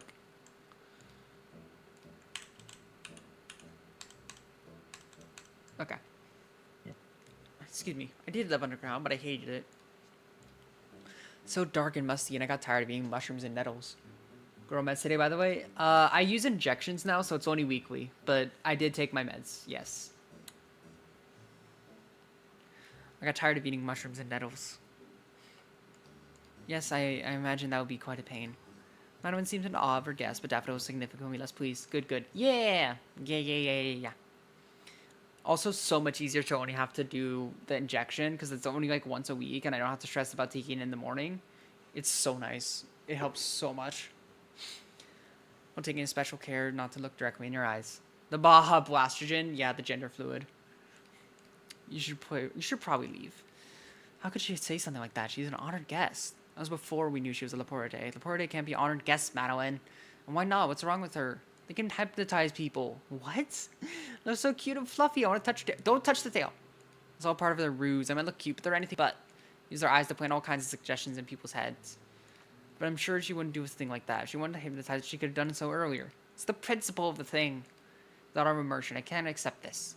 Don't you know how dangerous the species is to human traders? My father told me stories. He said crooks work alongside Laporte to swindle experienced merchants. With their eyes, Laporte can make people do all kinds of stupid things they would never normally do. Laporte was one of her kind. That tricked my father out of his fortune. Oh, shit. The traveler bowed her head. Something inside her chest twisted. Even if that was true, it's hardly her fault. She was not responsible for the misdemeanors of her entire species. True! Definitely does seem like that. Oh, so you don't have anything to say for yourself, do you? Daffodil, please. No, Madeline, don't please me. I won't let you talk me down this time. Make her racist, but she's still racist. Exactly. How can you expect me to sit here nicely smiling like the perfect hostess with this creature in front of me? Jesus fucking Christ.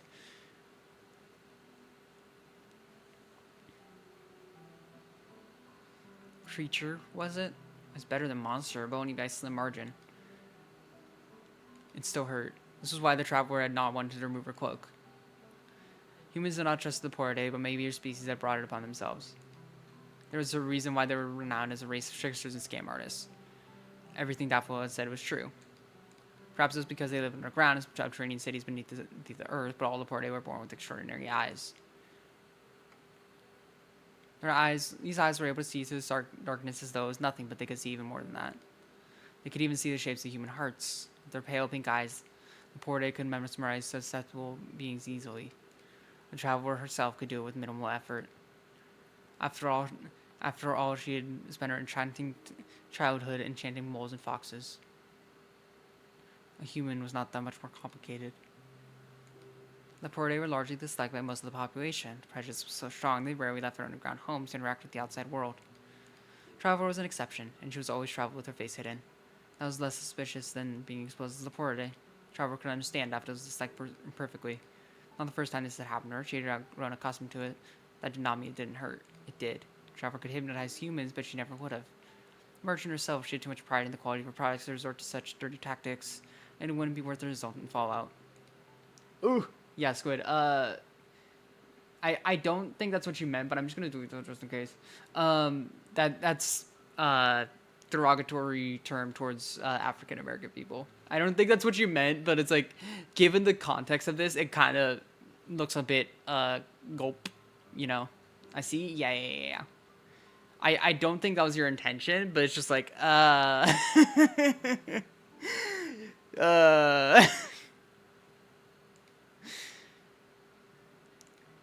Traveler had more important issues to worry about right now. And not remove my hood in the hopes of gaining your trust. I knew that would be a fruitless task. Fictional fire with real fire? If you knew, leave. We don't want you here. You might not, but there's a being in this church who does need me. What are you talking about? There's nobody else here. You know, you can see me with your human eyes. But spirits don't exist. Oh, I see how it is. Traveler sniffed, drawing herself up to her full height. Her tail twitched. You believe the part of us being crooks and swindlers with ease, but you won't believe the part about us being spirit mediums? I wonder why. Because it happens to paint my species in a positive light? No, that isn't... I won't believe it because it isn't true. It's ridiculous. Spirits don't exist. You only say that because you can't see them. If you're born with eyes like mine, you would know. There's a lot more to this world than you think. If I was born with eyes like yours, I would gouge them out. Well, that is unfortunate. You should count your blessings. You're born as human then. You're really unpleasant, you know? You're worse, though you claim to hate me. You can't bring yourself to meet my eyes. Coward. Why you... Alice was enough to make Daffodil raise her head. Her hair fluttered at the movement, and she gritted her teeth together. The traveler met her gaze and held it, steady and unblinking. As was to be expected, Daffodil turned away first. Daffodil, please. Yeah, no, I know what you're saying. Just like, careful. Careful. Thinking about racism? Yeah. It's, I know what you mean. Just like, in general, kind of be careful, I guess. Maybe a Laporte, but she hasn't done any wrongness. Oh my god, hi, Chef! Oh! Chef, thank you so much for the raid! Oh my god. How was your stream? You're playing Elden Ring! Oh my god, oh my god, oh my god. How goes Yuri? It's so fun. We are currently on the secret route thingy. I don't know if there's anything past this one, but we got lore drop because this whole game, the girlie on the right had been wearing like a hood and everything, so you didn't know what she looked like, and now we're getting a bunch of lore drop on it. It's so heckin' fun. How's your stream though? Hi everyone, I am Mia, the Baltimore Trade Manager at your service. I hope you're doing well. Oh my gosh. Oh my gosh, oh my gosh, oh my gosh. How's Elden Ring? How is Elden Ring? I know I saw you were doing randomizer stuff for Elden Ring, if I'm not mistaken. I've stopped by there a time or two. Teehee. Hey, run for the next year? Hell yeah. Was human man, she is not? Yeah. Yeah. Oh my god. So much of the raid. Oh my god, oh my god, oh my god.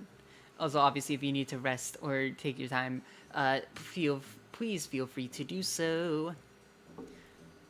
Anyways, she may be a Laporte. She's not done any wrong by us. She has only ever been polite. But that's what it looks like. But how can we trust her? You can start at the very beginning. Traveler's lips curled into a soft smile despite herself. Very good place to start. Teehee.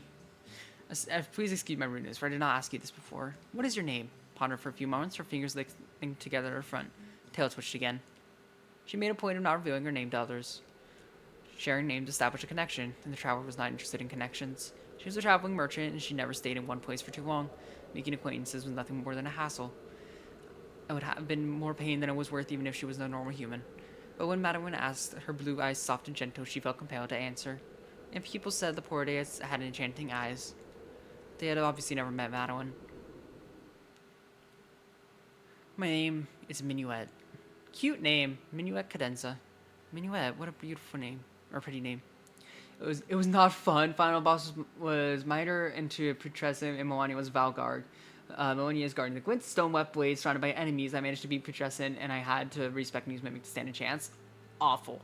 Fucking awful. That's rough. I'm sorry. Oh my god. Also, Sorgi adds hitting. Yippee. And my classwork is done. I didn't fuck up. Let's go. Gosh, though. That's awful.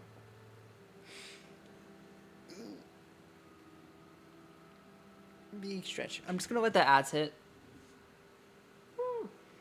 Actually, I'm just gonna run them now. But Zorgi ads. Zorgi ad blocker. I don't know. Blah. It doubled. Oh. Apparently, I don't know what happened there. Oh, did I accidentally mess up the numbers on that? Hold on. I might have messed up the numbers for the ad. For when those messages pop up. Hold on. They might be sharing the same number.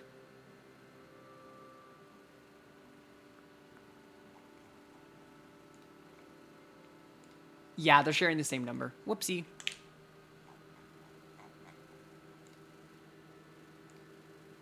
Okay, that's fixed now. Anyways. I bit once, chef got bit twice. Yeah, no, I fixed it. I fixed it. It was because they were sharing the same number on the response thing. Because how I do it is I have an RNG thing, and whatever the number is chosen is the response you get. Going back to Millennia after and Valgarg after DLC because I'm not strong enough to be able to do it at my skill level. That's completely valid. There is literally no shame on just coming back to stuff. Absolutely. Like, unironically, that's kind of the whole point of playing the game, no? Like you grind to get stronger, you get better, and then you get to come back, which is freaking awesome. I love being able to progress and to grow as an individual and like get better at the game and stuff. It's really fun. It's one of my favorite things to do, is improve.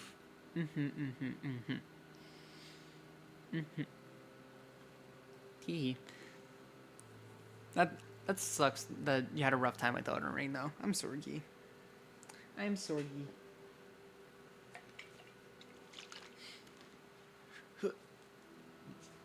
Water bottle open. Oh wait, I accidentally closed the guide. Hold on. Let me see. Is there anything after this?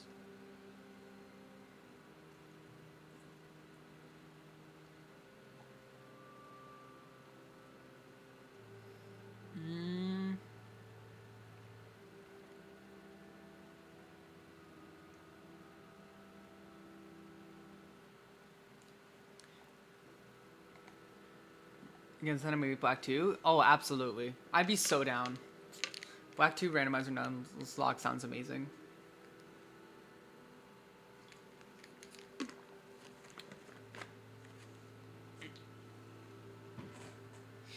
Obviously, that's another like big commitment thing. I just need Rainbow Nuzlocke Infinite Fusion. Oh, wait, is that a possibility? Like, can Infinite Fusion be random Nuzlocked? Like, I mean, randomized is rather. Owie! Oh, you got jumped, dude. But yeah, I should see. I didn't even think about if Infinite Fusion could be randoed. Yeah? Hell yeah. I might do that then. That sounds awesome. Has it in the game itself? Ooh, then yeah, totally. I'd be so down to Infinite Fusion random Nuzlocke. Adding it to the list. And right when the settings been started. Oh my god, you're right. I haven't played Infinite Fusion in so long that I completely forgot about that. It's fun. I'm so down. I'm so hecking down. I'm so doing that. Oh my god, when do I do that though? Fuck. Too many things you can accidentally say, people name. I know, right? Don't feel bad. It's okay, Squid. Don't worry. I know you didn't mean it that way, but don't worry about it. Yeah, people suck. People suck. It's okay. Don't worry. Accidents happen. I know you didn't mean it like that. Your sequel that works? Ooh, hell yeah. Hells yeah. But yeah, when would I even do that though? Cause too late. I know. I know. I know. Hoenn? Ooh, hell yeah. Oh my gosh, though. Like, oh, I have so many different things to do. Like, do I do that before like my other plans with games? Like, turn into 20 minutes and let's check every possible fusion available. Oh yeah, that'll absolutely happen. Next month at this point. Yeah, honestly, like, there's so much stuff I have planned to do, and like, already like I need to finish. That oh my god, that anything new would be like so far ahead. Because I want to play Slay the Spire 2. I want to finish Bioshock at some point. I want to finish Subnautica at some point. I want to finish Cult of the Lamb DLC at some point. Um, and then I also want to start Sea of Stars. I want to start that now. And I want to start and possibly like finish to a certain extent Monster Hunter Stories. Bruh. Bruh. I also want to play Project Diva as well. Terraria 2. Fuck, Terraria 2. You've been playing Monster Hunter Stories? I want to start it. I have Monster Hunter Stories 2 and Monster Hunter Stories as well. When did I miss that? It got gifted to me, and I want to play it. Alice Reverie, Slay the Spire 2, Bioshock, Subnautica, Cold Sea of Stars, Infinite Fusion, Monster Hunter Stories, etc. Except World. I will be honest, World is a low priority for me right now. I apologize. It's because I'm so caught up with Wilds that World is just like kind of like taking a backseat in my brain. I'm so sorry, Squid. Valid, yeah. It's just because like it's so much Monster Hunter that like Wilds is taking the priority though. I'm the one I thought you played on your own. Oh no, I didn't. I didn't. I'm sorry, Squid. It's nothing against you, obviously. It's literally just because like I can only have so much space occupied in my brain for a certain like type of game, I should say. Yeah. Anyways. And you say there's some kind of spirit residing in this church. No, but I was actually saying, fuck you, Squid, I hate you. Yeah, no. That's totally what I mean by that. A lot of Squid, I play Liza P and Data 3. Exactly. Like, sometimes you just, like, you can only have so much of some variety in your brain at a time. Spirit residing in this church? That is correct. Or to be more precise, they're not residing in this church. They're part of it. How does that work? They are the tree. They are inside the tree? No, they are the tree. The spirit is the tree. I'm afraid I don't follow. You don't need to follow. She's talking nonsense. Oh, hush, Daffodil. You've already said your piece. Ow! Daffodil whimpered. Madeline had prodded her in the tummy again. You're rather too cynical for such a young girl. It would do you some good to listen to somebody else for once. But how can you believe in something you cannot see? You can see them. You can see this tree, can't you? But it's just a tree. Trees can't talk. Not to people like you, but you're forgetting something. Minuet just gestured to the top of her head where her fluffy white ears protruded. I have these. So they're not just for decoration? No, they're fully functional, let me assure you. I couldn't hear the spirit very well with my hood on, but now I see she was calling out to me the whole time. She? That is correct, she. It's ridiculous. It's fine if you can't accept it. That doesn't change the truth. This tree is a spirit, and she's been here for a long time. A horribly long time. Oh goodness, that must have been so lonely. I wish I could have done something sooner. It's fine. She forgives you, I'm sure. She does? Yes, as a human, there's only so much you can do. She doesn't hold it against you. All she asks is that you listen. Listen? Are you going to tell us a story? I'm not. The tree is. Oh, of course. The tree is going to tell us a story. How novel. Daffodil. Madeline gave Daffodil a warning look, and the younger girl shrank beneath the weight of it. Madeline, despite her fluffy exterior, could be quite the stern disciplinarian when she wanted to be. Alright, fine. I guess I can sit and listen. Good girl. Jesus, I'm glad I did not say that in any other way. Oh my god. That is a very scary phrase to say out loud. Oh my god.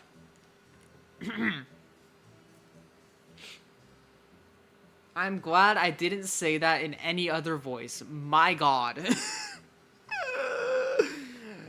Oh. Oh god. I'm glad I did not say that in any other voice. Oh my god. Don't you look like that, Squid? Jesus Christ. That phrase again, asking for a friend.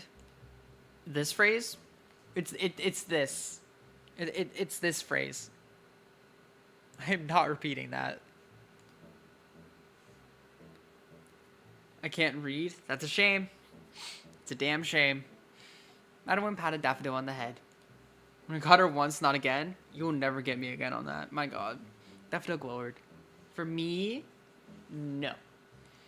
I can't believe it. I'm going to listen to a Leporte tell me a story narrated by a tree. This is the weirdest thing that's ever happened to me. Why don't you look at it as a character building experience? So true! You sound awfully happy about this. Yeah! I like listening to stories. True! I love stories. Get it over with and done with. Over and done with. I've been sat on this pew so long my butt is going numb. Minuet smiled, her hands together at the front. Maybe this would go better than she had thought. Maybe they really would be willing to listen to the story. Story of a lonely spirit who had been ignored by absolutely everyone. Minuet turned her head, looking back at the tree. Miku da yo. Sorry. A ghostly impression of a girl looked back at her. She shimmered, translucent, and was only vaguely... Okay, I'm sorry. Why did she...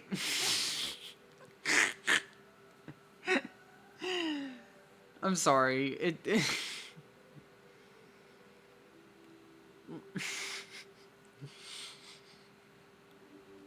Holy shit, it's...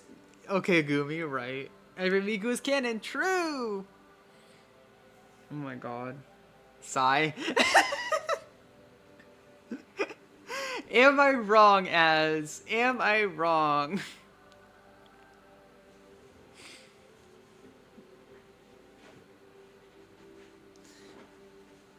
Only vaguely there. You aren't wrong. Teehee.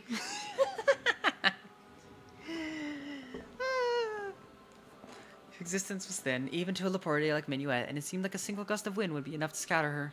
But she still remained. She had been rooted to this spot for so long. Longer even than her voice, weak and frail from disuse, could communicate. But she could not go. Not until she had eased at least some of her regrets. Your name. Minuet looked at the ghostly girl with gentle eyes. What is your name? The spirit shifted. Minuet could see her swallow, her throat convulsed just as a human's might, but she wasn't a human anymore.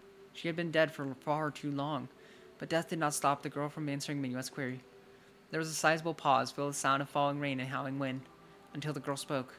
She spoke in a soft voice, barely audible, that only Minuet could hear. Like Horace. Ah! Oh my god! My name is, or was, like Horace. Is the twee? It's you! It's you! Like Horace? Blinks. Her fingers hover over the pages, trembling at the motion.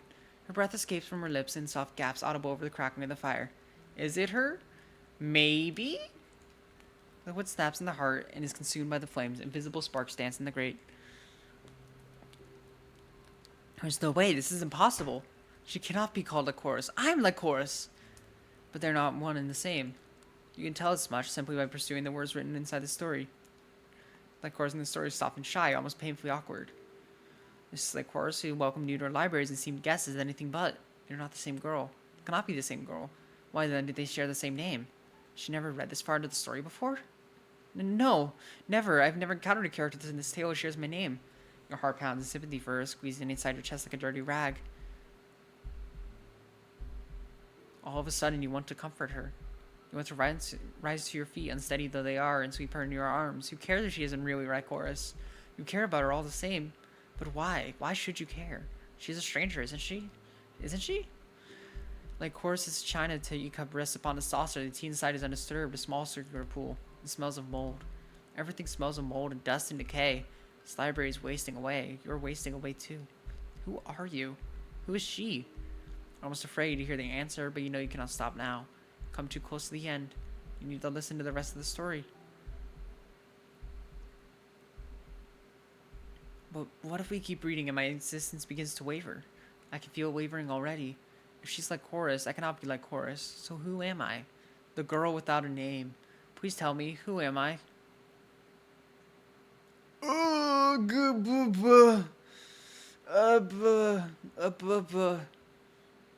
uh, uh, uh, make your choice.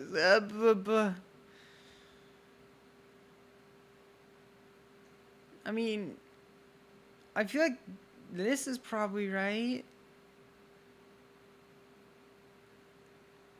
I don't like decisions. I don't like decisions.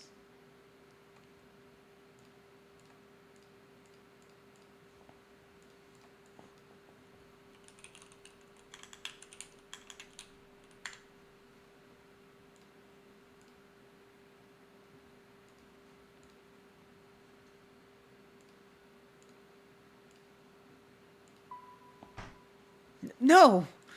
The girl who used to be called a course is not any longer glares at you. Outsource his choice! Did you make a save? I I forgot to before I did this. I didn't think it would give me a choice like that. Her eyes narrow. They strike you with a sudden intensity that makes you wince. Makes you wince to press one hand against your breast. Only the story? Oh. Your heart has been pierced by a shard of ice. Do not tell me that. Isn't that what you wanted to hear? This ain't a case of what I want to hear. Don't tell me pretty lies to make me feel better. It won't change anything. It won't help. Her eyes fill with tears. A glimmer in the candlelight, sparkling like semi-precious jewels. Engineer mindset, please. She really is beautiful, you realize. Even her tears are beautiful. But right now, you want nothing more than wipe them away. I don't know what to do. I can't claim to be somebody I'm not. I'm not that girl. I was never her. Suggest I should steal somebody else's identity like that. That's so cruel and callous. To lie to me, though, even though you must know the truth. Without a name, glares at you incensed. You cannot reply. Instead, you bow your head.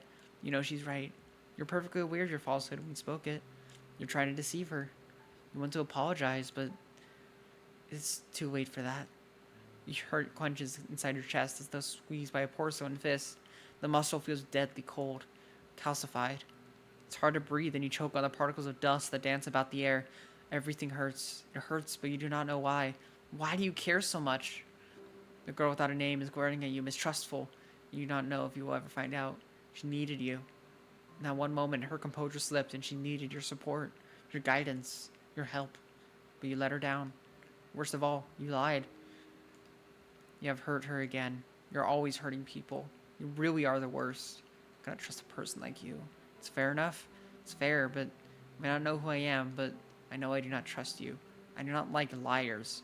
I've been hurt too many times in the past, and her fingers clench about the book, gripping it so tightly the pages crinkle. Her knuckles have turned white. I cannot let you lie to me too. I don't want a convenient lie. I want the truth. We're in a disagreement. We should go our separate ways. But why?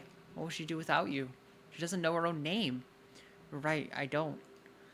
We sound like you don't want to live in a delusion. Her lip curls, disgust. And I thought we had something in common. How very wrong I was. I try to reach out to her, but she turns her head away.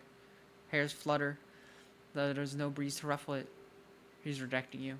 Every inch of her is rejecting you. All because of one careless, thoughtless comment. Damn! My bad! Her body's being consumed by the darkness bit by bit. Eats away at her, burrowing in her pale skin, her silky hair, blue eyes. She was the only spot of color in this wretched place, and you have lost her. Now there's nothing. You are nothing.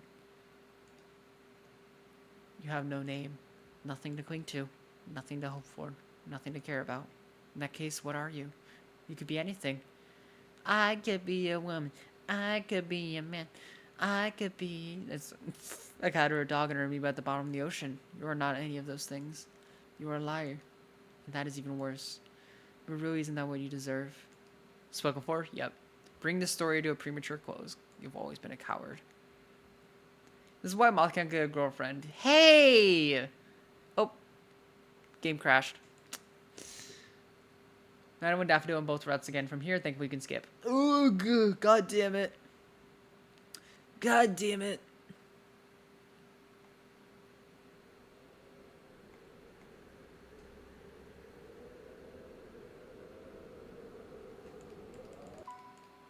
Must be another way. You're sure there's another way?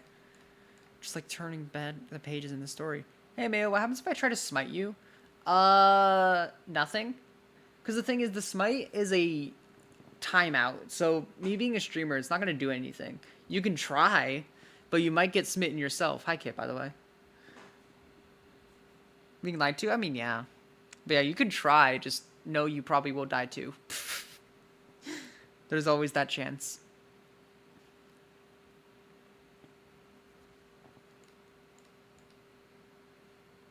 Nothing happened. Damn. Hold on. Let me try and smite you instead. Hold on. Can I do it despite it being on cooldown? No, I can't. Damn. Wait.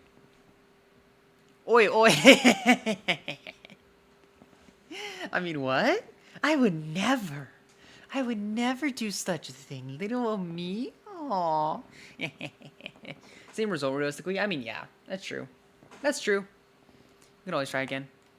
Everything seen, return to the beginning, very beginning. Always.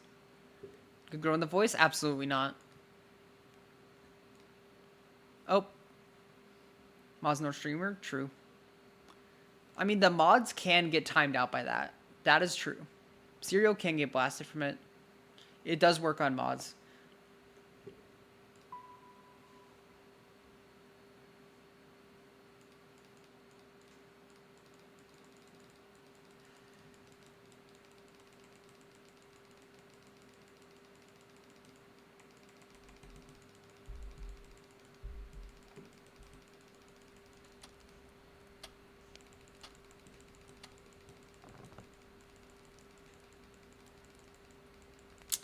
Oh, that's why she fucking... That makes sense. What's one of the Easter egg names? Just to get that.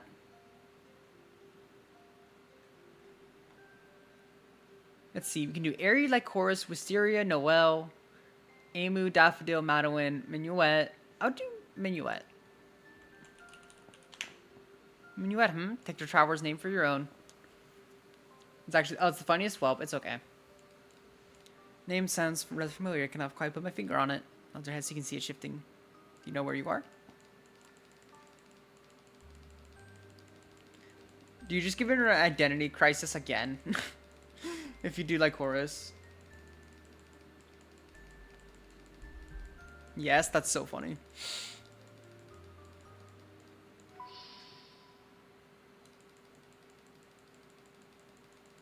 Click, click, clicky, clicky. Okay. Let me just skim through this again.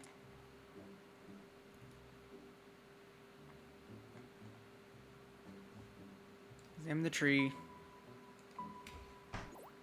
Just be careful. It's good. Stay with Madeline.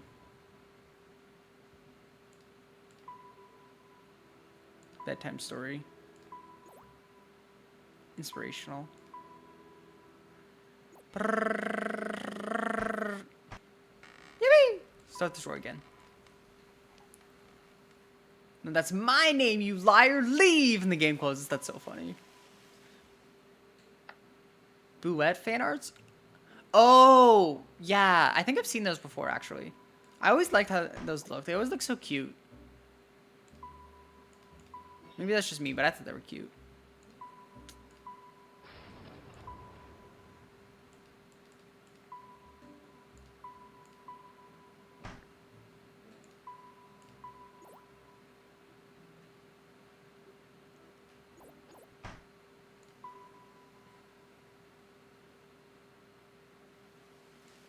Okay, last one. Now we get to give her identity crisis again.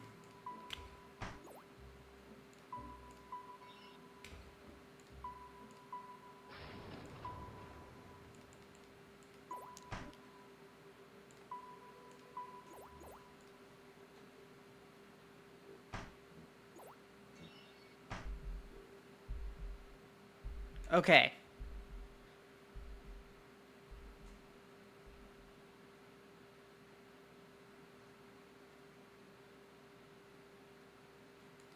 Okay. The person not a fan of Bowsette just being Peach with the tail and a different makeup. Yeah, that's valid. Convenient lie. I don't know. You can tell her that. You don't know who you are either, but you reach across the table. Your knee upsets the tabletop, jostling the course's cup of peppermint tea. The mold flecked surface that always looks so blue and green quivers, catching in the dim lights. Dust motes circle around you, filling your nose with a thick, insurmountable smell of death. But none of that stops you. You still take her hand. Minuet? She winks at you. She looks like a lost child left alone in the library, waiting for her parents to come back. They never will. Been waiting here alone for hundreds upon hundreds of years, waiting with nothing more than these books for company and a name to cling to. The chorus. Now she doesn't even have that. Her name has been stolen. You need to find her real name. You need to give it back to her. You can't tell that you don't know how that this is your duty. This is what you were called here for. You have to help her. The whole time I wasn't like Gordas. I lied to you. Why do you want to stay with me? You swallow, your throat feels dry. It's the right thing. I care about you. Ooh. Only took 4 minutes? Fuck yeah. Also, yippee, cereal! Yippee! With your, I forgot to say, but yeah, yippee! You did your little rent for the year. Save. Save, save, save. I don't have the option to! Minuet. As soon as possible. Okay. Fingers laced together. Have you held this hand? How many times has this hand held yours? Oh yeah, control F, my beloved. So true. He was right somehow. Oh, wrong. You don't know who you are. She doesn't know who she is. Sensation of your fingers intertwined feels right. That's all you need. I'm scared, but breathe in. Sure, if you are with me, I can face up to anything. She squeezes her fingers about yours. Let's continue. Let's see what the other Lycoris has to say. You have no choice. Far from over, won't be satisfied until it reaches an ending. Will you? It's funny. I never thought you were the curious sort. Must be because of her. Just don't let go of my hand. She doesn't need to ask you. Mistake you won't make again. Aww. Lycoris' story. Once upon a time, a long, long time ago, there was a girl who dreamed of being a poet. Not want wealth, and neither did she want to claim. She just wanted to share her thoughts and feelings with others. She wanted to be understood. Why then did she attempt to vocalize her feelings? Want understanding, it would be more sensible to widen her social circle, not spill the depths of her heart across a cold, unfeeling sheet of paper. People are not always illogical. Poets doubly so. She could have expressed herself clearly with her voice rather than her words. She would not have been a poet. Precisely because she was awkward that she did herself away inside her dusty library and expressed herself soundlessly. For many years she did not go outside. No sunlight touched her skin, until her flesh lost its rosy pigmentation and began to turn gray. Only noise she heard was the scratching of her quill against the parchment. That was all she needed. What she told herself she needed. Why then were all her stories so deeply profound and depressing? She was not happy, but she was herself. It was impossible to be happy as a poet, and tried to set her feelings to one side. She purged them onto the paper, attempting to cleanse her soul. She was convinced she could remain living like this, in suspended animation, neither happy nor unhappy, not dead, but not quite alive. And perhaps she truly could have. She would have. Did she not fall in love? One day, a concerned aunt convinced the poet to leave her study and walk about the village. Her aunt told the girl cool air would bring some color to her cheeks, as she had been looking awfully peaky as of late. The poet protested, saying she would rather write, but her aunt was firm. Her aunt said the poet had written so very much already she must have been running out of things to say. In any event, breaking out of her self-imposed eggshell would be good for her. Meeting new people and having new experiences would only make the tale she spanned more enjoyable. Reluctantly, the poet acquiesced. Her aunt was a pushy woman and she didn't have much of a choice, so the aunt took the poet by the hand and dragged her out into the sunshine. The poet had to shield her eyes with the hand like a lich and spent the whole walk yearning to return to her study. The world was far too bright for a strange, pale, melancholic creature like her. There were traders trying to sell their wares and happy couples cuddled up together beneath the sun. There were children streaking, playing games, and chickens pecking at a seat on the street. The streets were narrow and cramped, much too crowded, and the girls jostled back and forth. Her shoulders were bumped, her elbows knocked, and she feared her skin would bruise. Oh, it was horrible. The outside world was chaotic and lively and exciting, and that made it unspeakably horrible. The poet was not bright and bold, and it seemed like her very being would fade away, dissolving into dust. Exposed for the fake that she really and truly was. A fake human who wrote about false emotions she had never felt, half-formed and incomplete, faded to vanish without a trace. The mere act of existing amongst these strangers, with their bright eyes and smiling faces, was almost unbearable. The girl really did think she was going to die, until she met her. She was nothing special, really, a street performer with ribbons in her hair and a smile on her face. People tossed silver and bronze coins into the cap on the floor before her. Nobody would give gold to a street urchin like this. And she would dance from the obligingly flesh and blood music box given life. Why am I getting laughed at? The fuck? I didn't even do anything. I'm just reading. Male writing love stories? Yeah, I'm writing these. Totally. Exactly. Oh yeah, my bad. My bad for reading. Holy crap. You're so right. That's my fault. Once in a while, the pedestrians would pause to watch her and would request dances. This motherfucker likes to read! And writing about them? Oh, yeah. Ouch. That's fucked up. That's fucked up. The spoiled princess. The spoiled princess? That's heckin' Daffodil. Oh my gosh. Yeah, this motherfucker likes reading. Point and laugh, that fucking nerd. The shy bride. The dying swan. The girl fulfilled each request sweetly with grace and poise. She threw her very being, her soul, into these roles with such abandon the poet could only watch her eyes wide. When she was the princess, the girl was regal with a noble carriage, her head held high. When she was the bride, she was shy and demure, her eyelashes downturned as though anxious to gaze upon the visage of her husband. Gay. Gay.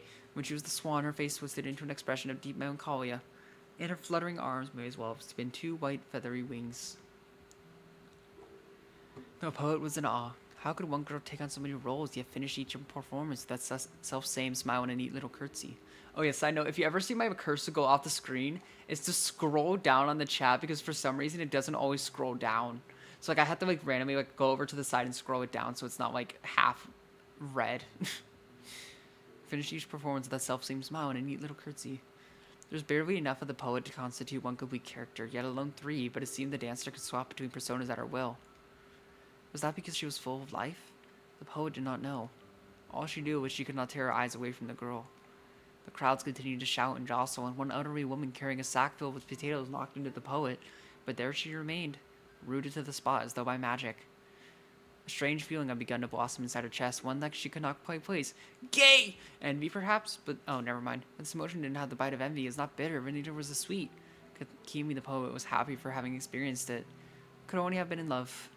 At the same point, the dancer noticed that the poet was watching her spellbound, and she smiled.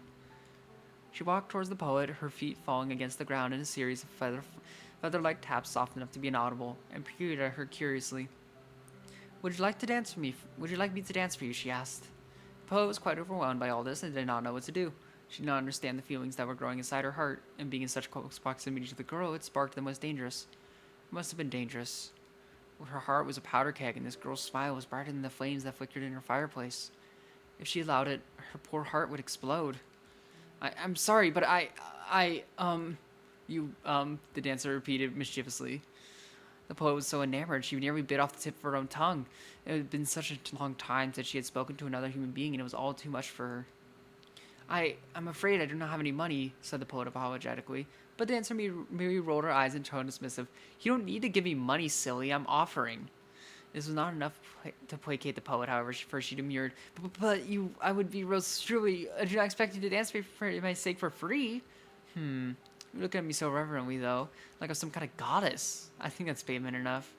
I'm sorry, but for the first time in her life, the poet was close, dangerously close to getting what she wanted. This thought was terrifying. Change was terrifying. The feelings blossoming inside her chest were terrifying.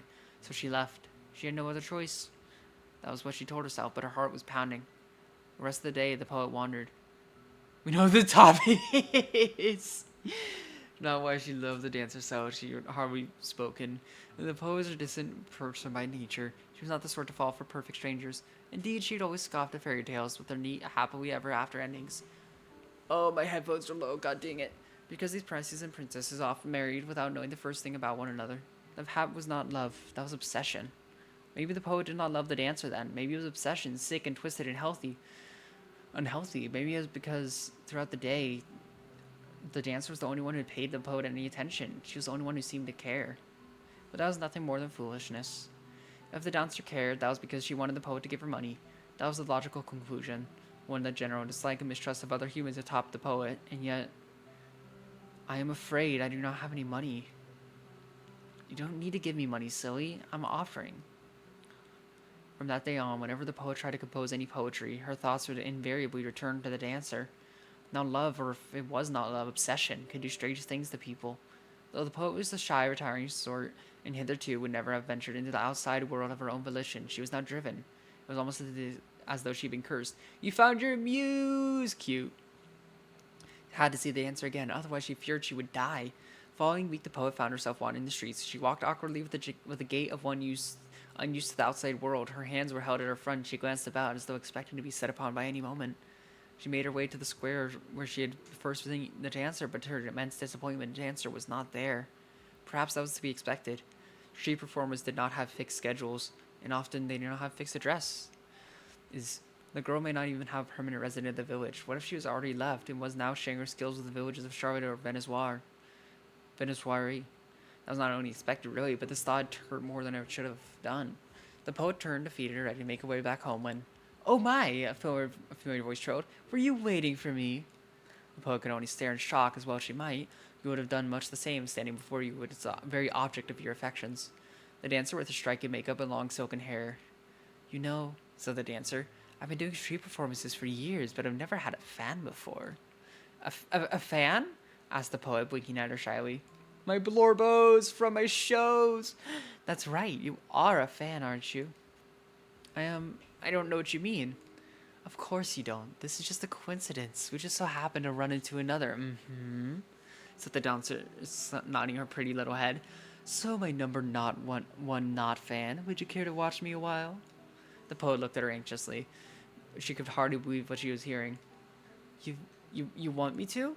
"Of course. Dancing is rather depressing when there's nobody around to appreciate your art." But the streets are filled with people and..." The poet's voice tailed off. She shied away. "In any case, you're so pretty, everybody will want to watch you." "They watch, but that doesn't mean they see. They're not watching the dance, but my legs or my hips or my chest." The dancer shook her head. "But you're different. I could tell that from the start." I don't think so, but if you want me to, the poet flushed. "I suppose I can watch you just for a while." "Oh, thank you. Thank you so much." The dancer beamed. Her whole face was glowing. Summoning without warning, the dancer pulled the poet into a hug. The embrace was unexpected, and the poet tensed when she felt the lithe, supple arms of the dancer wind around her waist. "Cute!" The dancer smelled of peppermint. "You fucking what?" "Got me to watch Tree." Could have a girl flirt to her face and ask her to watch perform with her queer gaze, she would still think her affection unrequited. So fucking true. But like, peppermint, huh? Peppermint, I think on my end, the tenors are immensely funny. Oh yeah, the tenors just in there in the middle is so funny. As for the poet, what did she smell of? Dust motes, most likely, and old parchment ink too. The tips of her fingers were still blackened from a feverish night of writing, and there were bags beneath her eyes. "I was dating my ex for months." Cereal. The same time I did. Yep. Okay. I will say I thought it was implied that the two were like me and the lady this whole time, like from the beginning of from like a decent amount into the story. However, that scent thing did confirm it. I wish I said it earlier, but that was running through my head. I wish I said it earlier. Man, glorp shit. Return the dancer's embrace. Let she smear her dress with spots of ink, but did not mean she didn't want to. She never wanted anything more acutely in her whole life. "My number one not fan," said the dancer coyly, when she had drawn away from the poet. "Do you have a dance request for me now?" And to her surprise, the poet did. The erstwhile lover. The dancer danced so very sweetly, the poet could almost bring herself to believe she was really dancing for her. Like, okay, I would say the point that I caught it, I think, was the shyness. Um, and like also, didn't you mention like curiosity versus non curiosity? Like I would like the way I've taken it. It's like the two, like Daffodil and Madeline are the two, and then the two are also me and the lady we're talking to. That name like my number one not fan. True. True. The erstwhile lover, the dancer danced so very sweetly, the poet could almost bring herself to life, believe she was really dancing for her. When the poet returned to her study, she pressed the palms of her hand against her cheeks covertly, warming them with the strength of her own ardor. But like, I also caught I caught the connection of it with like the spoiled princess, because that's like how Daffodil was described as well. Because she said she was spoiled, but she wasn't royalty. So I'm like, to care so deeply after a long, weary life of not caring at all. But the poet embraced it, even though it hurt. Even though she knew undoubtedly the dancer did not return her affections, she couldn't. Why would anybody love a reclusive person like her? But that did not stop the poet from meeting the dancer over and over again. During the months, the two struck up a kind of friendship. The poet would go watch the dancer, and the dancer would always fulfill the poet's request with a small smile on her face. Cute. Girlfriend gets aces attract. Nice. To do as a date, that's so funny. But yeah, no. Sometimes it just happens. That tends to be how relationships start. It just kind of happens. How do they work? I don't know. I am not the person to ask that. I'm like the last person you should be asking that. The failed erstwhile lover. Is there a reason why you like this dance so much? The dancer once had cause to ask, which with one of her mischievous smiles. The two were sitting together in the local tavern drinking. Perhaps the poet had had too much to drink already. She'd always been bad at holding her liquor, and her cheeks were flushed. They flushed even deeper upon hearing the dancer's question.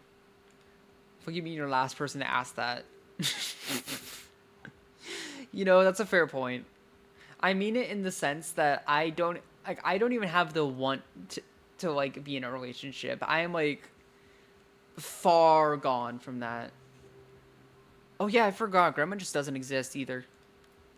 She could hardly tell the dancer she enjoyed the dance because it allowed her to imagine, if only a few moments, the love and adoration.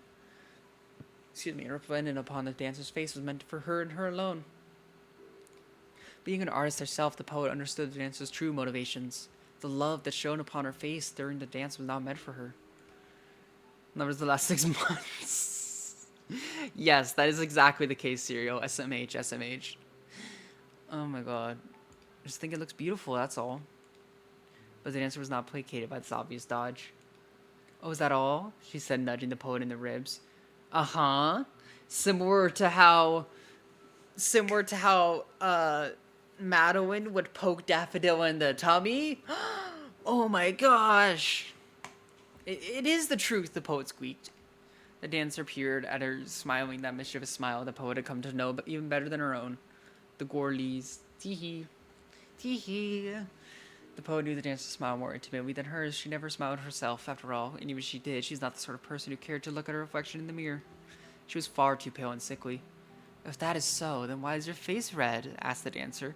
The poet stuttered helplessly. I must have had too much apple cider. Apple cider? The dancer raised an eyebrow. How could you even get drunk on that? It's a woman's drink. Or the story of Daffodil and Madeline yet? I imagined it was, Lai. Why am I forgetting her name right now? I imagine it was Lai. Fuck. Why am I forgetting her name? Lycoris. Thank you. I imagine it was Lycoris. And that we are the dancer here. We're both women, the poet countered weakly. The dancer, however, paid the poet's feeble protest no heed. She laughed, shaking her head. You're kind of adorable, you know. I am? 12, by the way. Whoopsies. It's okay. Yes, you get so flustered so easily. The dancer giggled ominously. It makes me want to tease you. But please don't. The woebegone poet replied, her head bowed. No? No. But the poet was shifting a little in her seat, anxious and expectant. When the dancer said she wanted to do something, she was the kind of person who did it. Even if that something involved the unfair and unholy and wholly unnecessary teasing of her sensitive friend. You don't sound very convinced, the dancer pressed.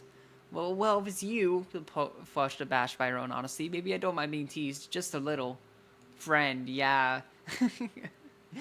Now that's what I'd like to hear. This is why we're such good friends, you and me. Because you like bullying and I'm easy to bully? That's a call out. I feel fucking called out by that one. I've been told so many times that I'm really easy to bully, and I'm like, what the fuck, man?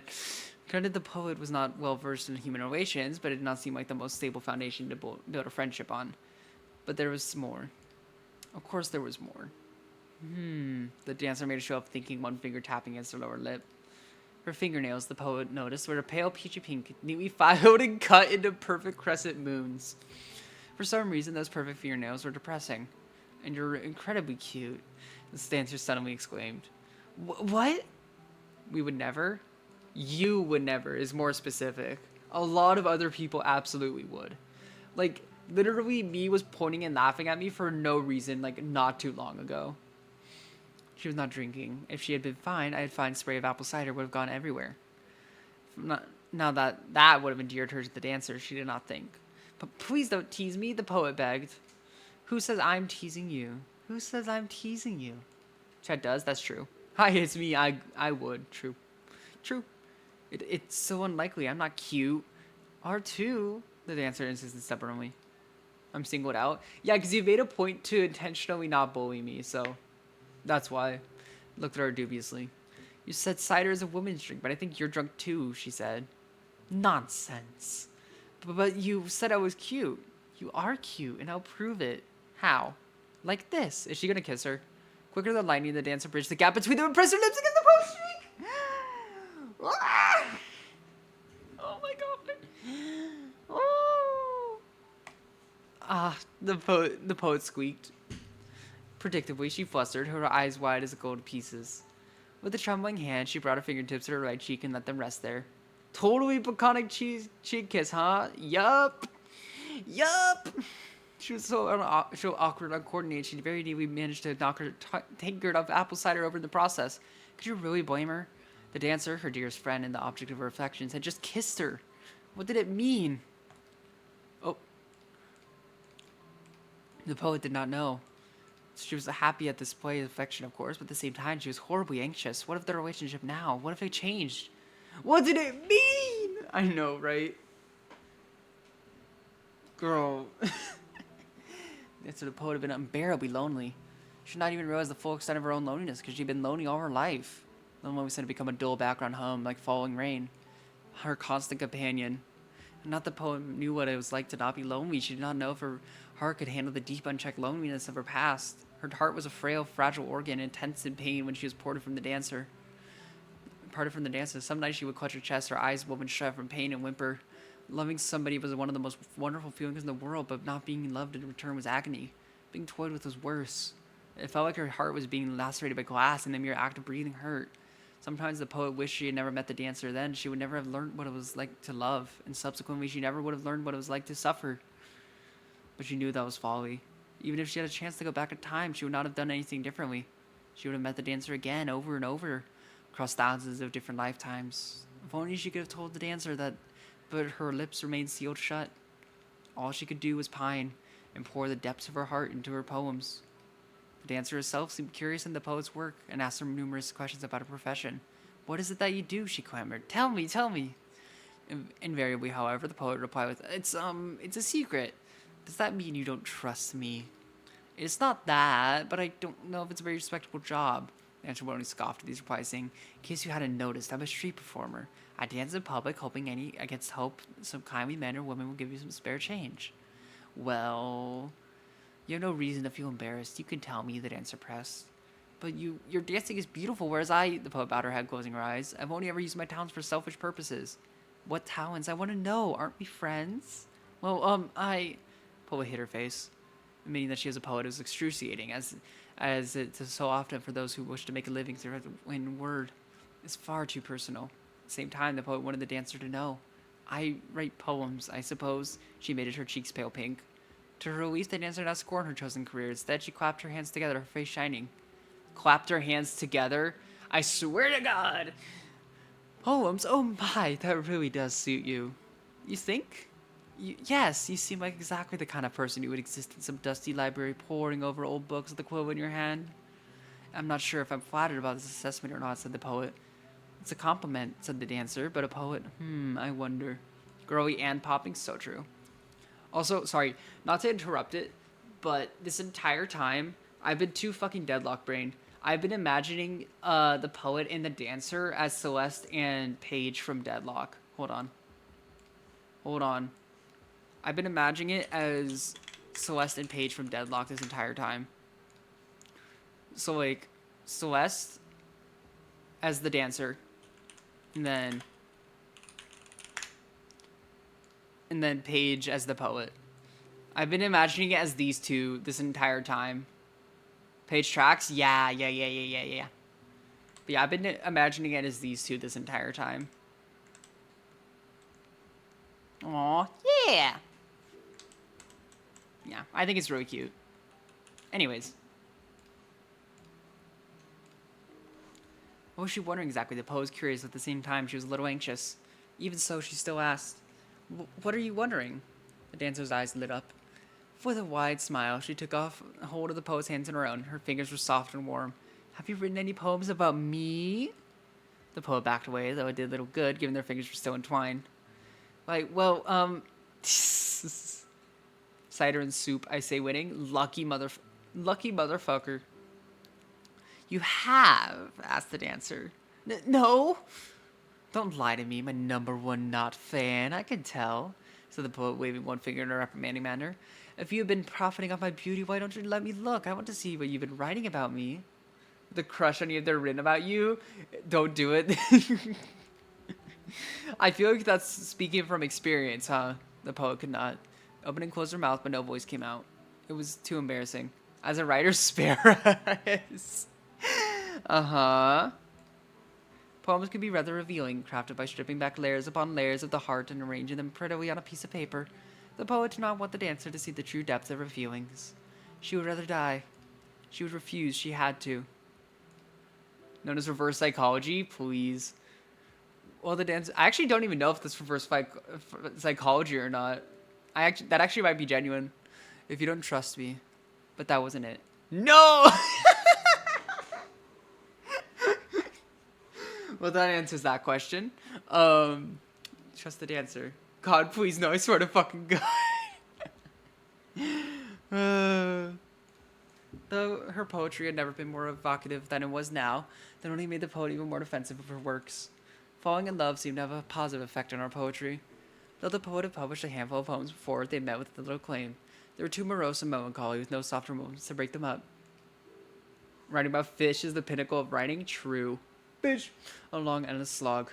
If the girl's poems... I need to add that as a sound alert. Just fucking fish. Only to be expected. She herself had been miserable, and she had known fewer other emotions. Ask a writer with a crush on you if they ever written about you or your dynamics. // Duly noted. Duly noted. Can create the most expansive of fantasy universes, popular with any number of colorful characters, but they cannot come to life without emotion.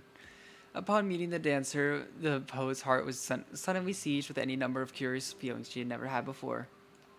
There was happiness, yes, and relief and pleasure, warmth, acceptance, belonging, but there were other darker emotions mixed in, anxiety, insecurity, jealousy, and a deeper, darker, bitter loneliness that she had never experienced.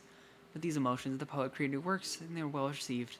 Raw and passionate, almost obscenely so, people were enamored. During her life, the poet spent so many stories that attained acclaim and lofty accolades, but the one thing she wanted to say the most, she could not.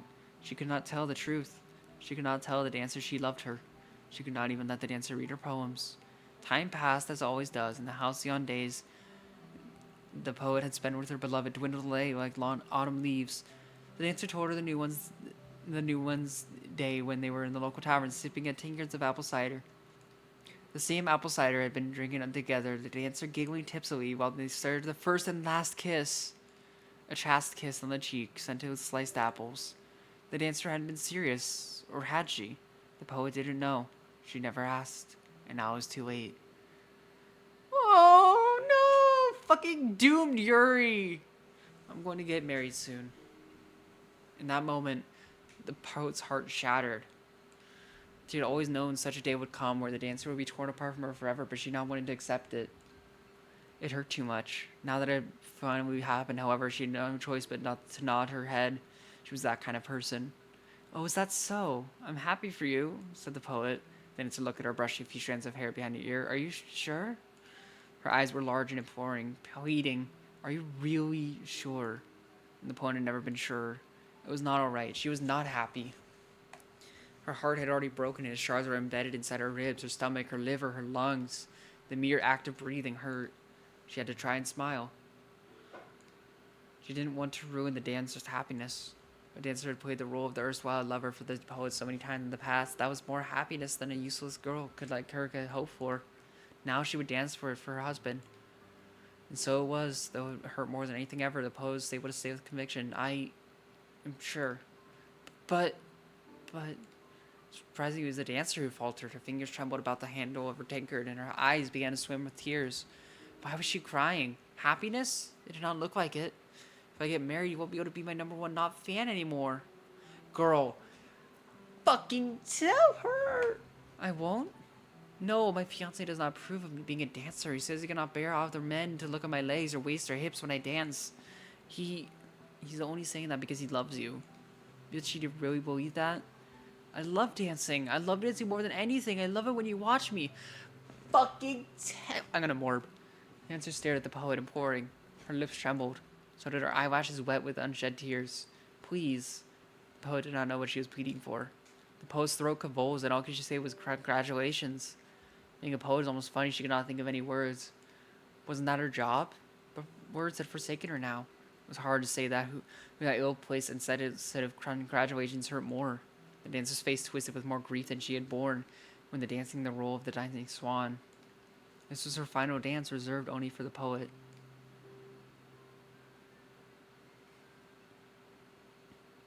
This was her final dance, reserved only for the poet.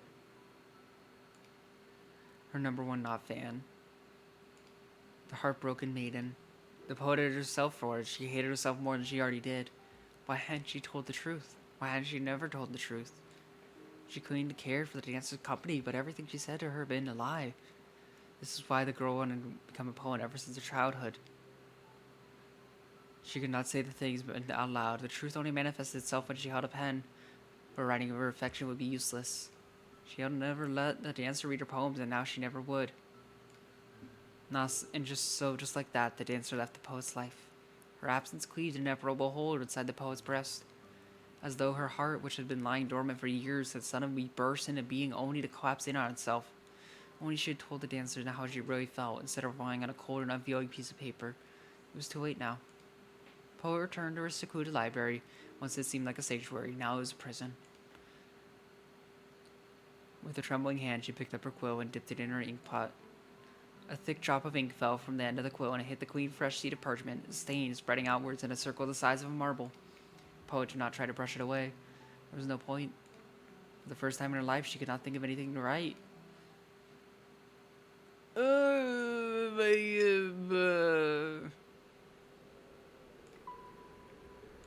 Save, save, save. Yes. Anyways, last word died on Minuet's lip, and the church was once more bathed in silence. The rain ran down the stained glass windows until it seemed that every single saint was shedding tears. I'm upset. Me too. Looked suspiciously damp about at the edges. She sniffed, wiping her eyes at the back of her sleeve. That's so sad. Sad? I think it was stupid. Stupid? How could you be so cruel? The poet was miserable. It was her own fault. She should have said how she really felt. Keeping silent about it, then acting like some tragic heroine. It's ridiculous. Especially when it could have been prevented so easily. You of all people have no right to say that, daffodil honoré. You are the worst when it comes to expressing your true feelings. I can't express my feelings. Don't be such an idiot, Madeline. See, you say that I'm an idiot, but I do know you don't really believe that. That's not the same thing, and you know it. At least I'm not so mopey. Hi again. Just grumpy. Be quiet. Nobody asked you. Alright, my lady. It's this whole it can't be helped attitude that really makes me mad. I thought you didn't believe in spirits, Daffodil. I don't know if I believe them or not, but if this story's true, I have a few questions. got to her feet, skirts swirling about her legs. Pew groaned in protest as she did so, as though attempting to call her back. Even though I probably did the same fumble. Damn. Oh 07. Saying 07 about a fumble is so fucking weird. I just realized that. God, I'm on the internet too much. It's like, damn. That sucks, bro. Damn. That's rough, buddy. If you really did die hundreds of years ago, why are you still here? Yes, Squid, be smug. Okay.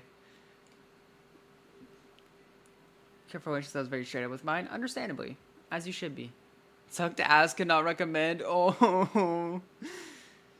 She says that she is a soul. A soul? Yes, the soul of the poet. And she's dead and her physical body is long since rotted, but the soul lingers on. Oh my. For whatever reason, Madeline seemed quite taken with this tale. Maybe it was the romanticism of it? If it's that shades, that can only be a direct. Fuck yeah! Check the story Sister Bernadette told me. The story about the lost souls and always doing your best? Daffodil made quotation marks with her fingers as she spoke, but Madeline seemed to not notice the sarcasm. That or she did not care. Oh, this is the worst time for ads. What the hell, man? In the game, I get to have fun spectating. That's true. That's true.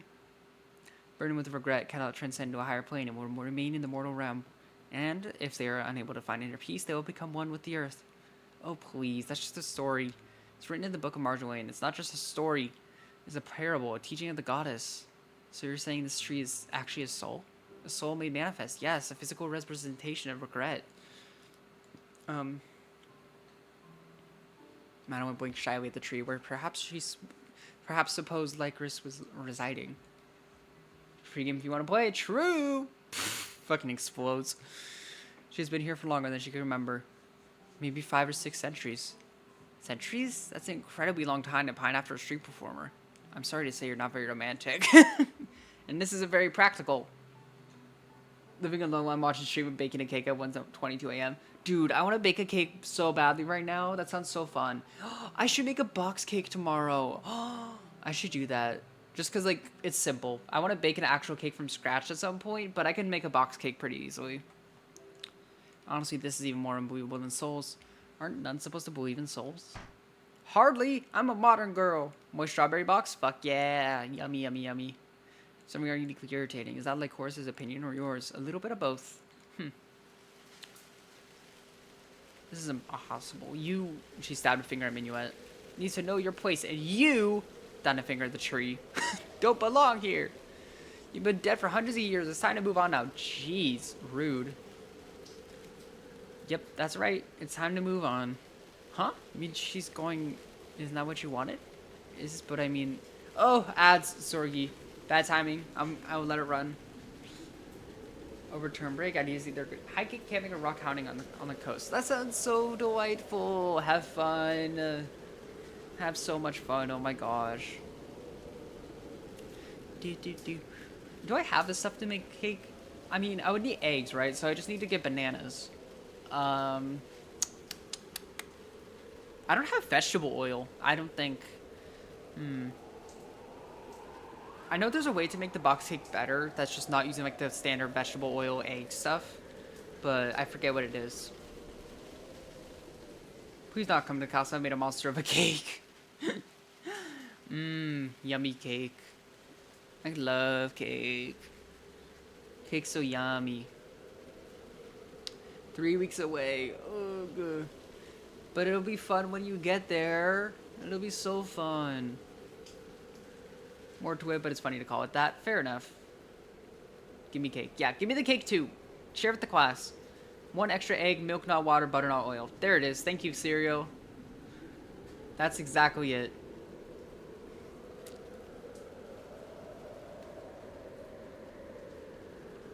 Sorry, but I just finished my birthday cake. Like last night. Oh, right. It was your birthday like a week ago, right? Jams, mineral fossils, the like. Yummy. Have fun. I don't know why. I've started saying yummy whenever like I think something sounds fun, and I don't know why. It's a weird habit because I don't know where the fuck that came from, but I just started saying it. Oh my god. Not being a gay disaster. Pfft, please. Whose birthday's up next for stealing cake? My birthday's in May, so you got like 2 months for that. Makes me have a lot of butter now and a lot of veg oil. Try it next time. Damn. It's okay. It's okay. But yeah, I'll have to buy some bananas and I have to buy some bananas and uh like stuff that I need for baking anyways, so yeah. March April birthday in here? I don't know. Honestly. Bosses in 3 days? We'll just steal your boss's stuff. Because it's good agates. I know there are plenty of leaf fossils and petrified wood somewhere nearby. That sounds so fun. God damn it. Stop making me jealous, Squid. That's rude. How dare you make me jealous? SMH. SM hecking H. Hi, it's me, the April birthday. April. Is your birthday actually April 21st? Oh my god. It's just because it's so close to 420 and that feels like something that you would absolutely lie about. So I'm like, is that actually your birthday?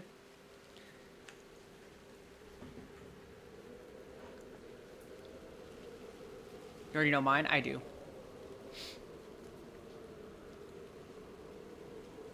Anyways, welcome back from the ads. Actually born day after 420? That's so fucking funny. Hell yeah, dude. Hell yeah. Anyways, it is, but I mean, it seems so sudden. It's been more than 5 centuries. That's ample time to hold on to your regrets. There's a limit to how much remorse people can feel. You're born on Hitler's birthday. God, that is not a good thing to be proud of. August so close to better car insurance rates? True! Same with Az. Right?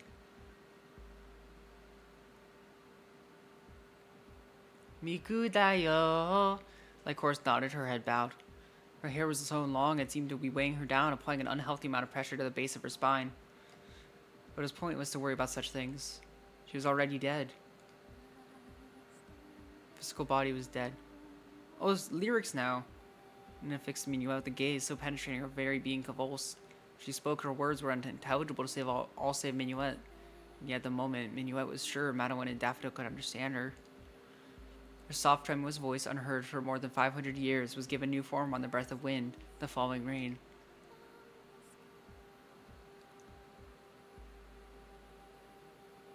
To not be born on his birthday?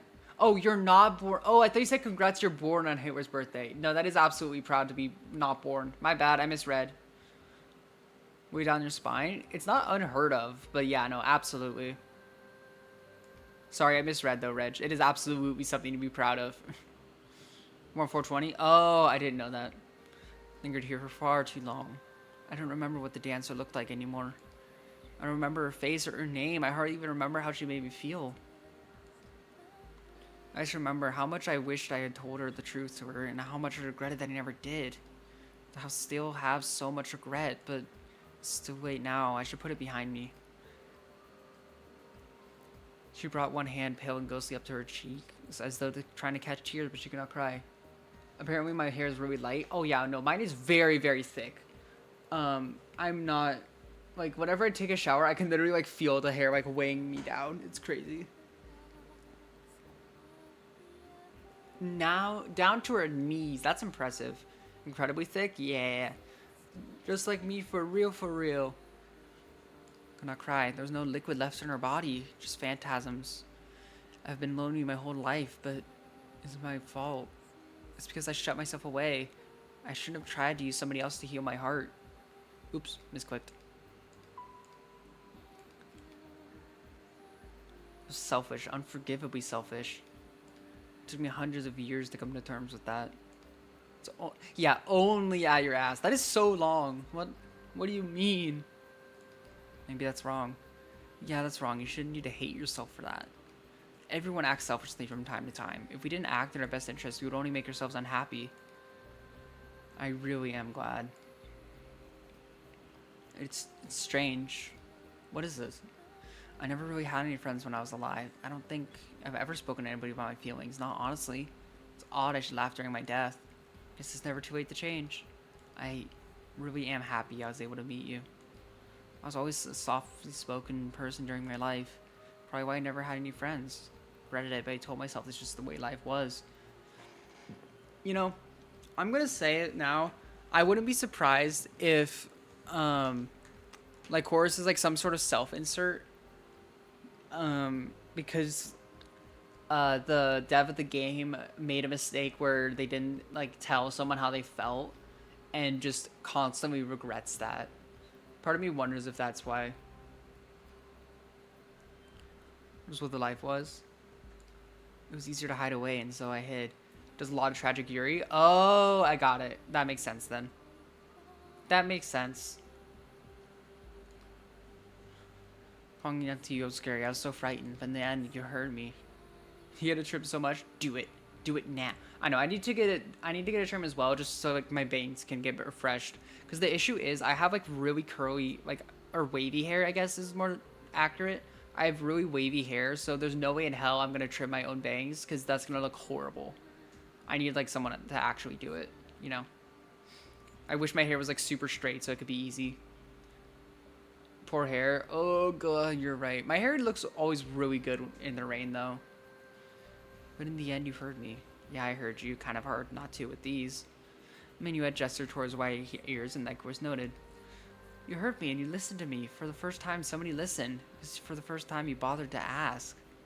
Yes, I was finally able to reach out to somebody. Not just one person, but three, even if they can't see me. Length on my undercut. Need someone to buzz it down to short again so I can tug on it as an anxious stim. Real. That's so fucking real. Split ends? Ooh, yeah. No, definitely get that done. Keep it in a bun for work as well, unless I brush it out wavy most of the time now. Interesting. Yeah, mine is just straight up naturally wavy no matter what. It gets extremely curly as well when it's raining. Like, right now it's... yeah, it's just normal wavy. Like, sometimes my hair turns into, like, drills just with that, just naturally. Just because, like, it just, like, all, like, kind of curls together. It's more than I deserve. Tato? Kind of, honestly. Not nearly as, like, large, but kind of. Her eyes sparkle with unshed tears. I can let go of these regrets. It's really cute. Have I sent you it before? I probably have. I'm a little scared, but after 500 years stuck in stasis, sleeping, I could use some changes. No, I want to change. Here's weird strip into a certain length, then it gets wavy. Interesting. How long is it before it gets wavy? Because that tends to be... That was how my hair was as well. I have to. I don't want to be afraid anymore.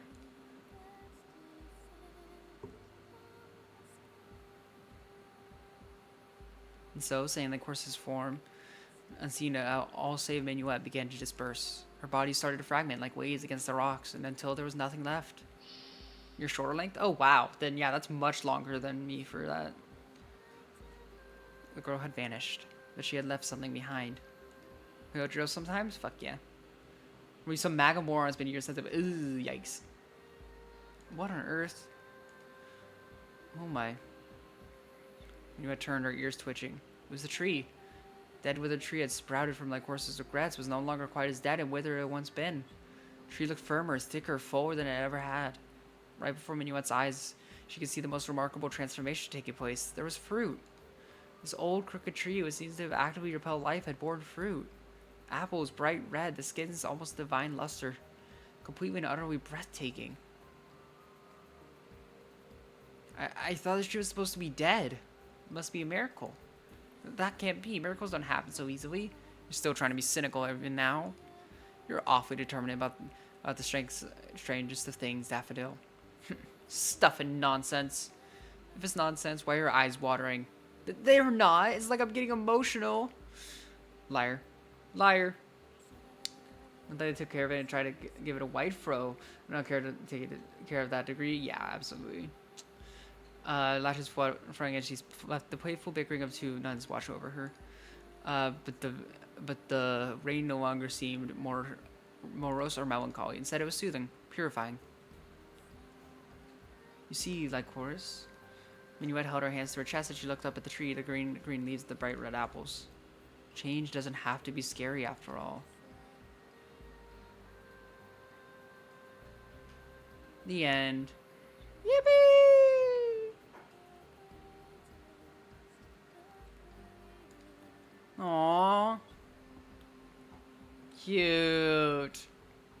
That was a really fun game.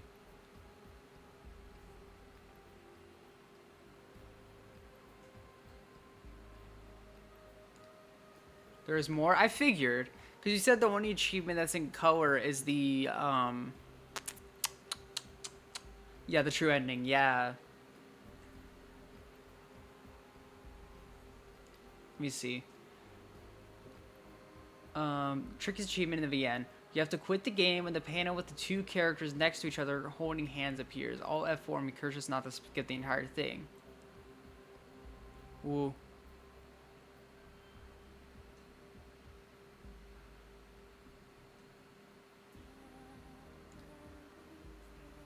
12:36, by the way. I'm so close though. I'm so close though. Yeah. Yeah. Pinky, thank you so much for the follow. Hope you enjoy your stay. Option might be able to just reload. Okay, got it. Thank you for reading. This has been so fun. This game's been awesome.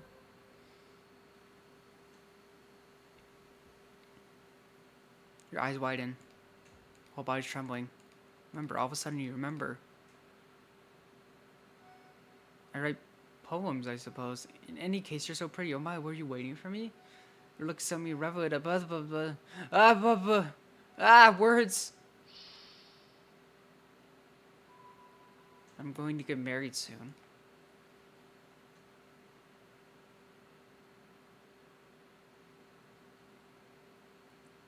It's like, you know, a visual novel. Yeah, exactly.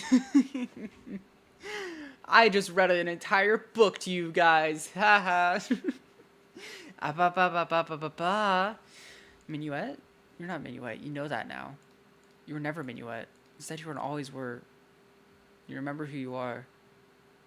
Like chorus. Ooh. You taste the name on your tongue. Somehow you don't know how. It sounds right. It sounds like it belongs to you. I am like chorus. You repeat it softly to yourself. As you do, you feel a strange sensation spreading through your body. Is AO3 story night win? Oh my god. A pure bright light. The universe around you shifts. Book unsubbing. Fuck. Fuck. Oh my god. Yes, this is just story time with Mayo. Yeah, so she's the dancer. Yeah. Okay. I got it backwards then. Secret make you guys read. Man. Fingers which hitherto feel weak and ethereal have to wait. The bones nestled beneath your skin seem to have solidified. Your entire presence has changed. It was weak and hazy like the guttering flame of a candle. The mere act of breathing was an effort, and trying to get into your air into your lungs hurt. The mere act of breathing was effort, and your very existence was so unnatural that the universe tried to erase you. Beings without names are not welcome in this library, but you know your name now. You know who you are, and that was given you an undeniable, irrefutable right to life.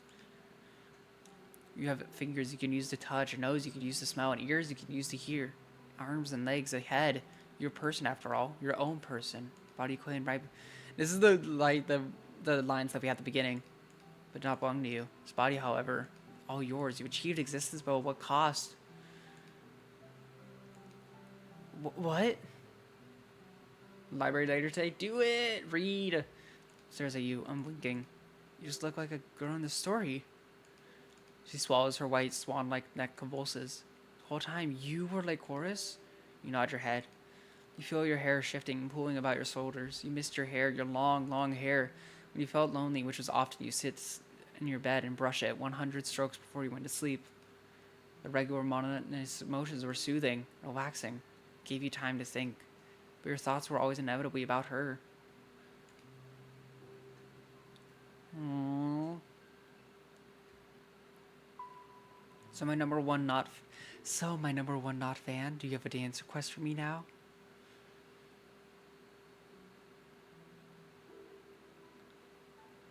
I'm gonna show my hair if you want. Jail. You shiver. This whole time is all about her. It happened to us for her sake. Trapped in her for such a long time, mired down by bitter regrets. If only you hadn't been so awkward.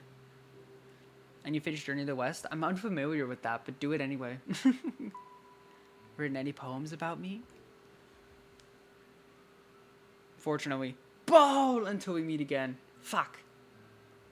If only you hadn't been so foolish. Oh wait, are you going to sleep, Chef? Is that what you're saying? If only you hadn't lied. If only you had another chance. But now, if you are like Chris, you're like Horace, then what am I? Please tell me. Her eyes implore and her lower lip trembles. Who am I? You smile at her softly and you rise to your feet. Your feet falls against the wooden floorboard, they creak. You swear the sound is a little louder than it was before. Is that because your presence has become stronger? Don't you remember? Can you not recall who you are? Wisteria? Oh. Wisteria trembles. Her body shifts and the heavy book falls from her lap. It hits the floor with a dull thud. The pages rustling. Dust motes swirl through the air lackadaisically. It's almost enchanting, but not as enchanting as her. Wisteria. My name is Wisteria? Quoting the goal, also cereal balls, so no hair stroke. Fair. The goat, sorry. You are Wisteria. You sound bolder than you ever have done before. Were you always wanted to take charge like this? No. You know you were not, but a lot can change over the course of several centuries. You are the dancer. Her name, your name, it is Wisteria. Wisteria. Wisteria trembles. Slowly, she presses one hand against her chest. I remember. Finally remember. This whole time, I was Wisteria. I'm Wisteria, and you are like Horus, and deeper into your soul and your own. Gah! Wah! Angry? With a truly ferocious pout, she stabs a finger at you. Cute. Monkey came from. Oh, hell yeah. Why did it take you so long to remember? How could you be so late? I was beginning to think you might never come. The tea I brewed was starting to get cold. You giggle softly. Not a sound you often made, but you know that you made it laugh more frequently and more easily when you were with her. Well, I'm glad you find this funny. You have some serious explaining to do, my #1 not fan. I'm sorry. I should have realized who you were sooner. Your soul was rooted in the soil far too long. When it was torn away, you started to forget. You forgot who you were. You forgot who she was, but no longer. Why? Why did you make me wait? I wanted to talk to you for so long. And I wanted to talk to you too.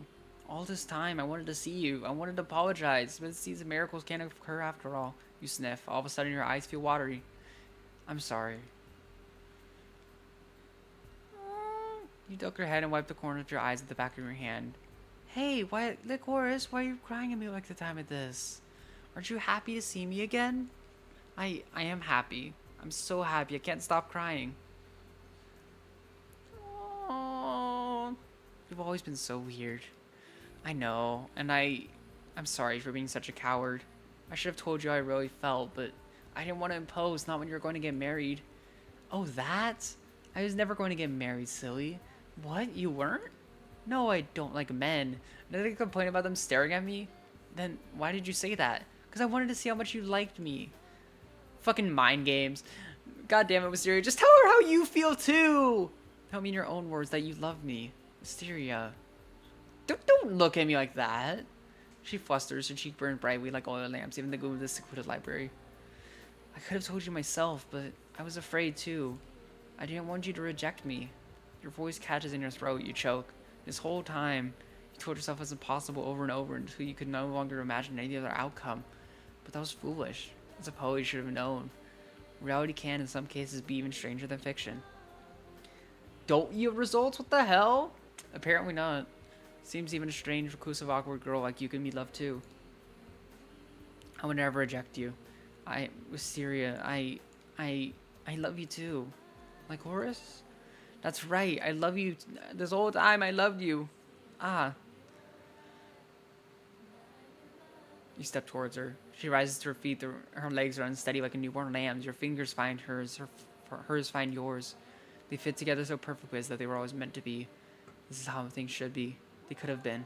If only you weren't such cowards, the pair of you. She really is warm, soft, and gentle, just like you imagined. Oh! Wisteria, I love you. I love you so much. Even after 500 years? Even so, Even though you forgot my name, But Wisteria's giggling. I forgive you. I'll forgive you no matter what because I love you. I waited for you in purgatory for more than 500 years, you know. But what about you? Do you have any proof of your feelings? The proof is all around you. It is? Yes. Where? She glances and you glance with her. The library in the middle of nowhere where lost souls come to converge is filled with books. Every single story that's ever been told is in the process of being told and will be told, and the future is gathered on these shelves. And that being the case, this should be easy to prove. I wrote so many poems about you, Wisteria. You did? Yes, so many, hundreds upon hundreds, though I scrapped most of them. But they should all be here. If this library is able to record everything we humans have created, then I am sure they will. All the poems that I wrote to you about everything I loved is recorded in here forever until the ends of time. But you would never leave me read your poems. Maybe I should. Look down at the floor, your lashes casting shadows against your skin. This is rather embarrassing. No, it's horribly embarrassing. For a writer, there's nothing more embarrassing than allowing others to read your work in front of you. It's intimate. Even more intimate than holding hands or trading kisses or slight. Whoa! But you will do it for her. It's been more than 500 years already. You cannot give her much, but you can give her this. You can give her your love, and hopefully your love is enough. Maybe then you will be able to finally achieve the ending you've always hoped for. The ending you always wanted. An ending you want to build with her. Oh! Oh my god!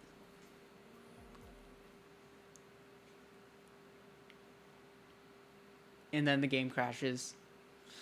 Oh, it was so cute. Oh my gosh. And we got our little true ending thing. Look. The Gorleys. Woo! Yuri. Yippee! Oh, cute. That is so cute. I'm gonna cry. Uh, oh my Yuri! Woo! Let's fucking go! I'm going to get to bed now to make us sleep well. Yeah, I'm gonna bed in a minute. Don't you worry. But yeah, oh my god, yippee! I hope you all enjoyed that. I fucking loved it. Thank you so much, Az. Oh my gosh. Oh my god, that was so fun. If you try to open the game one more time. You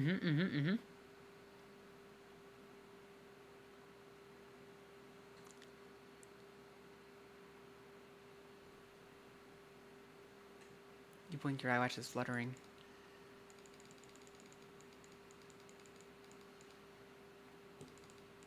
When welcome to this library, nobody will offer you a seat. Nobody will offer you a party tea. You really are alone. Oh dear. I feel rather sorry for you. Unfortunately, not all stories can have happy endings. The stage clears, the curtains are drawn, and the lights at the theater are switched off. Main actors have gone. You're the only one left. There's no longer an audience. Nobody will watch you. Nobody who cares. You can't see? Why? Why can't you see?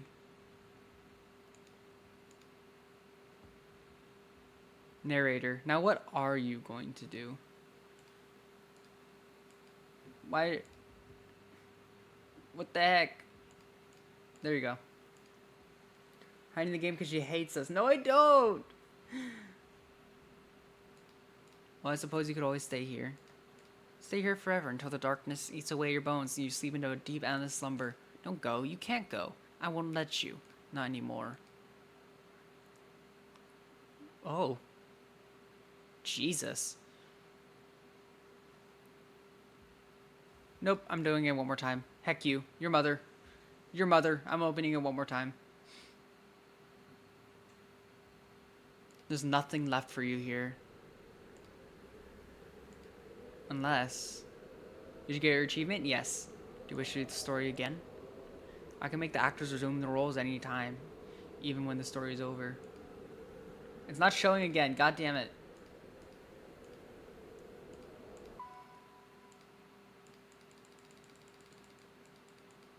I clicked the wrong button. And then it... I'm gonna morb. I clicked the wrong button.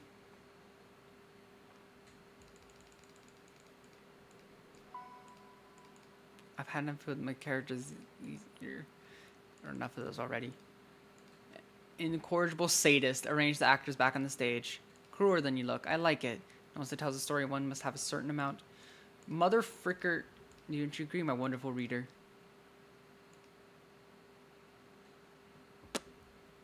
Yippee! Okay, we got one more. There is a few more achievements that we can do. But yippee! Yippee! That's my streamer. Yippee! They're either obscure or RNG and it's late. Yeah, it's too late for that right now. Oh boy. I hope you all had fun with that. I sure as hell did. That was awesome. That was heckin' awesome.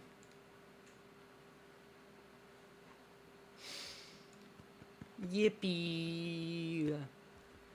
Okay, well, it is late. It is eep time. I'm gonna find a place to send y'all to. You can call it a good girl yippee. Yeah, okay. Yeah, okay. Hollow Knight or Hades would y'all prefer? Basically, Kumomo or Pac B right now. Hades or Hollow Knight? What do y'all want?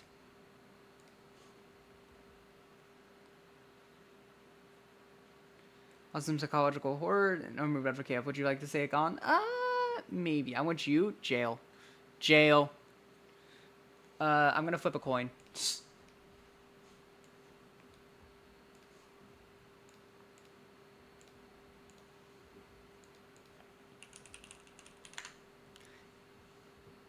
Heads is Pac B, tails is Kumomo. Okay, we're going to Kumomo.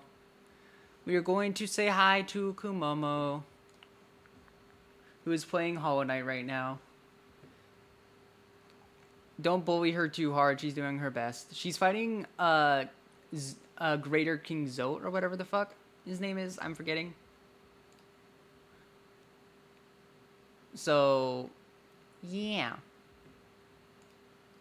Anyways, thank y'all for being here. I appreciate it. I hope you have a good rest of your day, night, evening, depending on your time zone. I will be back on Tuesday. Yes.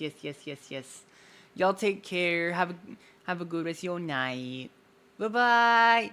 Bye. Bye. Bye.